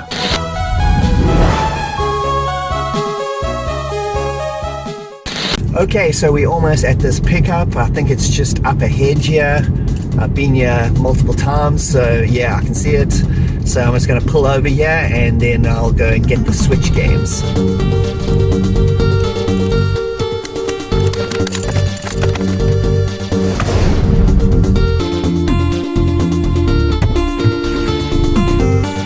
Okay, I'm back. Here's the bunch. Let's check out what I got. Okay, so here we are, is 7 Switch games. These were all sealed. I just unsealed them and checked that everything is legit, and everything is. I've mentioned this old lady before in a previous episode. I bought some more Switch games from her. She's always getting new games. Don't ask me where she gets them from. I've mentioned this on my social media. Anyway, these were like $10 each, and yeah, let's start checking them out. It's a really good deal as far as I'm concerned. So first up is a game called Star Renegades. This is like a strategy, turn-based strategy game. I actually played this on Xbox Game Pass, and I really liked it. I thought this would be a really cool game to get into, and I saw she had it. And to own a physical copy is really cool, and play this whenever you want, so definitely Star Renegades. Next one is Astria Ascending. This is a JRPG, turn-based RPG. This is another game I played on Xbox Game Pass, like to test it out, to check what it's like. It is pretty cool. I never played like much of it because I was just checking it out to see whether it's worth it. Anyway, another 10. Anyway, I got Sinmora EX. This game I've actually owned multiple times. I've only ever owned a digital copy of it. That's why getting this physical one is pretty cool, I think. I played this originally on my Xbox 360 and also played it on PC. It's a really great shoot 'em up. It's totally worth playing this game. Music and graphics are excellent. Definitely check this one out. Here's another strategy game. This is 1971 Project Helios. I've never heard of this game before. It was in her collection and I was like, well, that could be pretty cool. I don't know if it is. It looks like the old PC game Commandos, if you've ever played that. Next is Captain Tsubasa. I've always been interested in playing one of these games. This is one of the rare ones that are actually in English. Most of these games usually don't come out over here. It's a soccer RPG game. I just love that weird combination of things, so I'm really looking forward to trying this one out. It looked really fun. And I got 2 more to go. Yeah, this is the Great Ace Attorney Chronicles by Capcom. This is a spin-off of like the Phoenix Wright games. This is 2 of them in one. It's a double pack. Super cool. If you've ever played these, you play a lawyer and you gotta like solve a mystery and then go to court and like prove your case. It's actually really cool. It's kind of over the top but also kind of realistic, sort of. This one you get to meet Sherlock Holmes. It's all set in Japan. And the last one is Flashback. Yeah, Flashback, the classic old one. And I played this originally on my Mega Drive. Here we are. I also wanted a physical copy of this. I don't think I have a physical copy of Flashback at all. I used to have the Mega Drive one like back in the day, but I don't have any version of this anymore, which is sad. But anyway, so I've got the Switch version. It's basically just the Mega Drive one as far as I know, which is fine. And that's all the games from this little pickup. Back to the show. Okay, so we're on the road again. We're heading out to the King of Trade now. But in the meantime, you can check out some of my thrifting adventures. I went to Calgary recently and I hit up a bunch of retro game stores, so check it out.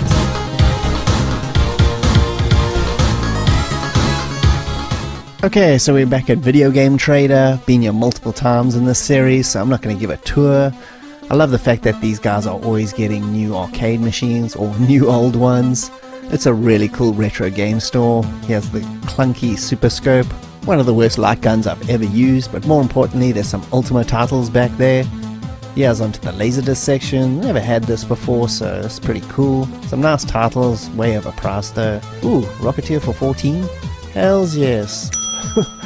Master System collection is quite good. A lot of cool titles. This King's Quest one really caught my eye though. And back to Laserdiscs, one of the worst movies I've ever seen. $39, forget about it. Bizarre peripheral gives sonar to your Game Boy. Here's our links, totally want to get that. CDX, my goodness, look at that price. And a bunch of classic consoles and computers down here. Atari 400 over there, that's quite cool to see. And one of those classic Pong machines, the Sears version. Now we're on to Level Up. I've never been to this place before. Found it online, I thought I'd check it out. It ended up being a little bit more merchandising stuff as opposed to video games, but it's still pretty decent anyway. There's some cool stuff in here, you know, like backpacks and caps and mugs and a lot of those kind of things.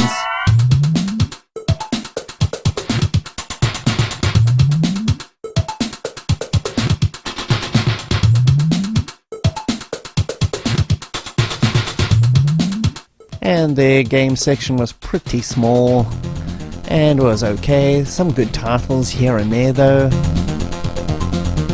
but it was a pretty small selection. Got some limited run stuff here, including the Scott Pilgrim PS4 version. Joust Snow Globe, anybody? I actually should have got that. And we got Seinfeld board game and Fresh Prince card game, super weird. And this was probably the best thing in the store, honestly. This Godzilla board game, I was almost tempted to get this. Look how cool that looks. So I didn't pick up too much stuff from those Calgary gaming stores, but I did get a couple of good items. This first one is the Sonic the Hedgehog cap. I just really like this. It was quite cheap, it's nice quality, it's an official Sega product, which is really cool, big fan of this. The two games that I picked up were really cool. I got Fatal Fury 2 and General Chaos. So General Chaos was a game I had back in the day also. This is another Electronic Arts release. Like I said, I'm going after trying to get all of them except the sports games. I couldn't care less about those. But yeah, this one isn't complete. It doesn't have the manual, unfortunately, but because of that, it was much cheaper than it usually is. But this one is still in pretty good condition. I used to have this game back in the day, and it's a fun game to play with against people. It's kind of like, I don't even know how to describe this game. It's so weird. It's like a real-time strategy almost, but it's not. You control a group of dudes fighting another group of guys. It's absolute chaos, hence the name. It's so much fun though. It's such good animation and it's very unique. And the other one was Fatal Fury 2. Big fan of this series also. It's a really good fighting game made by SNK.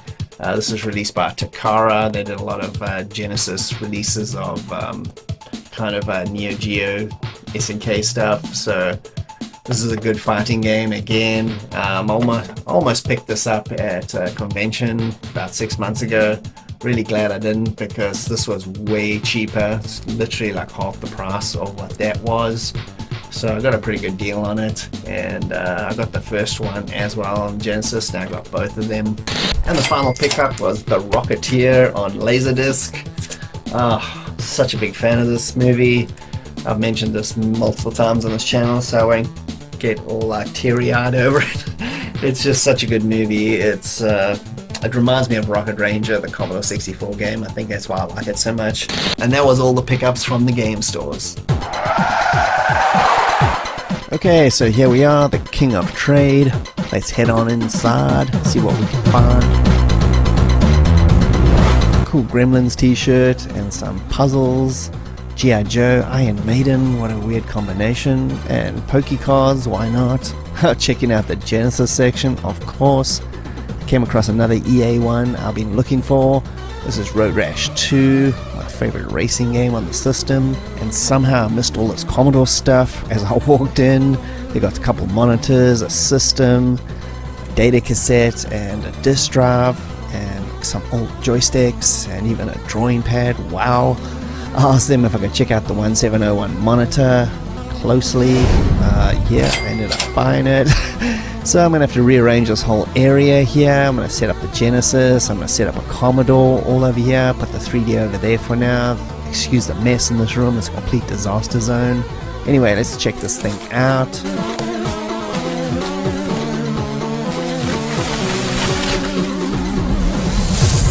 Okay, as you can see here, I've changed this whole setup all over again. It looks way better now. I've got original Commodore 64 hooked up to the monitor. It doesn't have those weird lines. That's just what happens when I'm filming. I've got my original Xbox hooked up here. 3DO's over here now, not over there. And I've got my Sega Genesis, Sega CD combo actually hooked up to this. Everything is hooked up. I've got the little switcher over there. And it makes it, oh man, it's so nice. I love it. I'm so glad I got this monitor. Obviously it doesn't have those lines. That's just what it looks like when I'm filming, but awesomeness. So besides that awesome C64 monitor, these are the other things I picked up from King of Trade. Bear in mind this is over the course of a few months, at least 3 or 4 months. Anyway, I picked up some more of the Electronic Arts Genesis games. I got PGA Golf Tour 2 here and Road Rash 2. Again, these are both in really good condition and they both have manuals and are complete. This is one of my favorite 16-bit golf games. It's just really good. I played this so many times. And Road Rash 2, this is my favorite Genesis racing game. Even though it's got like, you know, it's kind of action element where you beat dudes up, it still is a racing game overall. This is just excellent. Man, I played this one also so much. It's got music by Rob Hubbard, which is fantastic, and great split screen 2-player option as well to beat your friends up, and such a great Road Rash game. And a bunch of other games here I also just picked up. This is a Japanese release PSP game. This is part of the Valkyrie Chronicles series. This is Unrecorded Chronicles 3E2, you know, it's one of those ridiculous names, you know, kind of like the ones, you know, Kingdom Hearts 12.8.7 remix. You know, nobody even knows what's going on in that series anymore, even like what's first, what's second. It's ridiculous. Valkyrie Chronicles, this is a turn-based strategy game. This is like set like in like an alternate kind of like World War II almost setting. It's like a different kingdom, but it's like, you know, tanks and all that kind of stuff. Very cool. This is like an exclusive PSP version. It's got the full manual and everything. This was dirt cheap. I got the Chronicles of Riddick. This is Assault on Dark Athena. This was like kind of a sequel to the original one, and it was like more of an expansion pack, but it was like such a big like chunk of kind of content that they released it as a standalone, like kind of like a sequel. This is based on the movies of the same name, the Riddick movies, and yeah, this was super cool. I played this back in the day and I absolutely loved it. This thing's complete with everything. And the last one is Battle Fantasia. This is a versus beat 'em up game, and this is really cool as well. I played this a lot. It's released by Axis. I somehow remembered it being released by Atlas. I don't know why, but anyway, it's Axis, not Atlas. It's made by Arc System. So if you know, they do the like Guilty Gear games. This is quality. It's got like a cool like kind of story mode in it as well. Yeah, I really like this game. It's super underrated. And the Jean-Claude collection continues. I got No Retreat, No Surrender, and Kickboxer. This is one, I actually watched this in the cinema when it originally came out, and yeah, this is, you know, it's a typical like tournament movie from the early 90s, late 80s. It's got that part where Jean-Claude does that dance. You've probably seen a meme about that, but yeah, fun movie. And the other one is No Retreat, No Surrender. I barely remember this movie, I'll be perfectly honest. I'm pretty sure Jean-Claude was the bad guy in this one. It was directed by Corey Yun. He did a lot of excellent Hong Kong action movies, so that's pretty interesting. This is one I actually want to watch again. I barely remember this. Yeah, according to the back cover here, Jean-Claude plays Ivan the Russian, so clearly a bad guy. The Jean-Claude VHS list is getting lower and lower. I'm almost there. Okay, so we're on the road again. We're heading out to the thrift stores now to see what we can find. But in the meantime, you can check out one of my real failed attempts at a garage sale. Okay, so I've just arrived at this place. It's -12 out there. Getting ready to mask it up. Let's go check it out. So what actually happened here, there was a wind in the air too. When I got home, I found out it was minus 25 actually, which is insane. It was so cold that my hands actually froze together. Literally, I couldn't move them. So as I was walking there, I was literally just freezing. I wasn't really dressed properly for this thing. So I just grabbed a couple of games and then I just left immediately. I had to sit in the car for 15 minutes to unfreeze my hands so I could actually drive the car. It was bad. So these are the games I managed to get before I froze myself to death that day. You have no idea how cold that was. It was unbelievably cold. Ridiculous. Anyway, so let's start off with I got Tasmania, Sega Genesis game. This is very cool. Such good graphics in this game. Good gameplay, really good platformer, just quality. It's when they used to actually care about making, you know, these cartoon kind of games, you know, the cartoon platform games, like, you know, kind of like Aladdin, Lion King, Tasmania. They just, you know, they just put a lot of care into it. They just don't do that anymore with these style of games. They just make them for kids, make them dumb.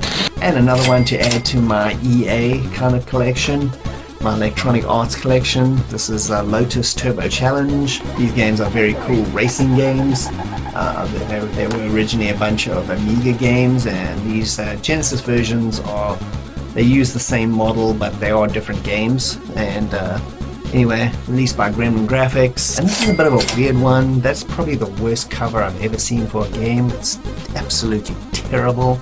This is called Pulse Racer. I've never seen this game before. This is the original Xbox. It's released by Jalico. That's what made me pick it up, really. They used to be like making old arcade games, so they made it interesting for me at least. It's one of these futuristic racing games. I mean, let's be honest, it's probably not going to be very good. I mean, just going by this horrendous cover. But you never know. Again, super cheap. And I got Outlaw Volleyball Remix. So this is part of the Outlaw series. They do golf and tennis and all that. They kind of like, you know, sports games played with like ridiculous characters and crazy things can happen where you can like beat the other character up and all kinds of nonsense like that. These are actually like kind of fun. I actually kind of like them. They're kind of dumb, but you know, the overall gameplay is usually pretty good. So even though they like disguised as like these kind of wacky things, they're still pretty decent games overall. And this is another Xbox original game. This is called Murakumo. This is Renegade Mech Pursuit. I've never seen this game before either. It's kind of weird. This is like Xbox exclusive, as you can see. And this is made by From Software, you know, the guys that made like Demon's Souls, Elden Ring, all that nonsense. Anyway, they made a lot of good games. They make a lot of good mech games, especially back in the day. So I'm assuming this is going to be pretty good. I've just never seen this game before. Just never come across it, which is kind of strange. They must have printed it in really like a low amount. Anyway, this thing is in fantastic condition as well. Okay, so I'm almost at this thrift store at this point. There's something I just wanted to mention. These videos are made up of footage I've shot over at least 4 to 5 months. So that's why there's so many pickups here. If you think you're going to go to thrift stores and find that much stuff in such a short amount of time, that's crazy. Just bear that in mind. This is a lot of work and a lot of persistence. And go all the time, you're going to find something. It also depends on what type of things you are actually collecting. If you're just collecting one kind of thing, then you know, thrifting is going to be a pretty difficult thing for you. But if you're a collector of a whole bunch of different stuff like toys, games, comic books and that kind of stuff, then thrifting might be up your alley. Anyway, we're here at the thrift store, so let's go on in and see what we can find.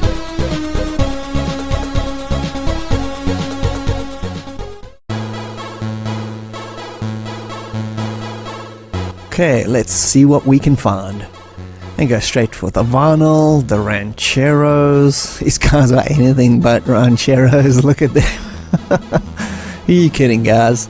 The rhythm pals. Oh my god, you can't make this up. Look at that. Yeah, they just scream rhythm, don't they?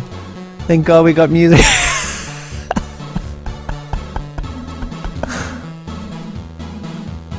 Oh, All the Way Boys. Damn, I've been hitting a real luck lately with Bud Spence and Terrence Hill movies. Can't believe I found this one too. This is a real obscure one. And some PS3 games here, Metal Gear 4, and God of War collection. I don't collect PS3 stuff, so, but if you are, you're missing out. I found a bunch of VHS here I want to pick up. Addams Family, definitely. First Strike, decent Jackie Chan movie. And the trashness that is Teenage Mutant Ninja Turtles 3, why not? And back to the vinyl. Herb Alpert and the Tijuana Brass. I used to see these all the time. If you go thrifting, you better get used to seeing that one. And the Fisher King here on VHS. Might pick that up. I'm interested in watching that again. Ooh, almost missed that. One of John Woo's best movies, The Killer. Fantastic. And back to the vinyl. Oh no, Babs! No! Tainted. Ooh, I almost missed this one. This is Hardboiled. This is John Woo's best movie. And he got a old Xbox 360 HD DVD player there, and also a Lonely Genesis. I would totally pick these up, but I'm not willing to take the risk on it not working, especially for that price. And more VHS. I'd never seen this movie before. Blue Ass, Michael Caine with a gun. Might be worth checking out. And a whole bunch of garbage here. Ooh, well, maybe not. Found Hitman Absolution. I actually played this back in the day. Really good game. Don't have it in the collection, so took it. And found the Blues Brothers soundtrack on cassette. Well worth picking up. And I'm braving the vinyl again for whatever happy harmonica weirdness this is. Let's carry on going here. Trash, trash, trash, trash. The Cotton Pickers, oh my goodness, that wouldn't go down too well these days. Let's move on. And the Mormon Tabernacle Choir's greatest hits. Oh, come on, guys, there are no greatest hits. The Macklin Alouettes. Just another reason why inbreeding is a bad idea, folks. Tainted. Back to the VHS. See what I can find.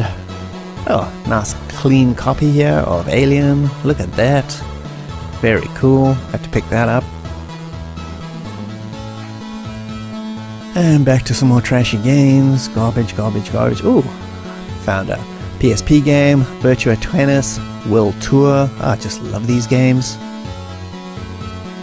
And heading over to another thrift store. This thrift store, since shooting this, has actually closed down with this piece of garbage just as well.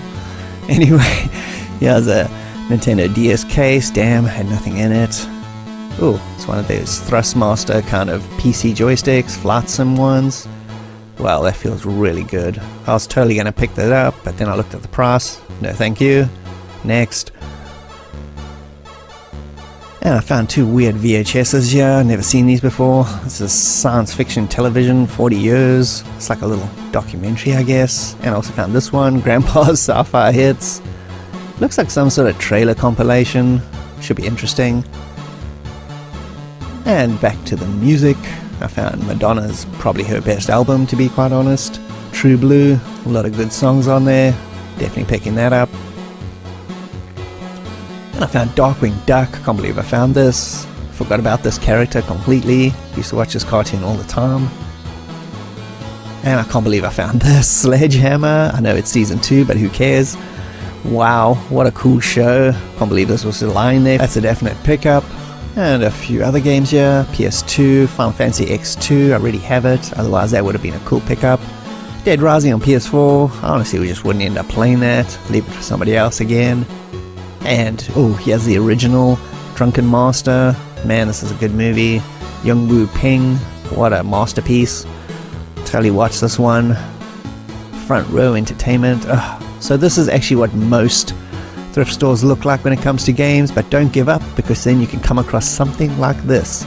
This is a Microprose classic, F117A Stealth Fighter on DOS. Oh man, I can't believe I found this. This thing is complete. And it was only $5. And before Pierce Brosnan was Bond, he was Remington Steele. This was a pretty cool TV series, almost forgot about it. Back to the VHS, and another score on the Bud Spencer Terence Hill movies. This is They Call Me Trinity. This is probably one of their best movies overall. Fantastic. And this is a pretty cool compilation if you never got it. The Americas Collection, Assassin's Creed. I picked that up a few months ago, so I don't need it. I got a few other decent games here. There's Doom 3 on PS3. And Professor Layton over here. I almost picked this up, but then I just decided I honestly just wouldn't end up playing it. And somebody unloaded some more graphic novels here. There's a lot of good ones. It's a really, really big mix and variety. Oh wow, they got DMZ by Brian Wood. This is really good. Check that one out. And a bunch of comic books here. Ooh, 80s Spider-Man. Definitely haven't got that one. Take that. A bunch of other weird ones here. Nicotine, don't know what that is. But, oh wow, stumbled across this. Hitchhiker's Guide to the Galaxy graphic novel series. I never knew these existed, and they got all of them. Look at that, perfect. And I'm braving the vinyl again, just for you. Oh, look at these guys. The middle guy looks like Michael Caine. The Emeralds. This guy looks like Bill Paxton. Sonny Bono. And freaking Elton John. And first up is a double dose of VHS. We got The Fisher King and All the Way Boys. So All the Way Boys is another Bud Spencer Terence Hill movie. Kind of lucky I found this over here in Canada. I say that because you don't ever see these movies at all. Nobody even knows who these characters are or these actors are over here. It's like so bizarre to me because I grew up in South Africa and these characters are like very popular and everybody knew their movies. But over here, you know, it's like almost non-existent.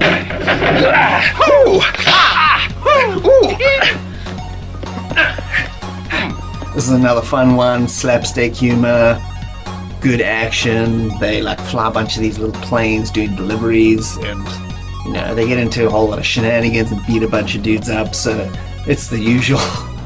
And The Fisher King, this is a Terry Gilliam movie.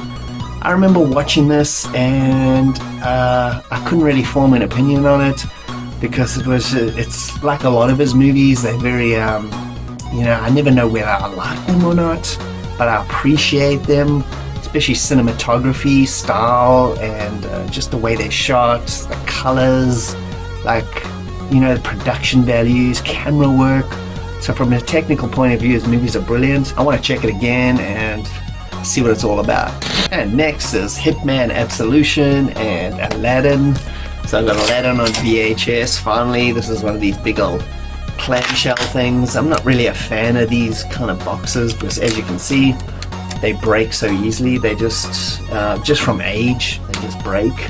But this one, considering how old it is pretty good condition. This is my favorite Disney cartoon of all time, so that's why I had to get it.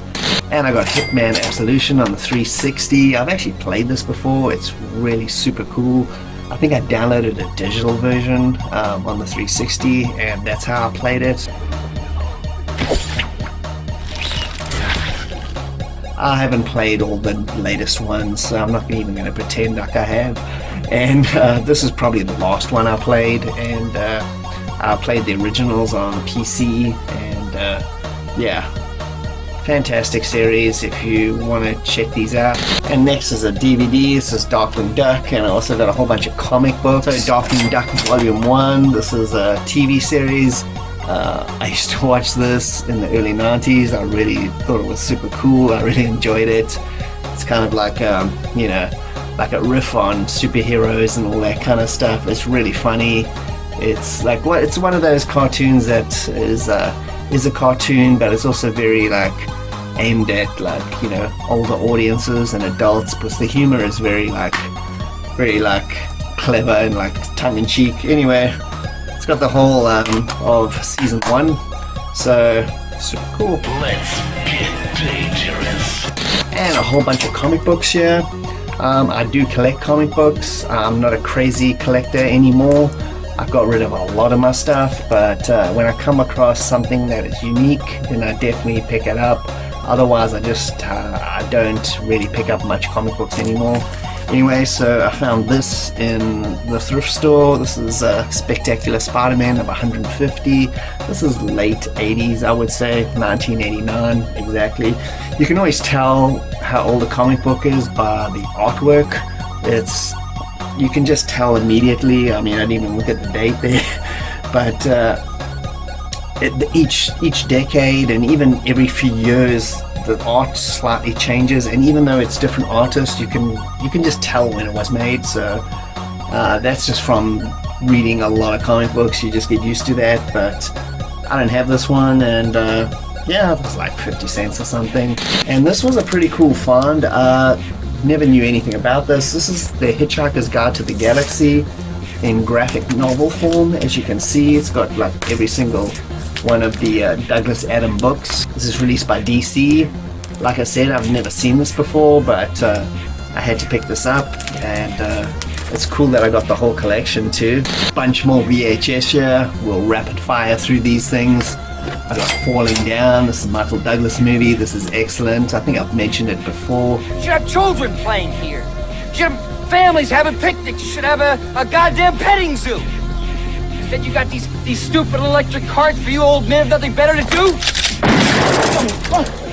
It's like a guy just having a total meltdown during one day, and the performance is excellent. You should definitely check this movie out. You won't be disappointed. And this movie, City of Industry, I've seen this movie once in the late 90s, and I thought it was pretty cool.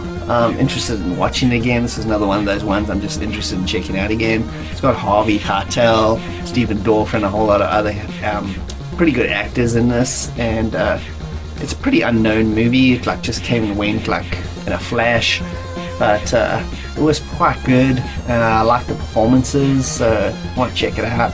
And the third one is Drunken Master, Jackie Chan. This is like that classic movie. This is such a good one. Highly recommend checking this one out.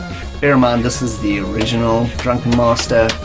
I think the US ones were all kind of renamed, and Drunken Master 2 is actually Drunken Master, and it's all just mixed up. It's a big mess.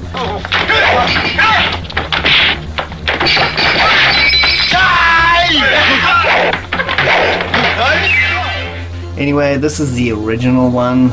This is directed by Yu Wu Ping. If you know who he is, a fight choreographer and director. You know, he did stuff on like The Matrix and all that, but obviously way before that he did like Hong Kong action movies. And yeah, this is great. So this isn't a Dimension Films or Miramax release, like I said earlier, and I mentioned in all these videos. Do not pick those up. They're horrendous. This is Front Row Entertainment. This is going to be cheap and trashy looking, but that's how you want to watch these movies. It's going to definitely have probably the 70s, late 70s, early 80s dub is going to be on this one, which is fantastic. It's going to have all those chunky sound effects too, not the stupid realistic ones that they replaced them with. So, oh man, can't wait to watch this again. Got a few more cassettes to add to my musical collection. I got the Top Gun soundtrack and Bon Jovi, New Jersey. This album's pretty cool. It's got like good stuff like Lay Your Hands on Me and Bad Medicine, so you can't really go wrong with this one. Good old rockers. And the Top Gun soundtrack. Don't really have much to say about this besides that it's fantastic.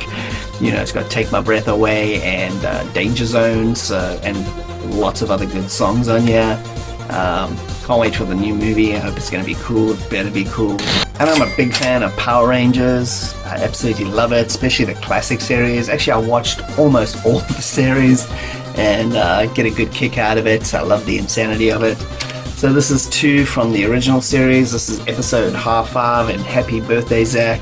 I love the fact that they only put 1 episode on each of these.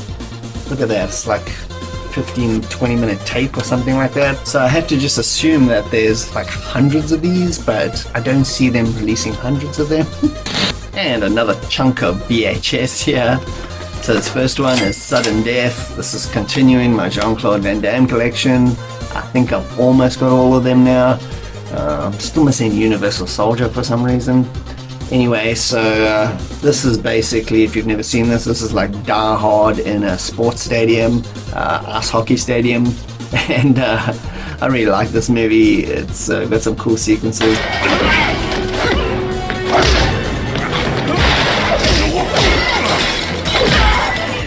It's directed by Peter Hyams. He's a really good action director and director in total, and he's super underrated. So anyway, Powers Booth is the bad guy in it, so he just chews the scenery. This is pretty good. Next one is Lock the Superman. I know nothing about this. This is an anime. It looks like it's just from the kind of artwork here on this cover. Looks like it's one of these late 70s, early 80s animes, which I absolutely love. I've never heard of this. I'm not sure if this is if this name is completely changed for English release. It's quite possible. Yeah, it's 120 minutes long, so this is like a big movie. And last is Jackie Chan's First Strike, and this is released by New Line Cinema. So this is like in between the Miramax Dimension Films trashy ones and that kind of front row kind of company. Like, you know, this is like kind of in the middle. These are not like terrible releases, but they're leaning a little bit towards the Miramax side, which is not good, but it's still tolerable. So this was a decent movie of his. It's not the greatest. It's definitely no classic. It's got some good stunts. It's got some pretty good fight sequences though. But this was directed by Stanley Tong, I believe. Yeah, Stanley Tong. I think he did Rumble in the Bronx. It's very similar to that in that kind of style.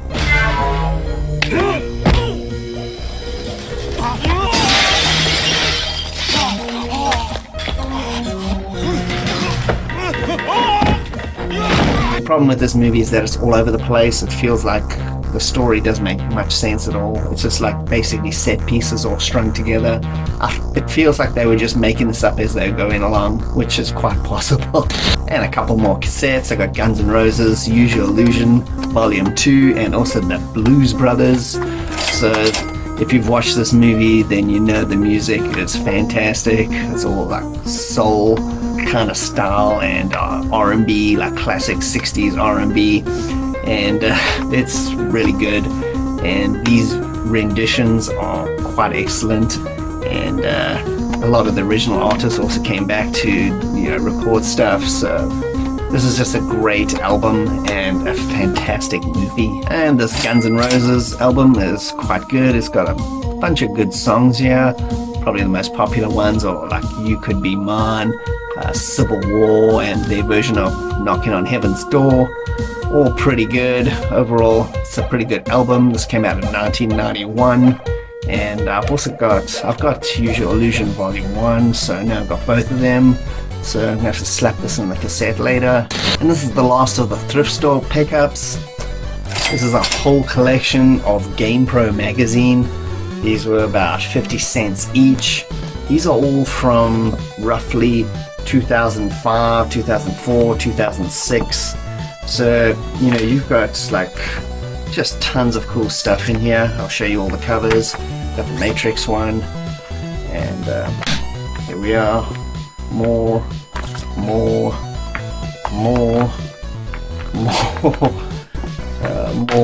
It's crazy. I can't believe I found all of these. This must have been somebody's entire collection here, and these things are just filled with like cool information, adverts. I just love the adverts. I wish if these were older it would be better, but I played like all these games, so it's cool to see. Look at the cell phone. That thing's retro. And it's got code book here, so that's cool. And Metroid and Zelda, all that kind of stuff. Yeah, it's always cool to have these, and you can look back. You just page into it, and you immediately find games and you just completely forgot about, and you find adverts. The adverts are the best. That's like the whole reason to look at these old magazines, as far as I'm concerned. I mean, you just see cool stuff in here. So that's about 4 or 5 months worth of pickups for thrift stores anyway, just stuff that I liked. And I'll throw these two games in here as well. This was a Facebook Marketplace pickup a couple months ago, and this was such a good deal. I got Might Magic Complete and King's Bounty Complete on the Sega Genesis, and wow, can't believe these were really cheap. I think they were $15, 10 or $15 each, and they're in such excellent condition.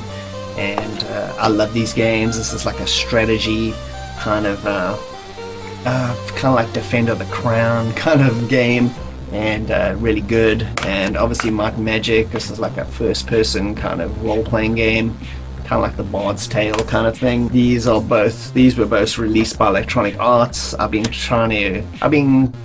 going out of my way to try and collect like as many of the classic Electronic Arts games from the 90s on the Genesis. And they released so many good games. I don't know what happened to that company. It's a piece of trash now, but anyway, they put out some really good stuff in the 80s and 90s, and just trying to get all of them.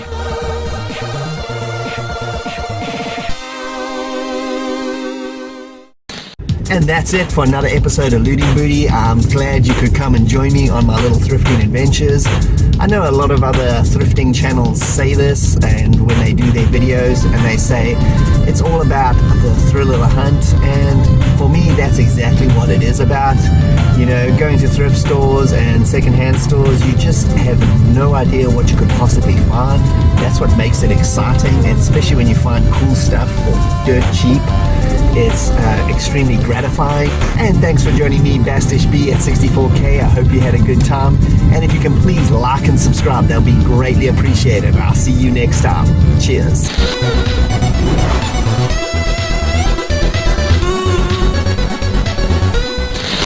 Hey, Bastish B here for 64K, and welcome to episode 18 of Lootin' Booty.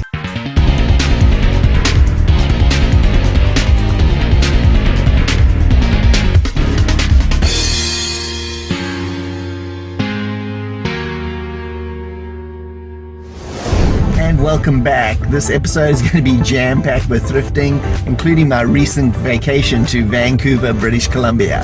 And let's start off this episode with a look at a recent video game convention I went to and all the pickups.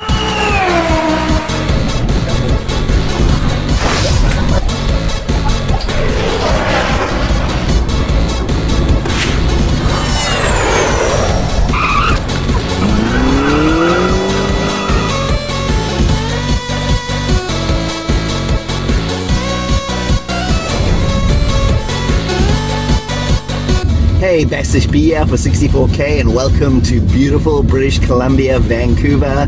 I'm heading out to the Vancouver Retro Gaming Expo. The show's been off for a couple of years due to the pandemic, but now it's on again, so let's go check it out. And here we are again at the Anvil Centre, where this show always takes place over the last few years. It's in downtown New Westminster on Columbia Street. It's a fantastic location. Absolutely beautiful out here, and it's time to head on in.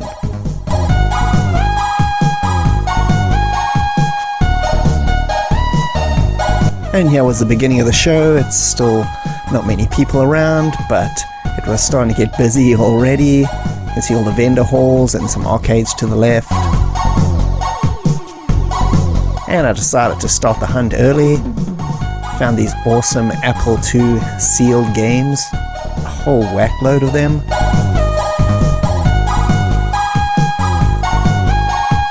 And a whole bunch of 1701 monitors to sell here. Fantastic C64 ones. It's excellent model kit for these arcades. I wish I bought that. And this place has multiple levels full of stuff. On the second level is old computers and free play area, and up top is gaming competitions. Amiga CD32, playing something elite. Yeah, Pippin, don't see that often, or a laser active.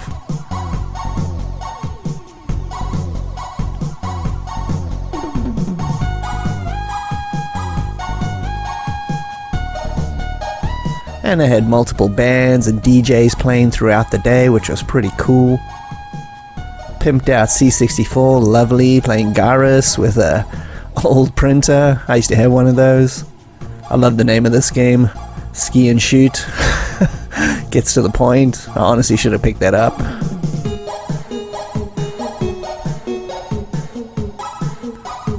And a bunch of old Atari games, some good old Star Raiders here.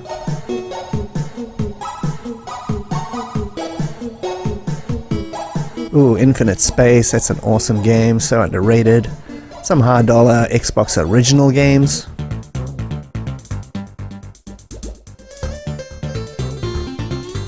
And a Virtual Boy if you want to test one out. Triad Stone, that's a laser active game. And the place was getting pretty busy right now, so I decided to head on out and go up to Game Deals. That's a video game shop that's literally just up the road, and these are the guys that actually put on the whole convention. And if you have a wristband from the show, you get tax-free gaming. What I mean is if you buy anything, it's tax-free for that day only, which is awesome. This place is really small, but it is jam-packed with gems.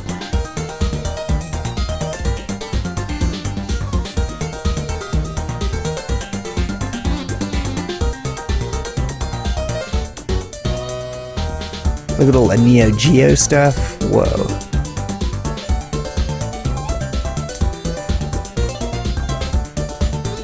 I've never actually seen a physical copy of Twisted Metal Small Brawl. That was cool to see.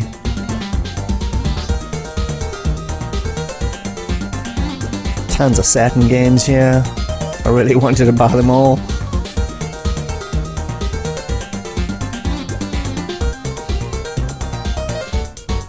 So many great RPGs on the 3DS, it's insane.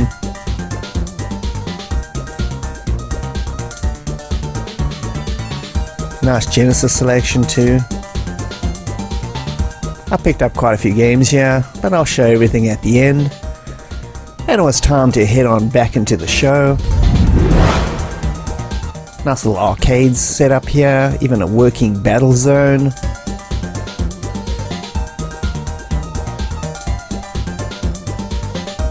One of my favorite DC games. Nice PSX import selection. Found a box of good old classic games. That was not 1995, by the way. And the only real Commodore stuff that I found there. A few VIC-20 games.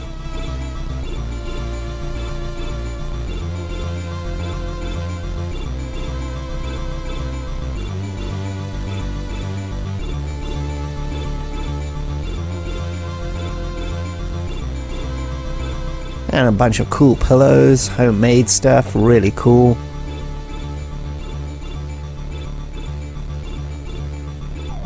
I wanted to get this, but I dared ask the price.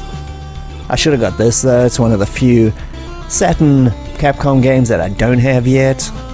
Check out this Telstar Mutant, it's got a steering wheel, a gun, and a pedal, wow.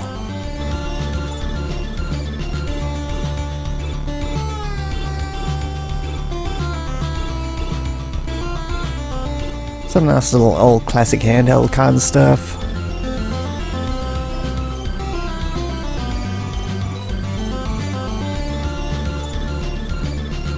Check out some Dreamcast games. Looks like Sonic Adventure has gone up in price dramatically, unless this vendor was really expensive.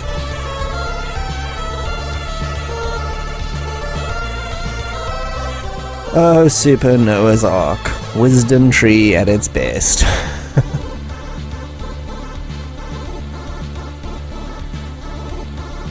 And I'm not a huge Nintendo fan, but damn does this look appealing. I really would have loved to have got that.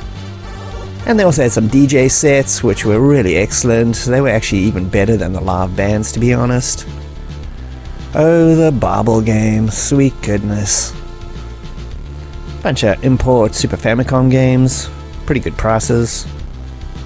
This was a bargain bin, by the way, so I don't know what Moonwalker was doing in here. I was like, if this is $10, I'll get it. Nope, 130.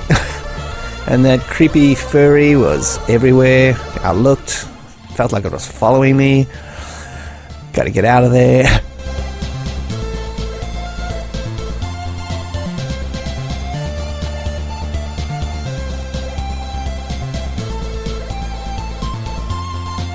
And another big bargain table. I found a box of Intellivision stuff for $2 each.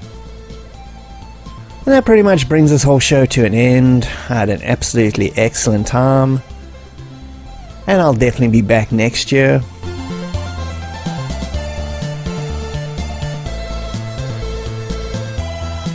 And it's time to say goodbye to Vancouver. Hope to see you again in 2023.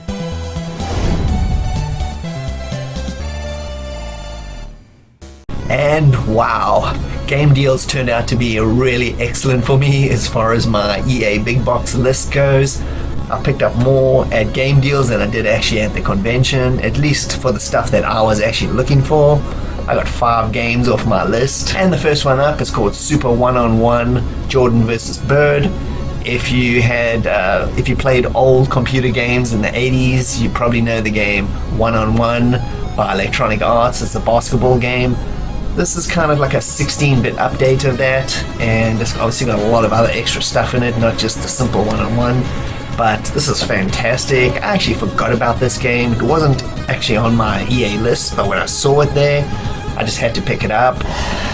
And next is a game that was on my list. This is PGA Golf Tour. This is the original one. I picked up number 2 a few months ago, so that's all the ones I actually want on the Mega Drive / Genesis. This is it. Again, another excellent golf game. This is the original. These things are in such good condition. They're all the manuals and everything. And yeah, I played these games for hours, and great to have this one. Third game off the list is Powermonger. If you played like old computer games again in the early 90s or late 80s, you probably know the games by Bullfrog. They did Syndicate and all stuff like that. This is another one. I messed around with this game back in the day on the Amiga, and this is a really good conversion of it, surprisingly. For a console conversion, it's quite good. And yeah, it's like a strategy game, like a real-time strategy game, like one of those, almost like one of those God games, that kind of thing. So Powermonger. Next is Where in Time is Carmen Sandiego. I used to have Where in the World is Carmen Sandiego on my Genesis and played that thing like crazy. The only thing about this version that I got yet, it hasn't got the big kind of encyclopedia instruction manual, unfortunately, but that's okay. This is one that I messed around with on my Commodore 64, played it, Where in Time. It's basically the same setup. You're kind of trying to track down Carmen Sandiego, but you're jumping through time instead of going through the world. So it's kind of like a time travel game, teaches you about history and stuff. These games are edutainment games, but I don't really see it that way. I just find them really fun to play. And another one off the list is James Pond 2. This is a codename Robocod, obviously a ripoff of Robocop. This is another game in the James Pond series, and they so this one is a side-scrolling kind of platform game, very European in flavor, you know, that kind of style, very cutesy, really nice graphics. Another game that I messed around with very briefly in the early 90s, never really got into it, but seeing as I'm collecting EA games, I got it. Doesn't have instructions, but it's still in really excellent condition, so that's another one. Okay, so here's all the pickups from the actual show. Just before I left the show, I noticed this little box of Intellivision games in the corner, and I asked the lady how much they were. She said $2 each, complete. Couldn't believe it, so I had to pick up a few.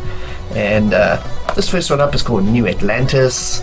This game's kind of like a kind of missile command, that kind of style. You know, things are attacking your kind of a home base thing, and you're trying to blast them out the sky. Very simplistic. This game is fully complete with instructions, cartridge, the whole thing. The next one is Lock and Chase. This is based on an arcade game by Data East, came out in the early 80s. A little bit of a Pac-Man ripoff, but it's a decent enough variation. I picked it up because it's an arcade game, so I really like that. Fully complete as well. And third is Sub Hunt. So I love submarine games. This is actually a submarine simulator, would you believe it, on the Intellivision.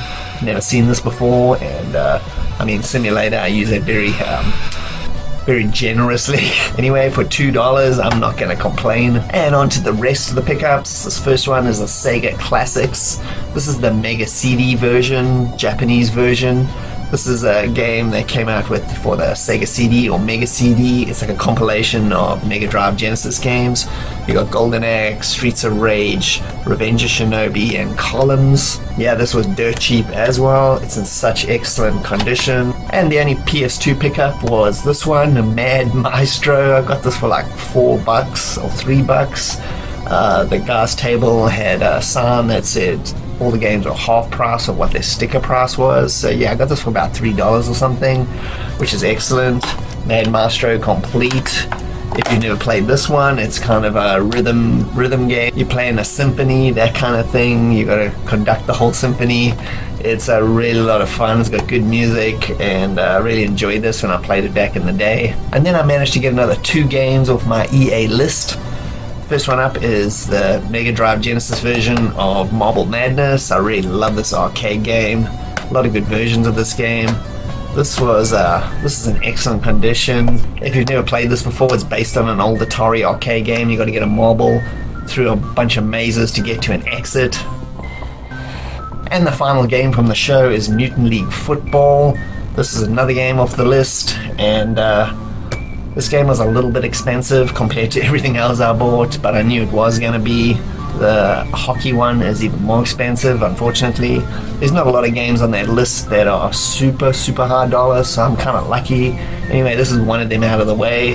This is a really cool version of American football with mutants, and you can just think of it like speedball but with football, and it's just more crazy, and you can kill dudes and blow stuff up. It's absolutely mental.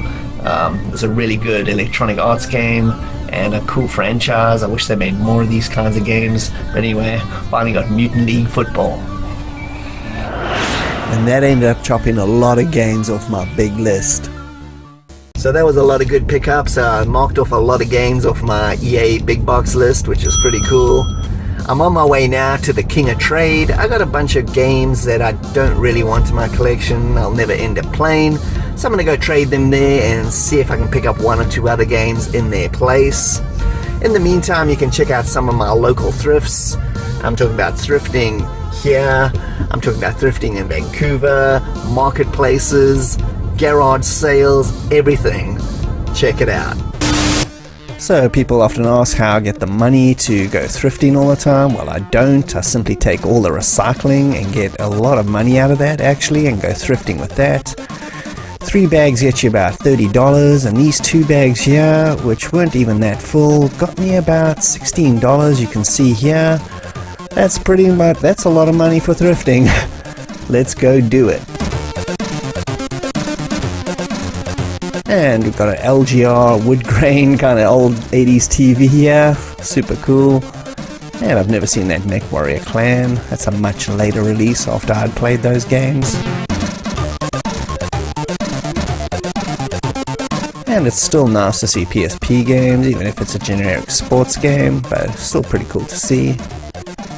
And some VHS madness. I got Maximum Risk. It's a Ringo Lam movie. Haven't seen this since the cinema. Added to my Jean-Claude Van Damme collection. And I found these weird LCD Hong Kong knockoff things. Digital. I don't know what this is supposed to be. Looks like a ripoff of Fist of the North Star or something. It's different characters. Pretty weird. And I found an NES. Wasn't willing to pull the trigger because this place doesn't let you test anything, or doesn't let you return it, put it that way. So I'm not taking $50 risk on that. And I found this Tobin Spirit Guard from Ghostbusters. I've actually got the red edition. I think this is a Loot Crate exclusive. I couldn't see any differences between my one and their one besides the green cover. Herb Alpert, not a good way to start off looking for records. Oh my goodness, Rosenschans, what? This dude looks like Jason Bateman, look at him. Oh my goodness. Oh, the Chocolate Soldier, Oscar Strauss. Oh jeez, we're in heavy territory here. Oh, not Streisand, no! Tainted it. Back to some VHS goodness. I got a double dose of awesome. Dolph Lundgren and The Punisher, the 80s version. And Swayze and Steel Dawn, the post-apocalyptic goodness. Some good games here. Condemned Bloodshot 2, that's really cool. Really have it. Some Dark Souls 2, nice. Even Carrier Command, I've virtually never seen this. I played the Commodore 64 version, so I had to pick this up. And on my way home, I noticed a massive garage sale going on in this neighborhood, so I decided to walk around and check them out. There was ones pretty much everywhere. Didn't find much, but I'll just show you what I did manage to see. And nice board game here, Jumanji, pretty cool. I already have it though. Worst collection of Wii games I've ever seen in my life. This explains how the Wii sold so many trashy games. Like, this family bought all this garbage, and it's the worst selection of games I've ever seen. Wow. Wow. And there's some of these Atari flashbacks. They were $2 each. I just had to pick them up even though they're not very good. And back to the thrifting. And a whole bunch of garbage here. Did find some diamonds in the rough though. Got Test Drive Unlimited, yeah, this is pretty good. I played this on my 360 with the steering wheel. It was awesome. Found a VHS DVD combo. These things are expensive. This was only $14. It's a good deal. And Addams Family Values, add that to the collection. I got both movies. Connected Ventures, you see this thing everywhere. Force Unleashed, pretty good. A whole bunch of shovelware as usual. And another one of these weird peripherals for the DS. There were so many weird ones. And a cool quickshot joystick. I would have picked this up, but it was really clunky and beat up. Felt awkward. And some more games. Got the double combo set here. This is Marvel Ultimate Alliance and Forza 2. And Battle Stations Pacific. That's a really good game. I already have it though. Next Thrift. And I found the Samba de Amigo maracas for the Wii. They're pretty cool. I never had those.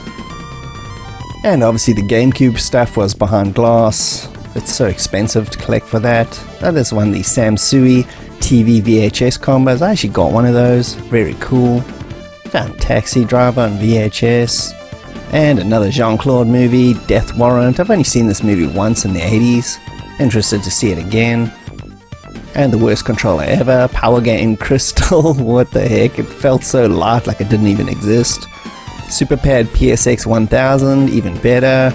D-pad felt like a soggy pizza, but anyway, next Thrift.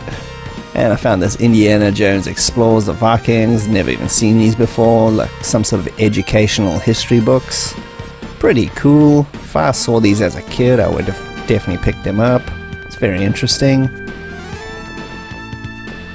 And records, I finally found some decent stuff. David Bowie, Let's Dance, I already have it.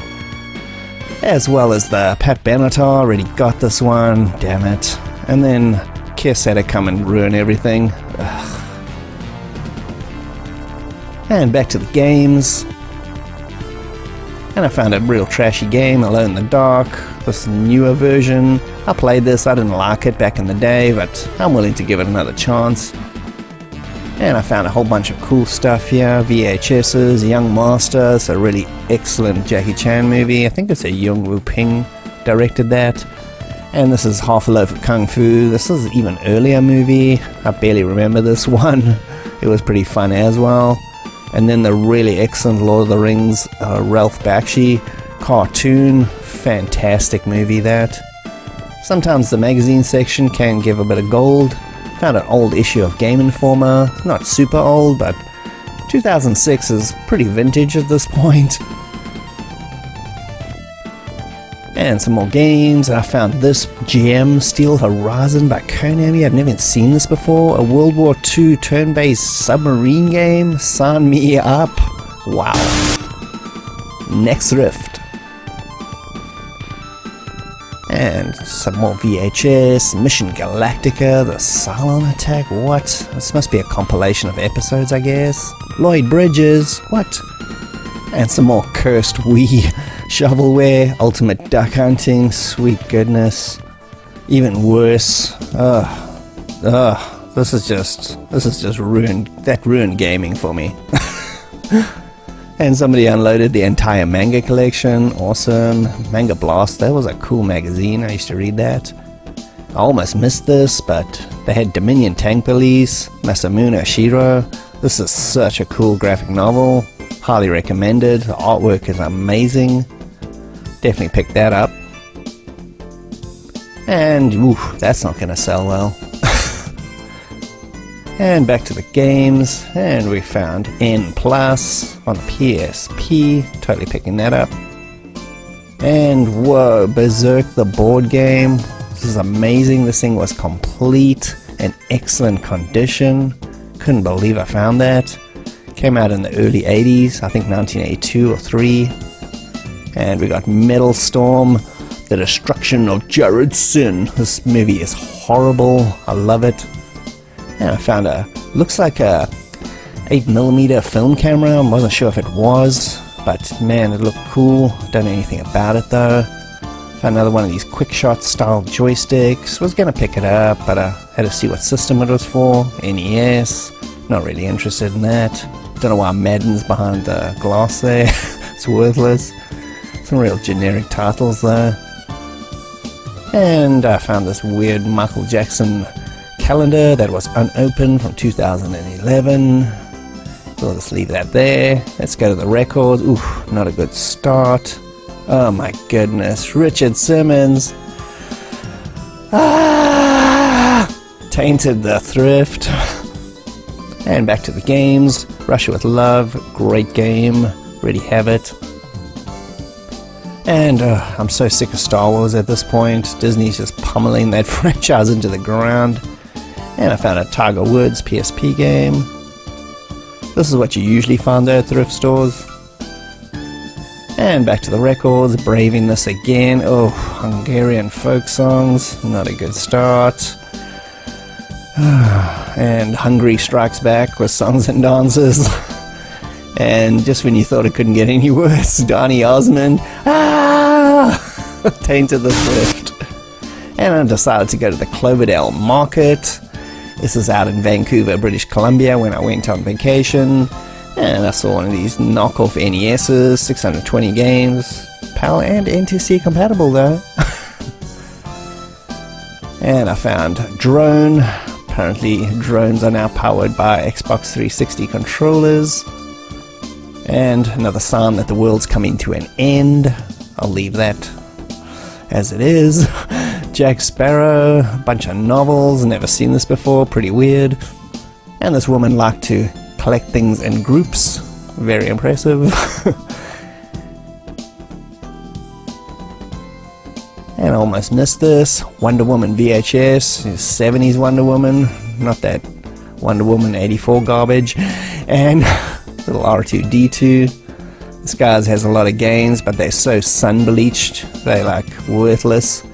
Found another Wii game I've never seen before. There's just so many of these. London Taxi Rush Hour, some sort of crazy taxi knockoff. And I went inside the main hall. This is where they have more stuff. Found these tin kind of printings. Pretty cool. I like the Paperboy one. And I found a bunch of comic books. I never knew they did a Rocky Horror Picture Show one. Pretty weird. And this guy had a really good collection of 360 games. Ace Combat 6, that's great. Actually, all these games are really good. And GoBots, the good old knockoff Transformers. And I even spotted Pit Stop here. It was a Coleco version though. I got the Commodore one, so I don't need it. X-Men, I love this Genesis version. Sings upside down. Get that sorted, dude. And I almost bought this game. I was contemplating it. Super Godzilla for the Super Nintendo, boxed, 65. I don't know if that's good. Seemed a bit much. Three Stooges. And let's start checking out all the thrifting finds. We'll start off with two games over here. This first one I picked up from King of Trade. It was super cheap. I don't remember how much it was, but this is a JRPG if you've never played it. It's called Eternal Sonata. I played and completed this game. It's really cool.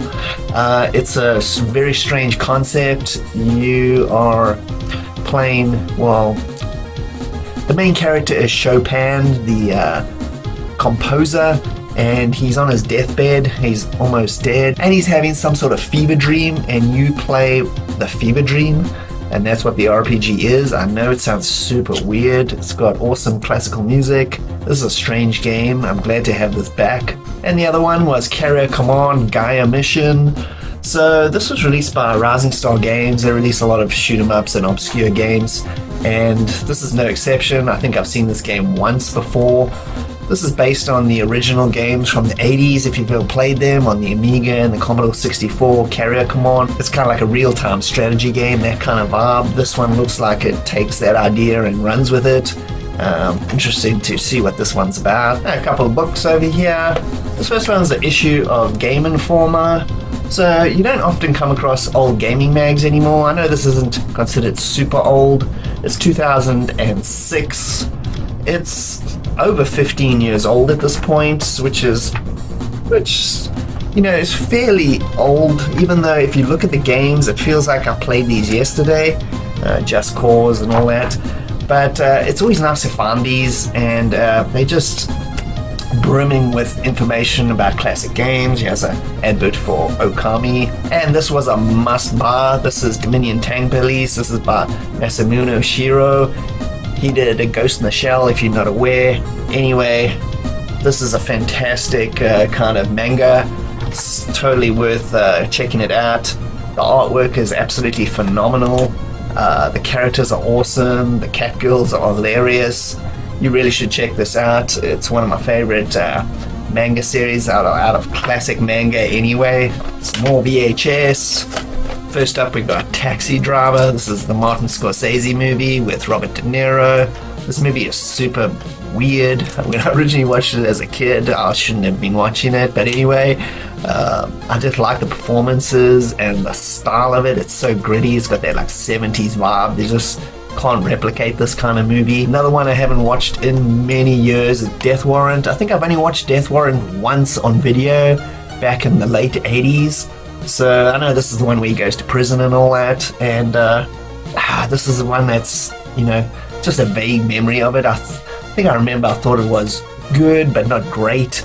So anyway, another one to the Jean-Claude collection. And these are two more games I used to have back in the day in my collection. This first one is Alone in the Dark. This is like a late 2000s, mid 2000s game in the same Alone in the Dark franchise. It's released by Atari.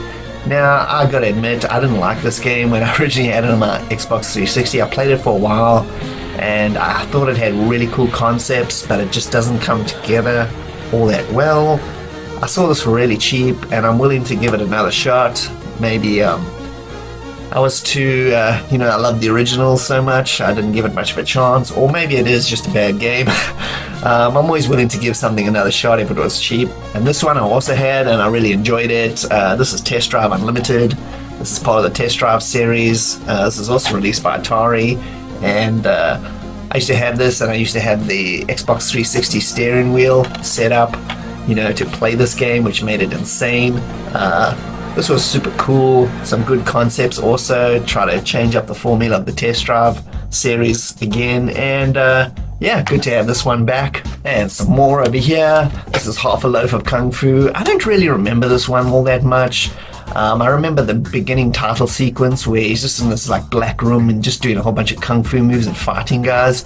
That's all I remember about this movie. A lot of Jackie Chan's early 80s, late 70s stuff is a bit of a blur because they all have the same kind of stories and all that. They're all set in like, old school China, and they're just beating dudes up, and there's a lot of comedy. This one's no exception. And yes, Ralph Bakshi's Lord of the Rings. This is a super excellent cartoon. If you've never seen this before, you really should check it out. Peter Jackson owes a lot to this adaptation for his movies, the Lord of the Rings trilogy, so there's a lot of things in here which are replicated almost exactly the same if you've ever seen those. So I wish they had actually completed this. This is only half the story, unfortunately. They never made the rest. I don't know why. Don't know what the story is behind it, but it's brilliant regardless. And the last two games is a double dose of PSP action. I got this one called N+, that's a ninja, and it's kind of like you gotta make it through these like kind of maze kind of things. I've only seen a video of this game. I've never actually played it, so I can't give you too much information on it, but you play a ninja, so that's got me sold. Again, it's complete, super cheap. It's also by Atari. see a theme going on here.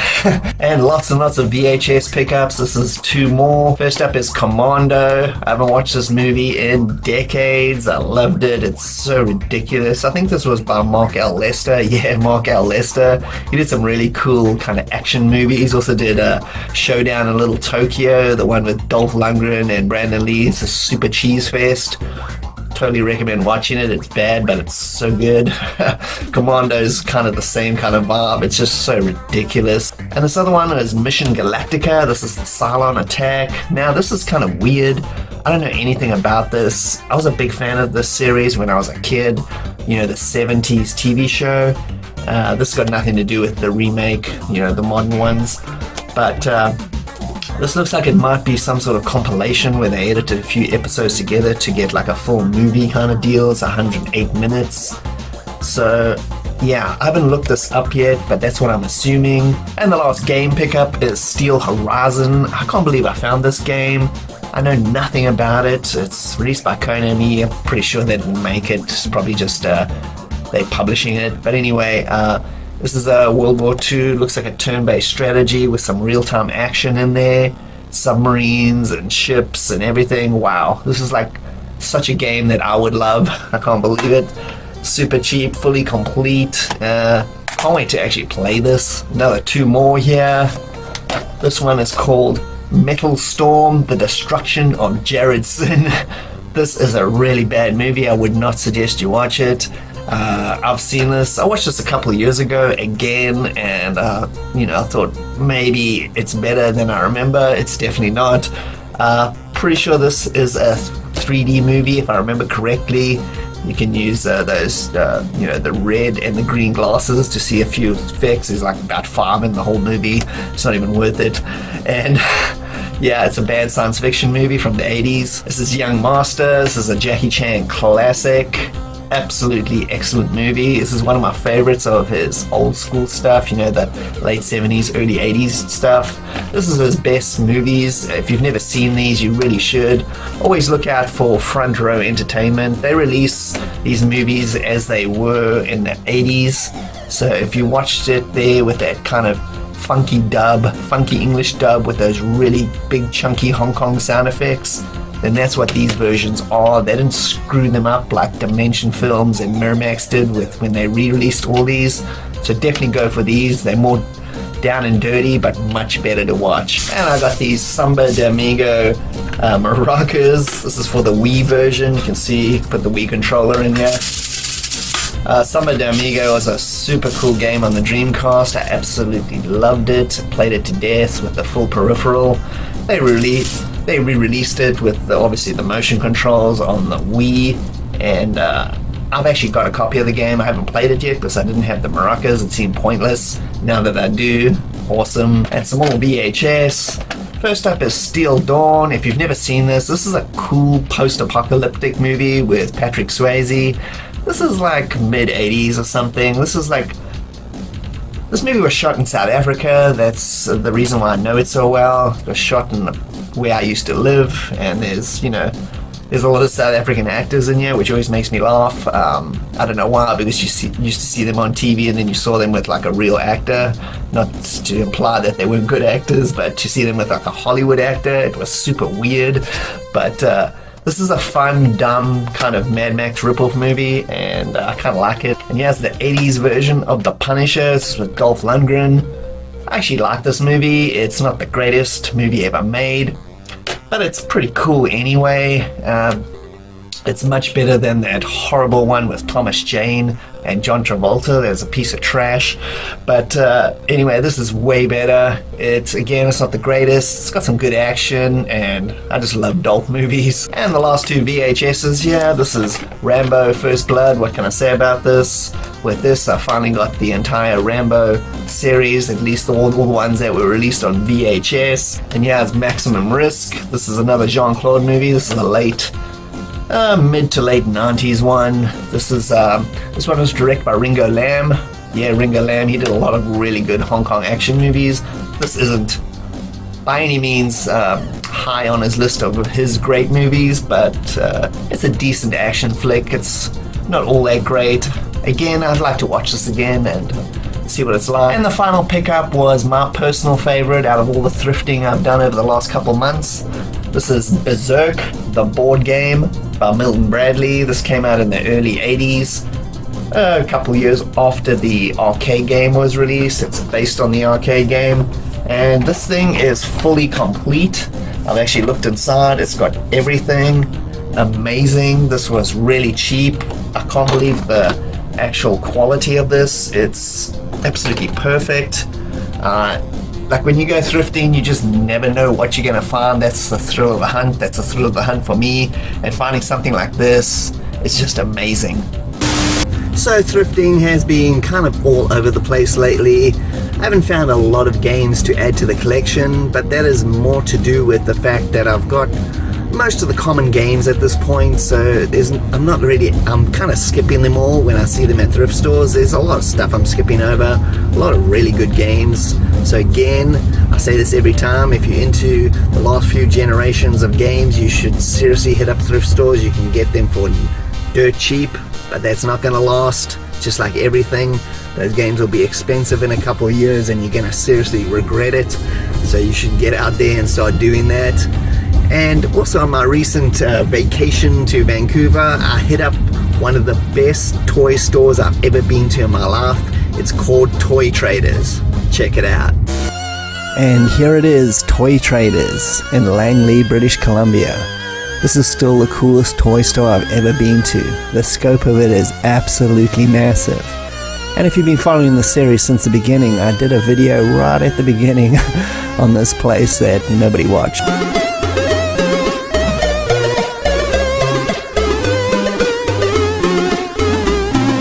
Leatherface soda, anybody? Mumra! Power Rangers section. This is my go-to area. I just love it.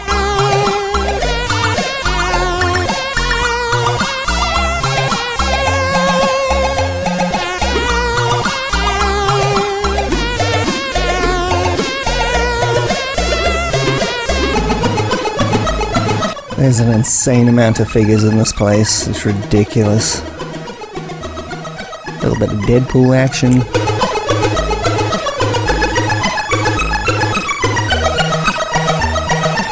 This battle scene is absolutely epic. I'm in awe of it every time I see it.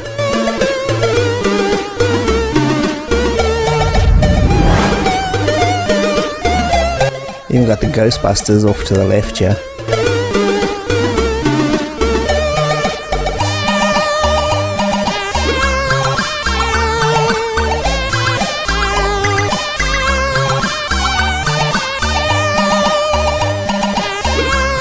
Good feathers. I can't believe they had those dudes.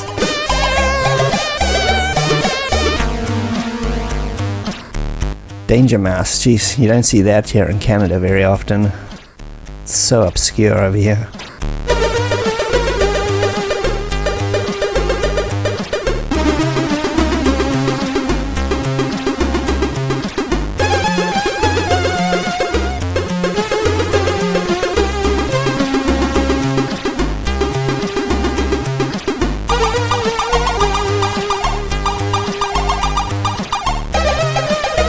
Indie. And upstairs is like a retro 80s section where it's just got used 80s toys. It's another shot from up top from a different angle. You can see how massive this place is. That's all loose G.I. Joes. They got a small gaming section. It's not very great, but I did manage to find Conflict in Vietnam by Microprose. If it was the C64 version, I actually would have bought it.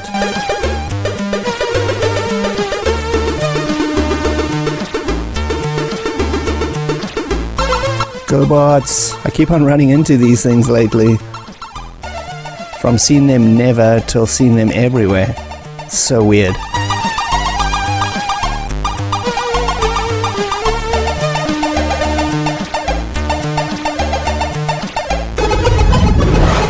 Ah, pity they didn't have these powered on yet. We got there just as they opened.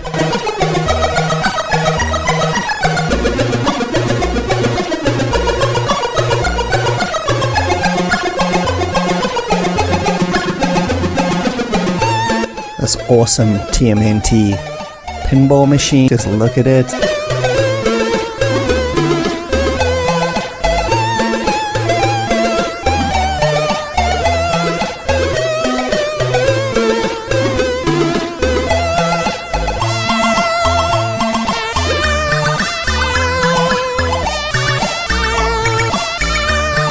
Even John McClane is here.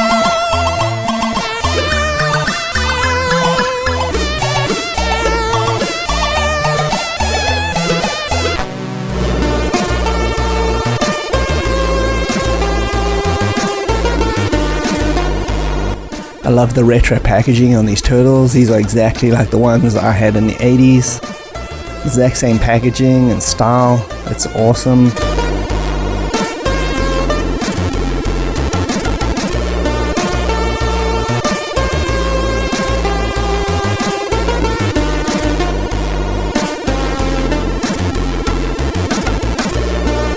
Sam and Max figure here, little Max.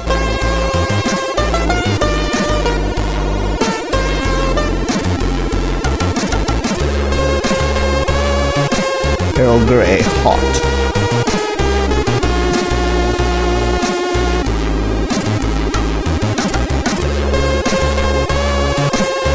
A little Baby Yoda, and yes, I know it's not Baby Yoda, but that's what I'm gonna call it.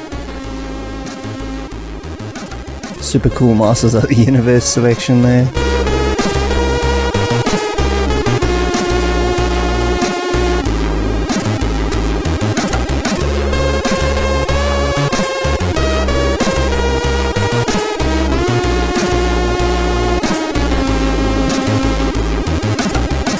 Their game selection is pretty weak though, that's the only thing, but it is called Toy Traders, so what do you expect?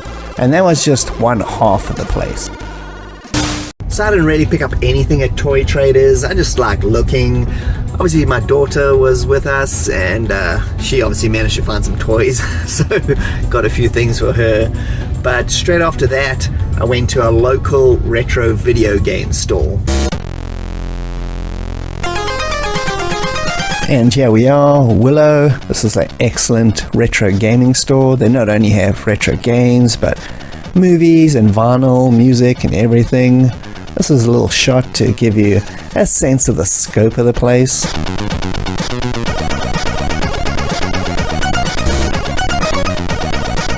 Tons of PlayStation, original PlayStation and other goodies.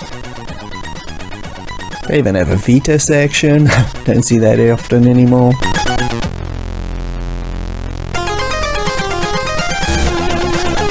I found Taz Escape from Mars. Pretty cool platformer. That's Fire Emblem, such a great game on the 3DS. Found a little retro section over here. Those games are super expensive. Even got some Neo Geo carts here. Some Saturn, Sega CD.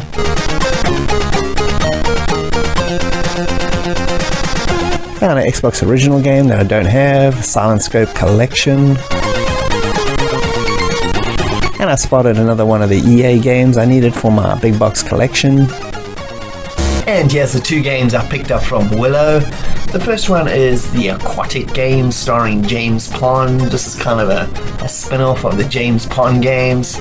I've never actually played this one before, to be perfectly honest. I know it's like a multi-event sports game, kind of one of those wacky ones, you know, the ones that you used to play on your Commodore 64 whatever back in the day, which were super popular. Anyway, this is part of the, you know, it stars James Pond, so I guess it's like a little bit of a spin-off. I look forward to playing this one. This is another one off my EA big box list. And the other game I got is the Silent Scope Complete on the original Xbox. I've never actually come across this before. It's got Silent Scope 1, 2, and 3, the arcade games. They're like light gun games where you play a sniper. This also says it's light gun compatible, so that's pretty damn cool. These games are all fully complete as well and in excellent condition, so that's a really good pickup. I've only ever played the first two Silent Scopes, so the third one will be a cool mystery for me. Okay, so I've just parked across the road from the King of Trade. I'm going to take those games and see what we can get.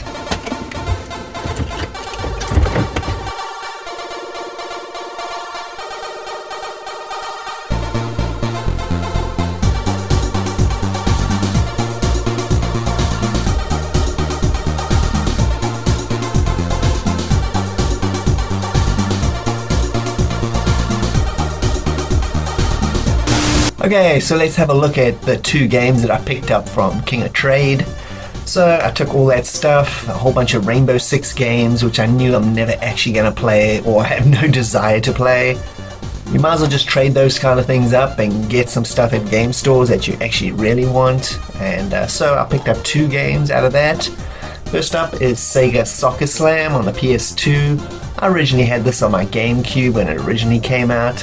And it's really cool. It's like an arcade style soccer game, 3-on-3, and it's a lot of fun. It's got cool characters. It's just fast paced, good old arcade action. And the other game I got is called Nano Breaker. This is a late Konami release, 2005. It's like a hack and slash kind of 3D game, similar to the Castlevania 3D stuff.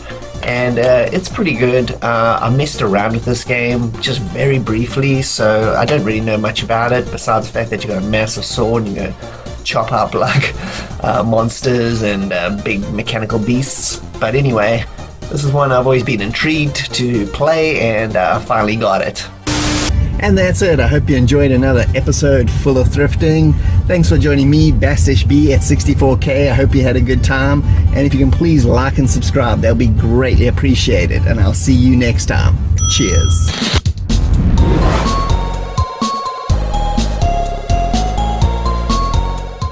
Hey, Bastish B for 64K, and welcome to episode number 19 of Loot and Booty.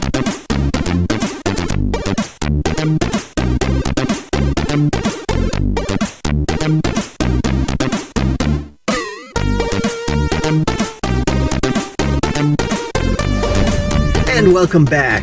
So if you never watched this show before, this is my adventures thrifting around my local area, looking for cool retro games and just cool pop culture merchandise in general. So today I'm heading out to the King of Trade. It's one of my favorite stores, and I'm going to see if I can find any cool retro games to pick up. So it's still going to be a little while before we get to the King of Trade. So in the meantime, you can go and check out all my latest thrifting adventures. We interrupt our program to bring you this important message. The Turbo 2000 Super is a new wireless gamepad released by Comatron and is for use on many of your favorite 8 and 16-bit systems. Simple 9-pin joystick dongle interface, extremely easy setup, just plug and play, with up map to a button for easy platform gaming action. Available in 4 different cosmetic designs and multiple auto-fire speed settings, and compatible with the following original computers and systems. Check out the links in the video description to pick up your own Turbo 2000 today. And so I get asked this all the time, how do you get the money to go thrifting all the time? Well, I actually don't. As you can see, every time I go thrifting, I go and deposit all the bottles and recyclables, and I get quite a bit of money out of that. I get at least $20 to $30 each time, which is more than enough for thrifting. Also, when you donate stuff at thrift stores, you get a coupon. I get a 20% off coupon of anything, and that contributes everything to buying stuff at thrift stores, which is all 100% free. And yes, some trashy game collection as per usual. I found a couple of cool Xbox games here. Xbox 360, Turning Point. I never played this. It was supposed to be decent. Always wanted to give it a go. And ooh, Quick and the Dead, Sam Raimi Western classic. I'll definitely take that for sure. And I found a cassette in the electronic section. Oh my god, Michael Bolton, you've tainted the electronic section, dude. And I don't even know why I brave the vinyls anymore, but anyway, Wayne Watson, Watercolor Ponies? What? Dude, Wayne, what is wrong with you? You need to get some help there, dude. And she has one of those dance pads. You used to see these things everywhere. They're almost non-existent these days. And I spotted good old Mortal Kombat. This is one of the complete edition. I think this one had Freddy Krueger, yeah. And I found a bunch of VHS here. Red Heat with Arnold, nice. I found Chayo and Fat City on Fire, super cool. And also this one, good old Raw Deal. I haven't seen that one since I was a kid, so obscure. If you go vinyl collecting, you're always going to come across a Herb Alpert record, guaranteed, so just be ready for that. Oh my god, Streisand, no, tainted. And I also found this Bourne Conspiracy game. I always wanted to try this, I only ever played the demo of it. And what the heck is this? Enchanted Musical Playhouse? Rabbit. Marie Osmond. Ah! What type of tainted thing is this? No. And I found this cool cassette player. I didn't even know what this was used for. It's very strange. I'm not really into audio, so I'm not 100% sure. I actually picked this up and cleaned it up. It's super cool. Found Legend, the good old Ridley Scott fantasy movie. It's heavily flawed, but I still kind of like it. And I found a few big box games. Yeah, I know this is complete garbage, but it's still kind of fun to see. SimCity 2000, I already have that, so I didn't really need... Oh, whoa. F22 Lightning 2, oh my goodness, such a good flight sim. Sealed as well for $6. Can't believe I found that. And some old trashy games. I found Myst Revelation for the original Xbox. Never really played this one. And some more vinyl. Jeez, dude. You could have picked a better picture for the cover. Like, come on. And Western Songs, Johnny Pulio and his harmonica game. What? A study in high fidelity sound? I don't think so, Johnny. Come on, dude. Come on. Anyway. Oh, jeez. The best of the emeralds? Are you kidding me? They have no... Dude, if you take a picture, make sure your background doesn't clash with your hair. You look like a bunch of muties. Sweet goodness. And as usual, these guys just have no idea what to put behind glass. All this stuff is priced as it would be at a game store, so it's completely pointless to buy it here. It's always weird to see newer games in thrift stores. If it was cheaper, I might have picked that up. And what do we have here? TRS-80 computer. What? 39. I've got a coupon. It's going to be half that. Sweet. And I found this Pac-Man board game. I definitely would have got this. Looks like early 80s, but it's so trashed up. I just couldn't, even though it was pretty cheap. And some more big box games. I found Microsoft Flight Simulator 98. Pretty cool. It was cheap, so I got it. And some more vinyl. Don't even know why I try. Oh, jeez, Mac David. It's hard to be humble. Ah, gross. Mac, no. Tainted it again. Some more VHS. I can't believe I found this. Nemesis 2. Are you kidding me? What an obscure piece of sci-fi trash. I love it. Haven't seen this movie since the 90s. And they have no idea about pricing. They put the cheapest games I've ever seen behind glass. I mean, seriously? Come on. And somebody dumped their entire Shonen Jump collection here. Not really into this style of manga, so give it a pass. And I found Braddock, Missing in Action 3, another movie I haven't seen since the 90s. And Outlaw Tennis, I already have that, otherwise I probably would have picked that up. Tales of Vesperia, what a cool find. I played and completed this back in the day. Very cool game, check if it's complete. Yep, 100%, awesome. And I found one of my favorite David Lynch movies, Lost Highway. I like the VHS. It's a bit beat up. It's just the way I like it. And some decent PS3 games. If I collected them, I just don't. PS3 doesn't really interest me for some reason. It's nice to see a Genesis game mixed in here, even though it's a trashy sports game. It's still pretty cool. And a few more VHS finds here. Got a double dose of the Karate Kid 2 and 3. And look at this calculator, it's such satisfying buttons. Damn. And some more mediocre games here behind glass as per usual.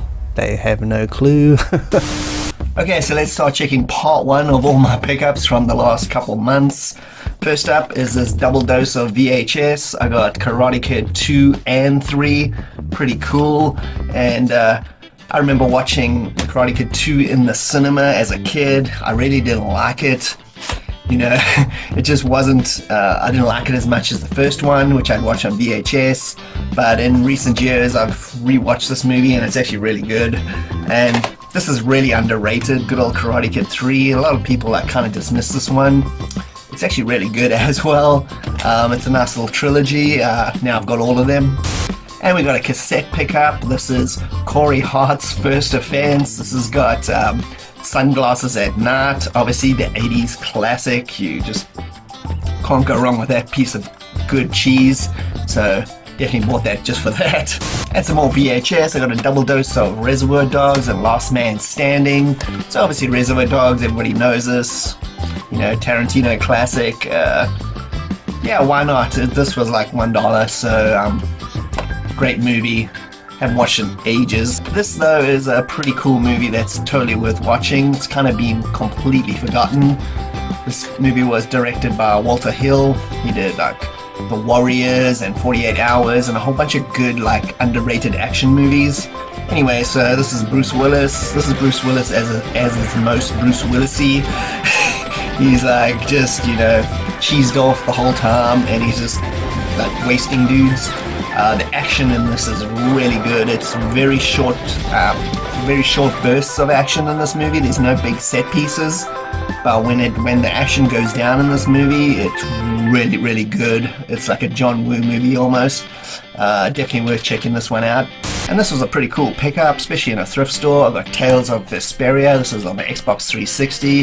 This is part of Namco's Tales series. They kind of RPGs, action RPGs. Very cool series. I played one of them on PlayStation 1 back in the day, and this one I really enjoyed. It's really fun. The graphics are really nice, cel shaded, if you like that kind of thing. Pretty epic game. Another double dose of VHS. We got two 80s, early 90s action movies. We got good old Missing in Action 3 with Chuck Norris. This is a Canon movie production, so you know it's going to be cheeseball. And yeah, this movie's cheese. Again, I haven't watched this movie since probably it originally came out. I don't even remember anything about it except the end when he's trying to get these kids across a bridge and he shoots up a bunch of dudes. That's all I remember about this movie, so I'm interested to see it again. The other one is Red Scorpion with Dolph Lundgren. This movie is pretty cool. I watched it when I was a kid in the 80s. The reason I watched this because it was actually shot in South Africa where I used to live. So it's very like, just the look of it is very South African. It's supposed to be in the desert in the Middle East somewhere, but you can tell if you lived in South Africa that this is shot there. But anyway, I just noticed this over here. It was directed by Joseph Zito. He also did Invasion USA, I believe. If it's the same Joseph Zito, I mean, it has to be, then that's pretty cool. I never knew that, so a little bit of info. This was one of those super cheap games. This was like $2 or $3 or something like that. I just had to pick it up. I remember playing the demo of this. This is the Bourne Conspiracy. It's based on, I don't know, it's more based on the books than the actual movies, but this is not Matt Damon. So, and published by Sierra. I remember playing the demo of this and it was pretty decent. So anyway, this was like super cheap. I thought I'd give it a go. And this was a double dose of VHS that I was never expecting to find ever. I'm really happy I found it. This was super lucky. So this is Nemesis 2 and 3. So if you don't know anything about these movies, they kind of post-apocalyptic movies, and they were directed by a guy called Albert Pan. He recently passed away. He was a Filipino director. He did like kind of post-apocalyptic movies. Jean-Claude Van Damme movie called Cyborg, if you've seen that, that's an Albert Pan movie. He did tons. The first Nemesis movie is absolutely epic. I love it. It was ripped off a million times in Hollywood after that. But there's a whole bunch of sequences in that movie that were done first in that movie, in an action movie, and they were later ripped off in a movie called Underworld, that vampire movie, and a whole bunch of others. But he did it first. So he did like epic movies with no budgets. Anyway, he has Nemesis 2 and 3. I've actually seen Nemesis 2. I've never seen the third one though, so this is going to be interesting. So, good bit of cheese. And a double dose of action movies. First up, we got Arnold's Raw Deal. I haven't watched this movie since the 80s, and I remember this is the one where he takes out a whole lot of mafia dudes, and it's got the old classic line, "Don't drink and bake." This movie was fun. I'm actually looking forward to watching this again. I just hardly remember anything about this movie besides a couple of one-liners. But yeah, this came right in the middle of a whole bunch of his big movies that came out, so it kind of gets a bit forgotten. And he has Once Upon a Time in Mexico, the Robert Rodriguez kind of sequel to Desperado. Not really a sequel, sort of a sequel. But anyway, nowhere near as good as Desperado, obviously, so you can just put that aside. But as like a standalone movie, it's pretty fun. Johnny Depp is excellent in this movie. Antonio Banderas, the kind of mariachi, he's kind of like sidelined in this movie. His scenes are awesome whenever he is in the movie, but he's kind of a second player. This is still a cool movie though. It's got a lot of really cool sequences. It doesn't all mash together perfectly. That's a typical Robert Rodriguez movie though, I find, but it's still kind of fun, dumb fun action. And this was one of my favorite finds of the last couple months. This is F-22 Lightning 2. This is an Electronic Arts release, PC big box game. Can't believe I found this in a thrift store. I used to find these all the time, like I've mentioned in previous episodes. They virtually don't exist anymore. Very cool flight simulator, by the way, action flight simulator. This is a CD-ROM version. Obviously, it's got all the manuals and everything in here, which is super cool. So this was a nice find. And here is the TRS-80. I got it set up in my retro computer corner. I cleaned it up, as you can see. I got a flash card over there for it, which can play like every single game. And I bought an adapter so I can use my Atari 2600 joystick with it. And it works perfectly. As you can see, I got a text adventure game here set up, and I was just messing around. Got so many games to mess around on the system. So I can't believe I got that for 20 bucks. We interrupt our program to bring you this important message.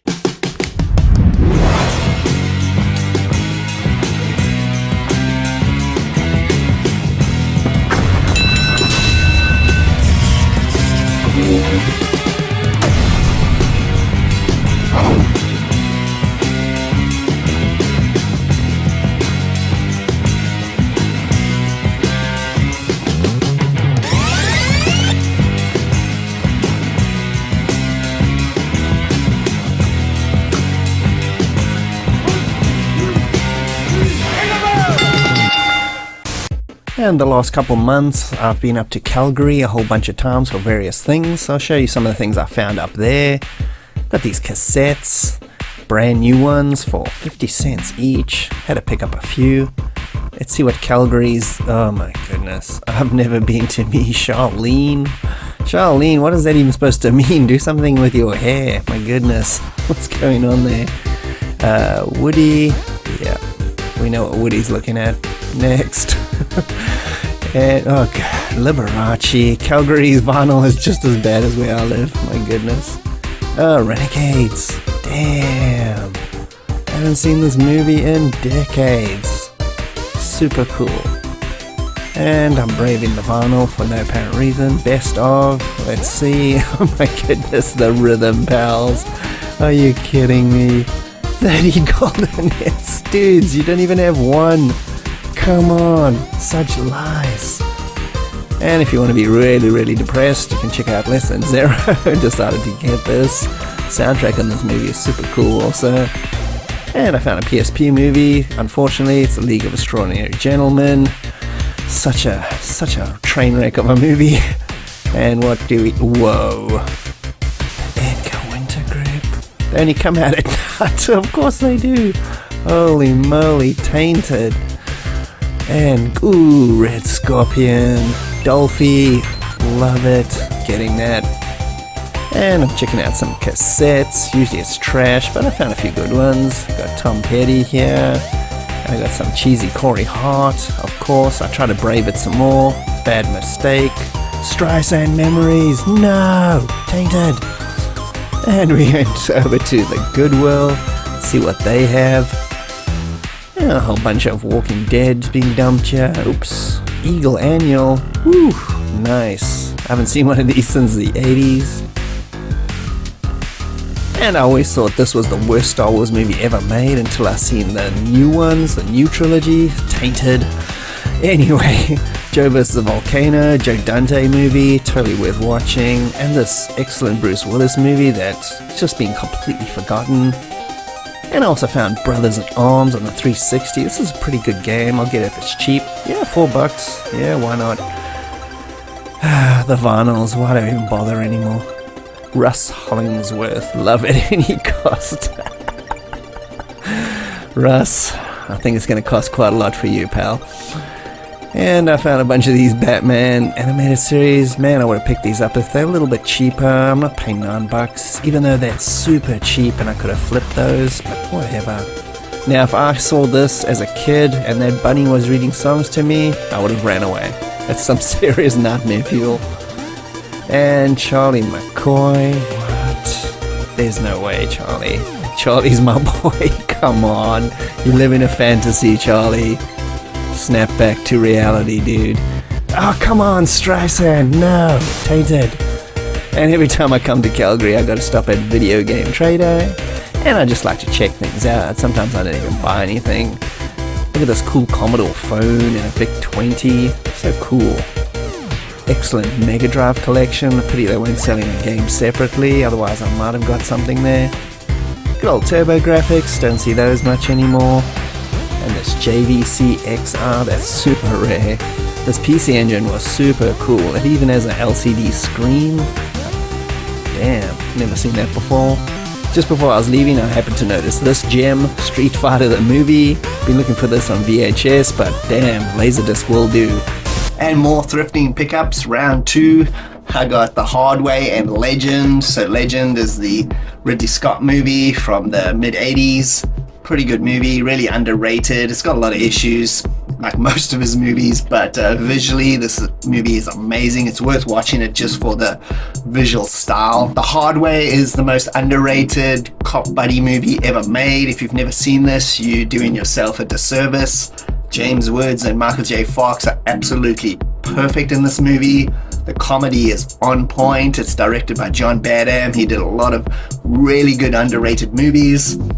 You gotta watch this movie. It's absolutely hilarious. I got this, Brothers in Arms, Hell's Highway. This is a pretty good series. It kind of faded out. I don't know what really happened with this series. It's kind of like a strategy action game. It's quite different than what you expect. There were so many generic first-person shooters, World War II first-person shooters at this time. It kind of saturated the whole it made me not want to play first-person shooters, to be perfectly honest. This game came along. This is the second one, I believe, if I remember correctly. And these ones kind of changed it up a bit and really made me, it's done by Gearbox Software, really made me like this genre again, even though this is not a first-person shooter. It's got some sort of elements, but it's more of a strategy game. Very cool. And some more VHS cheese. We got Red Heat and Renegades. So Red Heat is another Arnold movie. This is another one I only watched in the 80s and I've never rewatched ever again. This is a cool team-up movie with James Belushi and Arnold. East meets West kind of thing. I believe this is a Walter Hill movie. Walter Hill, you know, we just looked at that earlier. He did Last Man Standing. Like I said, that's underrated. This is also kind of underrated, to be honest. And this is a movie I completely forgot about. I just forgot it existed. This is called Renegades with Lou Diamond Phillips and Kiefer Sutherland. The reason why I like this movie so much is that it reunites the dudes from Young Guns 1 and 2, obviously. And this was like a bounty hunter movie. I don't remember anything about this movie. Absolutely nothing. I just remember I kind of enjoyed it.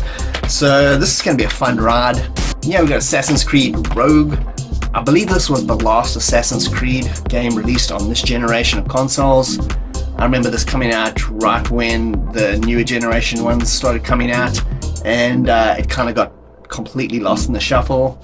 I kind of got burnt out on these games, to be honest. I played the first 4 and I completed all of them like a madman, and then I was almost done. I went and played Black Flag though, enjoyed the hell out of that and finished it, and I've never played another one since.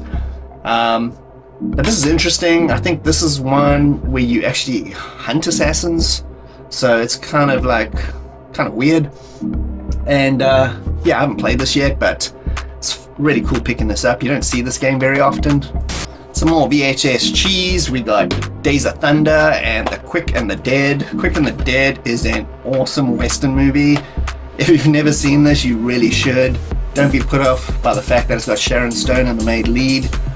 She's really iffy, but anyway, in this movie, it kind of works. Don't ask me how. This is directed by Sam Raimi, and this is super Sam Raimi style.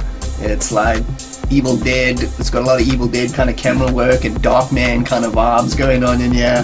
It's super cool. Leonardo DiCaprio is really likable in this movie. It's got a whole bunch of cool actors. Gene Hackman is excellent. Lance Henriksen, just so many good actors. It's kind of a weird western. Definitely check this one out. Days of Thunder, people always like, that's Top Gun in cars. Yeah, it is Top Gun in cars, but who cares? It's awesome. It's just a fun movie. Typical movie of this time. Tom Cruise is likable. Everybody's likable in this movie. It's just a fun ride. It has a double dose of action movies, The Quest and City on Fire. So City on Fire is a pretty good Chow Yun-Fat movie. It's definitely not one of his best ones. Although according to Tarantino, this is one of his best. I don't agree with that. There's also like a sequence from here that is, it was blatantly ripped off in Reservoir Dogs, but that's okay. I don't mind that. I don't mind homages to movies in other movies. I think that's kind of cool. And this is a good one. It's directed by Ringo Lam. He did a lot of really good Hong Kong action movies. It's a good heist movie. It's definitely worth checking out. Obviously, my favorite Chow Yun-Fat movie is Hard Boiled. You can't even touch that. It's just epic. But City on Fire is pretty decent. This is another one to the Jean-Claude Van Damme collection. I'm getting pretty close to having a complete set of at least like 80s and 90s movies at this point, so that's pretty cool. I forgot about this one as well. I watched this quite a lot in the mid to late 90s. This one was directed by Jean-Claude. It's actually a pretty good, it's a typical tournament movie. It's basically blood sport set in like, the Far East, and they fight on this like island or whatever. It's got Roger Moore's in here, which is cool. Roger Moore's just playing himself as usual, but it's still kind of fun to see him in this movie. And yeah, the action is very short. That's the only thing about this movie. The action is way too quick. There's never any big massive brawls, but there's a lot of action. Fun movie. And I picked up this Tom Petty cassette. This is Full Moon Fever. This has got a lot of epic songs on here. It's got Free Falling, I Won't Back Down, Running Down a Dream, and a whole lot more. That's a lot of really good classic rock songs. I got a couple of these sealed old stock cassettes, 50 cents each, as you can see. This is super cool. I can resell this if I want. They're always worth a lot. I can make a mixtape, I guess. Haven't done that since the 80s, but I thought I'd just get these just in case I need to use it for something. Yeah, the double dose of some heavy movies. This is Lost Highway and Less Than Zero. Less Than Zero is a pretty depressing movie. This has got Robert Downey Jr. This is like mid-80s, probably 85, somewhere around there. And yeah, it's basically him just playing himself back in the 80s when he was self-destructing. This is a pretty heavy movie to watch. I watched this as a kid, which I definitely shouldn't have been watching it. But it's got a really cool soundtrack, I remember that. I'm interested in watching this again. The other one that's pretty interesting, for some people anyway, this is David Lynch's Lost Highway. I'm a big David Lynch fan. I like the weirdness of his movies. This was definitely right up there with the weirdness. I can't even really explain to you what the plot of this movie is because I don't even know it myself. Basically, this dude becomes another dude. That's all I can tell you. And it's got some really creepy parts in this movie. This is one part where this one dude says something to this guy near the beginning about a telephone call. Sent like chills down my spine when I went originally watched it. I don't know why. There's something creeped me out about it. But if you want to watch something super bizarre, check this out. The soundtrack is awesome as well. And another VHS. This is called Trespass. This was done completely unintentionally. I didn't actually realize I'd done this, but this is actually another Walter Hill movie. We've already seen a few of his movies. Yeah, this is another one that's super underrated action movie. And yeah, I really enjoyed this. It's got an awesome cast. It's got Bill Paxton, Ice-T, William Sadler, and Ice Cube. I think it was written by Bob Gale and Robert Zemeckis. Give me a second, yeah. Yeah, the guys that wrote Back to the Future. Super weird. such a weird combination if you watch this movie. This movie is awesome. It's about a bunch of guys going on a treasure hunt in the hood. Things happen. I don't want to explain everything because it's actually pretty cool. It's really intense, and this is a good movie that basically nobody has seen. And this was a really unexpected find in a Canadian thrift store because this is Eagle. This is an annual from 1985. This is a British kind of publication. They used to publish them, I would say either weekly or monthly. It's kind of like a anthology series with a whole bunch of different characters in comic book form, just different stories, kind of like Tales from the Crypt, but it was more like science fiction and stuff aimed at like dudes, you know, like action and science fiction. Probably the most popular character that came out of that was Dan Dare. He was published in Eagle, if you played the video games or the Commodore 64 and stuff like that. So this was a super cool find. I can't believe like it was in a Canadian thrift store. You just don't see this over here. I'm sure in England you probably like can go to any thrift store and find this like really easily. But anyway, it was cool to see here, so I had to pick it up. This was another weird find. Microsoft Flight Simulator 98, big box version. Yeah, I really like this series. I've played a lot of them, especially the really older ones. I never really played the later ones in the late 90s. I usually wouldn't pick this kind of thing up because I only like pick up stuff that I actually would want to actually seriously play. But, you know, you don't see big box PC games in stores anywhere anymore, and it was like $5 or something. I just couldn't pass this up, so I just had to get it. I've got a lot of the Flight Simulator series anyway, so add that one to the collection. And this was one of my favorite pickups, this Street Fighter the movie on Laserdisc, another one to the Jean-Claude collection. I still haven't found this on VHS for some weird reason. I think people have actually started liking this movie. They definitely didn't like it when it originally came out, and this thing was in the bargain bin everywhere, but now it's become like a cult classic, so now you can't find it anywhere. Anyway, I got the Laserdisc version. I got this from the video game store recently. Super happy to get it. It's a super cheesy movie. It's probably one of the most accurate video game to movie kind of translations you can possibly get. So much so that it's painfully obvious that it's ridiculous, but there's some sort of really good retro charm about it. Raul Julia as M. Bison is epic. He's got such good one-liners. Actually, everybody's good in this movie. You know, it's not a hardcore interpretation of Street Fighter, but then what do you actually expect? Street Fighter is just a bunch of dudes fighting. This is a fun movie. You should check it out if you haven't. Hey, I've just pulled outside the King of Trade here. I'm gonna go inside and see what they got. And it looks like they got a whole lot of fresh retro consoles that have just come in. These weren't out the last time I came here. And looking in the bargain bin, Solar Fox. Lots of Famicom games also, which is pretty cool. The import section is impressive. Good old Street Fighter. I like this little Marvel kind of arcade cabinet. They got JoJo's on the PSX. And the Sonic 1, 2, and 3 Japanese. These are some pretty high dollar games over here. And Defender, what? Frogger? What? And Macross on the PSX. And Vanguard here, pretty cool. And checking out some of these Japanese wrestling games. I just learned a lot about Japanese wrestling games from a video I recently did. Good old Sparta Fighter. So over the last few months, I've picked up a couple games from King of Trade. This isn't everything I just picked up in one go, obviously. I only buy like 1 or 2 games at a time. So this is obviously over the last few months. So I'll show you what I've picked up from there. First up is Bushido Blade 2. This is by Square on the PS1. This is the Japanese PSX version. And this is a super cool series. It's a samurai, you know, sword fighting kind of, you know, versus game. What I like about these games is that it's like kind of one-hit kills and you dead. It's like super realistic. Square, or Square Enix as they know now, seriously need to bring this series back. It was excellent. They've just kind of forgotten about it, which is a real shame. Next on the PlayStation pickups, this is Runabout Climax. This is the Japanese version as well, or most of these games are.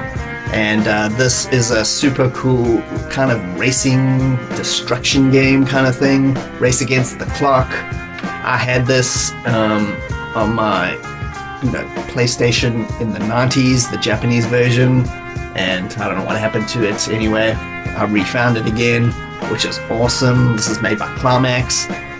What I really liked about this game was the soundtrack. The soundtrack is crazy. It's surf guitar, like 60s kind of surf guitar music. It just makes this whole thing go mental.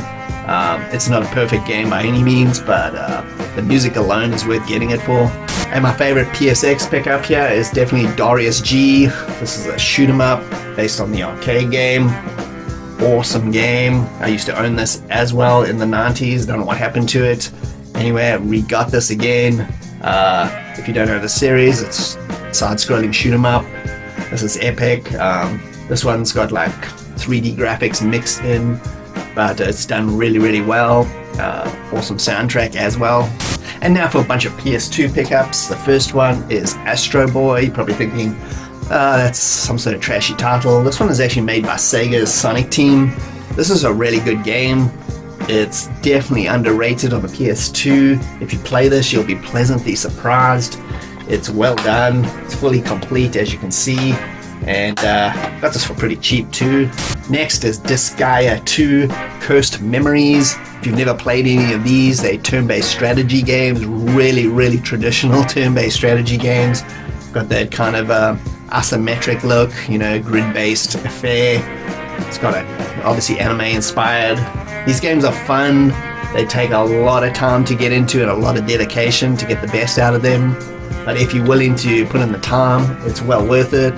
This is the North American version. Next is City Crisis. This is a game I've always wanted to play. I don't know why it appeals to me. Like a helicopter putting out fires and rescuing people. It's made by Take-Two Interactive. This is pretty cool. It's very different. It's not really what a game you're kind of expecting. That's what I like. I like to try out new kinds of games, so I picked this one up. Here's another one I never expected to pick up. This is called Flipnik Ultimate Pinball. It's released by Capcom. I don't think they had anything to do with the making of this game. I could be wrong.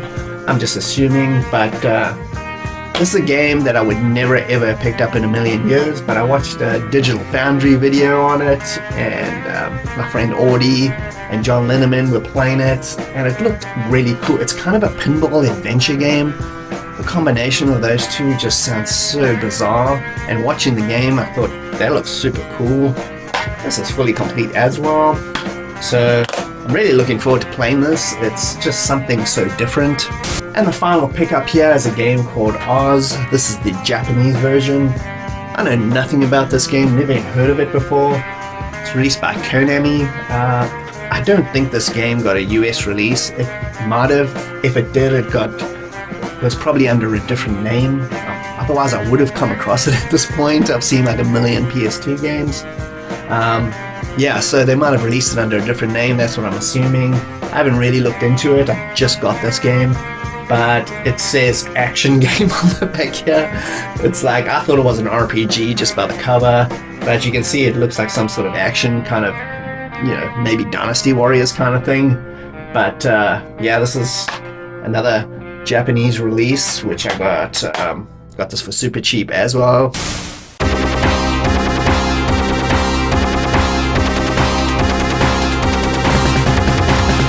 And that's it for another episode of Loot and Booty. Thanks for joining me, Bastish B, at 64K. I hope you had a good time.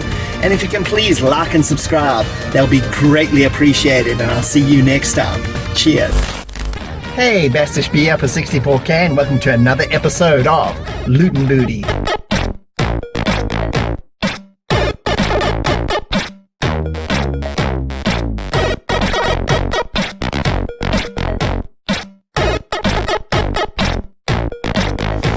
And welcome back.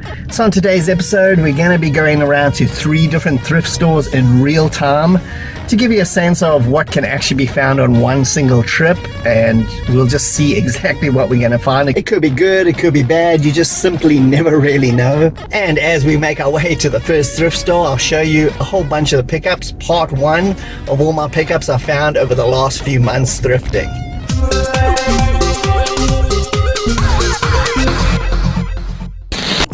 Okay, so this is how 90% of my thrifting gets funded. I take bottles, do some recycling, and I get cash, and I use that. As seen today, I only use $10, and that's pretty much what I usually get. And I'm braving the old vinyl. I don't know why, because you find garbage like this. I mean, look at these mutants. Winning combination. I mean, come on, dudes. And I checked out some cassettes, and I found this pretty cool AC/DC cassette. Totally getting that. And I looked at my local game store, and I found a Strata 1 and 2 pack on the PS1. A bit expensive. Import version. Pretty cool though. VHS Madness. And I found two pretty cool obscure movies. Blind Fury and this weird 70s flick called Joe. And looking at some books, and oh my goodness, this is totally tainted the book thrifting. And I found a few Xbox original games. And look at this, a freaking TRS-80 cassette recorder. Are you kidding me? How cool is this? It looks like it's in really good condition as well, and it's only $10. And I'm browsing the games. I found this cool Twisted Metal head-on. I would have got it if I didn't already have it. It's a nice find. And I found Bulletstorm. I'm intrigued to give this game another go. More cassettes. Found the Stand By Me soundtrack. Can't go wrong. Whole bunch of Nintendo stuff here behind glass. Millipede on the NES. Okay, so here's the first bunch of pickups. All of these were picked up from thrift stores or local video game stores, a few Facebook marketplace pickups. 90% of it though is definitely just thrift stores in general. First one is Once Upon a Time in China 2. This is directed by Choi Hark, the second part of this excellent Kung Fu series with Jet Li. This has got Donnie Yen as the main bad guy, so that definitely makes it worth watching. This movie is a little bit more political and, a little bit more talky than some of the others in the series, but it's still freaking good, especially when it gets to the action. Got this Bon Jovi cassette I got the other day. This has got Shot Through the Heart and Runaway, two excellent songs. Can't go wrong with that. Play that on my cassette while I'm editing. I got this Xbox original game. I've never seen this before. This is Ford versus Chevy. Looks kind of trashy, right? I looked on the back though. The graphics look kind of good. Actually looks really good. I haven't tried it out. Another really cheap game. If it's really, really bad, I can just trade it, no big deal, but I like finding games that you don't often come across. And I got the VHS Madness, that is El Mariachi, one of Robert Rodriguez's first movies, his first movie that he actually got released. This is like the precursor to Desperado. Desperado is pretty much a remake of this. This movie is not very good, but I still kind of like it. I just like the it kind of reminds me of movies I used to make, and even like the techniques and everything we used to use. It looks just as bad as those movies. And I got this one, Seed of Dallas. This is a Mega Drive game or Genesis game released by Renovation. It's a Japanese side-scrolling platformer. This is usually a very expensive game. I got it for really cheap. Cartridge only, no instructions. The only thing I'm kind of disappointed with a little bit is that when I got home I realized that this artwork is a repro print, which I'm kind of annoyed with. I don't like collecting that kind of thing, but it was too late. I could have taken it back, I guess. I did get it for a pretty good price. The cartridge is legit though, so the game is legit. That's kind of what matters really. But anyway, this is an okay side-scrolling platformer. This was a really weird find. This is a cassette deck, but this is a cassette deck for a TRS-80 computer. It's in excellent condition, as you can see. I picked up a TRS-80 computer probably about a year ago now at the same thrift store. So I'm assuming this was part of that lot, and they just put it aside. They thought it was a cassette player, and they only recently just put it out on the shelf. That's what I would guess 100% what happened here. Anyway, so now I've got a nice cassette deck for my TRS-80 computer, and the Jean-Claude collection continues. I finally got Cyborg, finally added that to the collection. The good old Albert Pine movie, post-apocalyptic piece of garbage. This movie's not that good, but I really like it. The Jean-Claude collection's getting pretty close to complete now. I'm only collecting 80s and 90s ones, obviously, and I picked up the soundtrack on cassette to Stand By Me. Can't go wrong with that. It's got such good songs: Lollipop, Yakety Yak, Great Balls of Fire, obviously the song Stand By Me, and I got Matt Hoffman Pro BMX 2. This was super cheap, otherwise I wouldn't have bought it. Don't often come across original Xbox games anymore, so I thought, what the heck, I might as well just add it to the collection. You know, if I don't really like it, I'll just trade it, no big deal. These games were pretty fun when I played them back in the day. You know, just open sandbox, kind of riding around and having fun kind of thing. And this I got from King of Trade. They had a import section. Well, they have an import section. It's got pretty bare bones right now, but this was one of the good ones they had there. This is Thunderstorm, better known as Cobra Command on the Sega CD. This is the Mega CD version. It's based on the Laserdisc arcade game, you know, the kind of anime kind of point directions and hope for the best kind of thing. I really like this game. And this is Knight's Contract. I actually rented this game back in the day. This is on the Xbox 360 and it was super cool. It's made by Bandai. It's so underrated. You can play multiple characters, like an action adventure thing. I really wanted to find this game again. I just happened to come across it. You don't see this game very often, so I definitely got this. It was pretty cheap as well. Next is a magazine I found. It's called Retro Video Game Magazine in the thrift store. I was like, what the heck is this? This looks new. I'm not too interested in it. But when I open it up and start looking at it, it's kind of weird. It covers some new-ish games like Arkham Asylum, even though that's not really new anymore. But it also covers like really old stuff. Like it's got some articles like this one. This is what made me buy it. It was only like $1. This is the Gold Box Games by SSR, the RPGs. You know, released on PC, Commodore 64 and all that. It's got a lot of weird articles in here. I don't know when this came out. There's no date anywhere. Or if this even exists, I don't think it does, but super weird. Next is a 70s VHS movie called, didn't come out in the 70s obviously, but it's a 70s movie called Joe with Peter Boyle. I think it's one of those weird vigilante movies. I'm not really sure, I haven't watched it yet. This is the kind of VHS though I like really finding. There's stuff released by like really small companies, Front Row Entertainment, whoever the hell that is. And this is the kind of thing I like to find because, you know, you don't just see these kind of movies very often. And the last pickup for this first bunch is a game called Galahad, released by Electronic Arts on Genesis. This is a conversion of an Amiga game by Psygnosis. They changed the name for North America. It's like a side-scrolling platform game. Pretty good. This game usually goes for over $100. And it wasn't in my local game store for half the price. I think it was for $49. So the guy hadn't updated the price on it. I noticed it immediately because I was like, that's usually worth more than double that, at least. So that is pretty cool. It's fully complete as well, which makes it even worth more. Yeah, pretty happy to have that. Okay, so I've just arrived at Mission Thrift. This is usually a kind of lame thrift store. It's one of the biggest ones I usually hit up, but it never really has anything. It's very rare. Sometimes I find some cool computer games though. And I also should mention that on today's little quest, we're going to only be using $10, and we'll see what we can get at 3 different thrift stores for $10. I mean, who knows? But anyway, let's go check it out.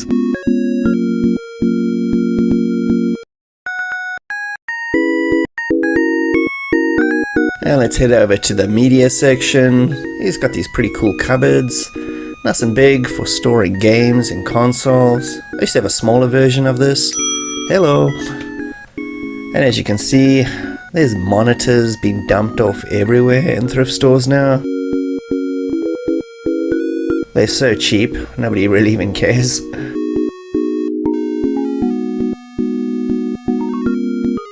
They got this Toshiba brand one. It looks pretty cool. I had one like this. Bit steep for a thrift store there. DVD player though, that's kind of cool. And just when you're not looking for VHS machines, you know, This happens to me all the time, and then there's like a million of them all together. Check them out. This Hitachi looks really nice though. Don't need it. Very good price though. 15. And this is what they put behind glass at this place. A $3 Call of Duty game. Are you kidding?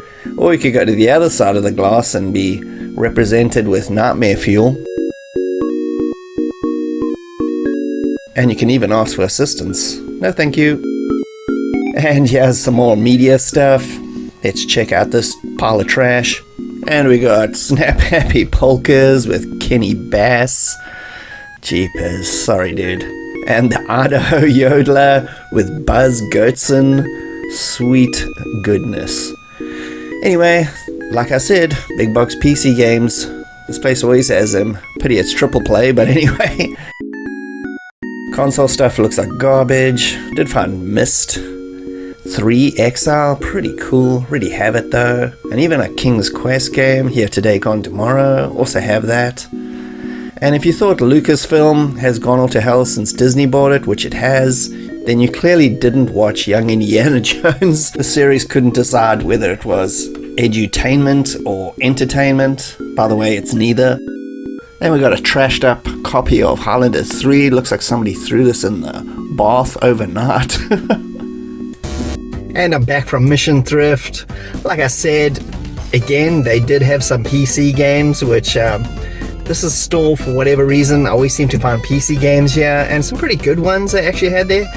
One big box one, unfortunately a sports game, but they had the original Myst trilogy and even King's Quest, Here Today Gone Tomorrow, which is pretty cool. If I didn't have those, I would have got them. But if you have if you have a lot of the common games for, if you collect games and you have a lot of the common ones, you're going to come across stuff you already have, unfortunately. But those are some pretty decent pickups. Otherwise, everything else is pretty trashy in there. So let's move on to the next thrift store. Okay, so we're heading on to our second thrift store now, the Salvation Army. I usually have pretty good luck here. Anyway, so in the meantime, on our way here, you can check out some more of my thrifting adventures from the last couple of months.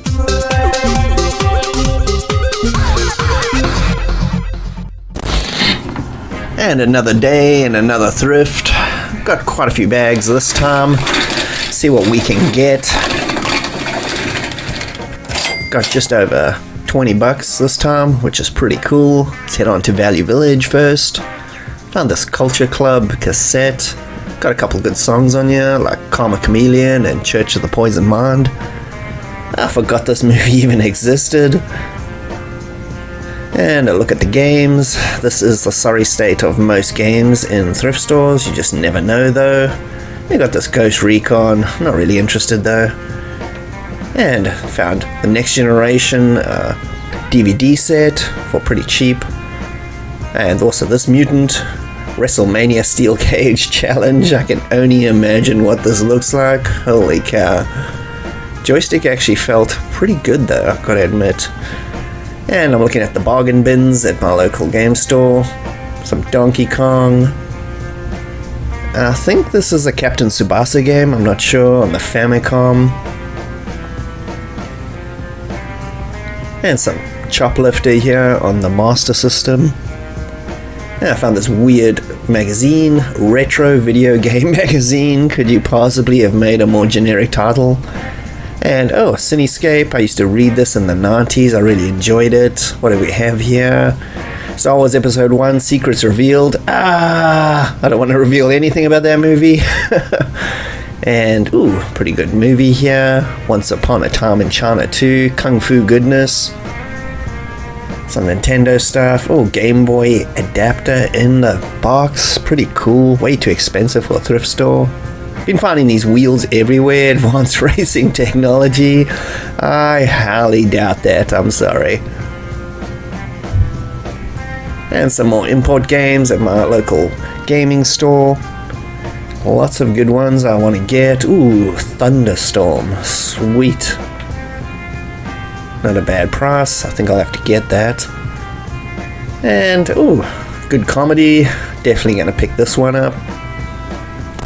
Okay, and the pickups continue.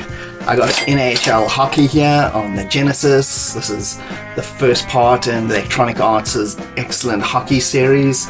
I've been picking up a lot of Genesis games lately because I'm doing a massive documentary on it.